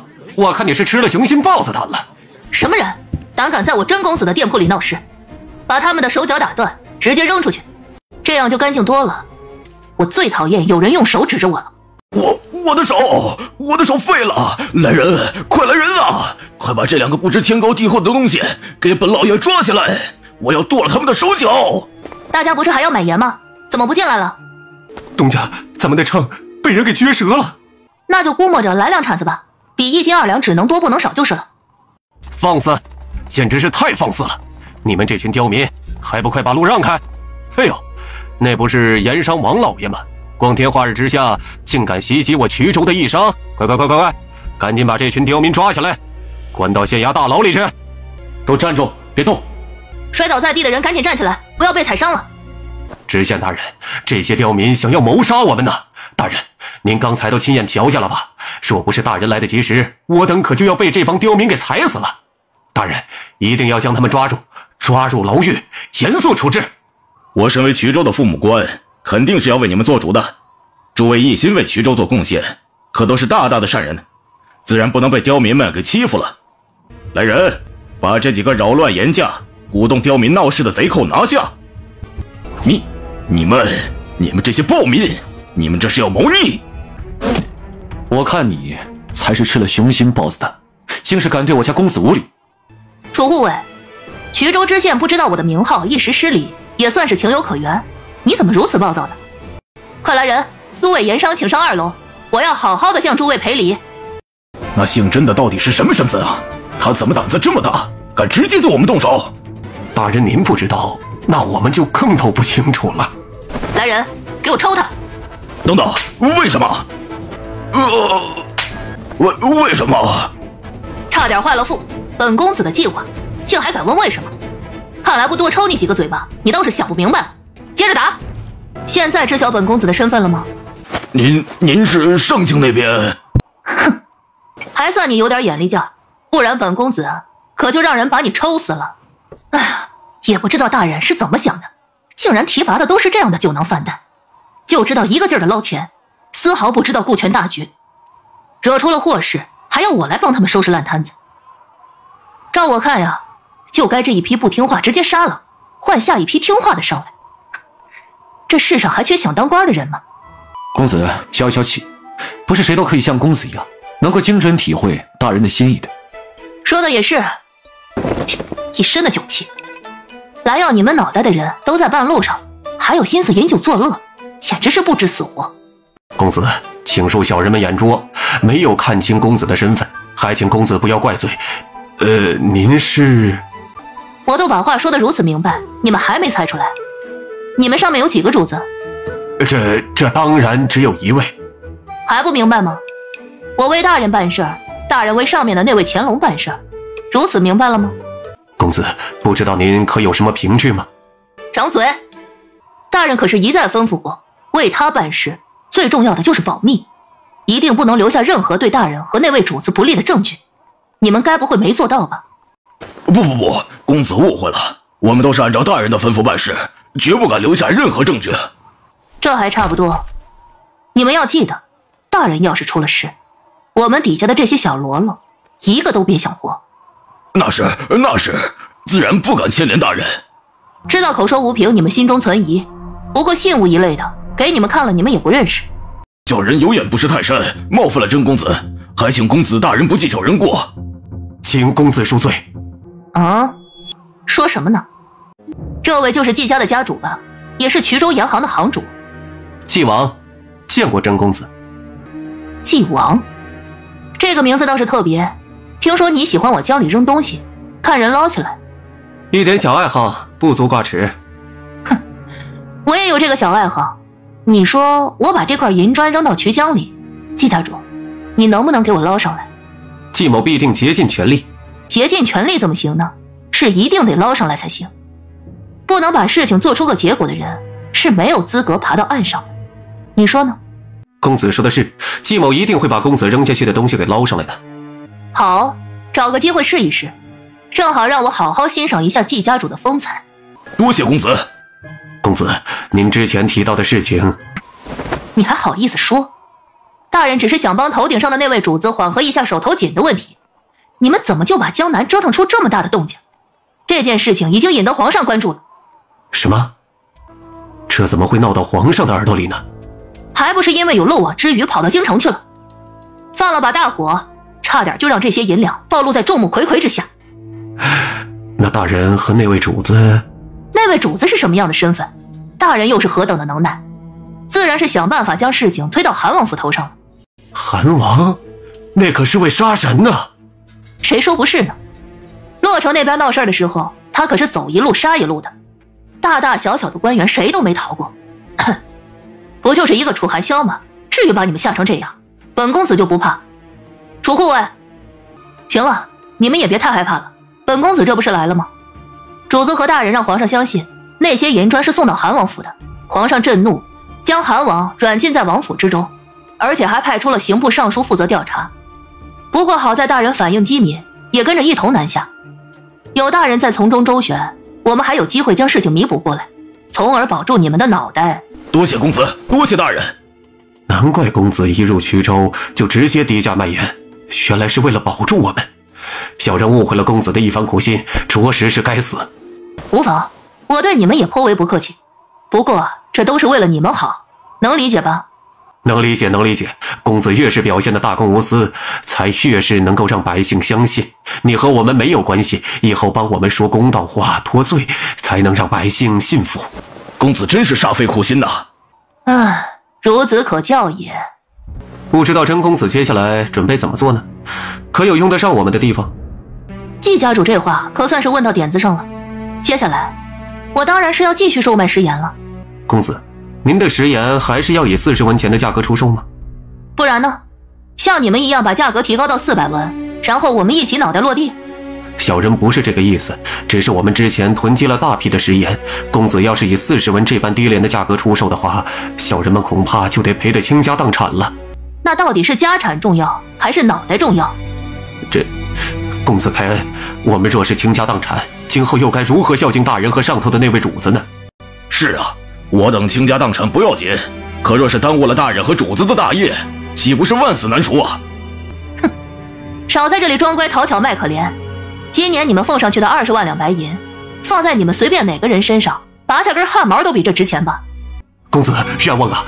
这盐业虽然挣钱，可是到处都需要打点疏通，再加上囤积食盐，导致大批量的银两被压在了里面，我们手上也没有多少银子呀。是啊，公子，能拿出20万两来，已经是我等的极限了。是吗？那要不本公子不再管衢州的事情，任由那刑部尚书查出来，到时候把你们的家底一抄，到底有钱没钱，不一下子就清晰明了了。公子，小人们的胆子小，您可就别吓唬我们了。说真是让刑部尚书查过来，那还剩下谁帮主子和大人办事呢？哼，天下商人多得很，没了你们几个，自然还会有更听话的过来。3年前不就是如此吗？公子，有什么事情都好商量。若是大人和主子还有其他的吩咐，我等就算是倾家荡产，也一定要支持的。是啊，有什么话请公子明示。你们都会支持？是。好，那本公子可就直说了。前些时日，主子那边来了一位高人，进献了新的制盐方子。主子让人试验过，效率应当是现在的数倍。这怎么可能呢？瞧瞧吧。这是盐？什么？这是盐？盐还如此洁白？甄公子，这样一小盒盐，要加工提炼出来，恐怕要花费不少银两吧？本公子刚才说的还不够明白吗？这是主子得到的新的制盐方法，品相好，味道格外精纯，而且颜色雪白，不含杂质。最主要的是，制盐的效率高。主子还给这盐起了一个好听的名号，叫雪花盐。诸位觉得如何？公子，这制盐的方子可有外传？当然没有外传，不然的话，大人还派遣我过来做什么？直接等着你们家破人亡的消息不就好了吗？多谢大人，多谢主子。不过嘛，公子，可是主子和大人有什么别的吩咐？哼，你们还有脸问？主子和大人对你们恩重如山，可你们是如何回报的？区20万两银子，打发叫花子呢。公子息怒，我们这也是……少在这里满嘴胡沁，真以为主子和大人是好蒙骗的？不妨告诉你们，本公子来衢州之前，已经在整个江南转了2圈了。你们有多少家底儿，我了解的比你们自己还清楚。公子息怒，有什么话多好说呀。我本来没想把话说得如此明白，毕竟那层遮羞布扯下来，本公子都忍不住想要捅你们几刀。唉，不过谁让主子良善，大人宽容呢？这次我过来就是给你们一条生路，至于能不能抓住这个机会活下去，就看你们的求生之心了。谁最是心诚，主人和大人也自然不会让谁失望。主子和大人如此的厚爱，季某无以为报，可惜身份低贱，想要为2人冲锋陷阵、肝脑涂地，都派不上什么多大的用场，唯独手头上有些银两，想要拜托公子献给主子和大人，这银两的数目也并不算多，等这批食盐售卖出去，大约有个80万两左右。公子，小人没有季家主那般头脑，囤积的食盐也不算多，全部都卖掉的话，也就是有50万两银子，愿意全部献给公子。公子，我100万。这样一个哄抬言价、导致百姓怨声载道的恶徒，不配脏了公子的手。季某已经帮公子处理掉了。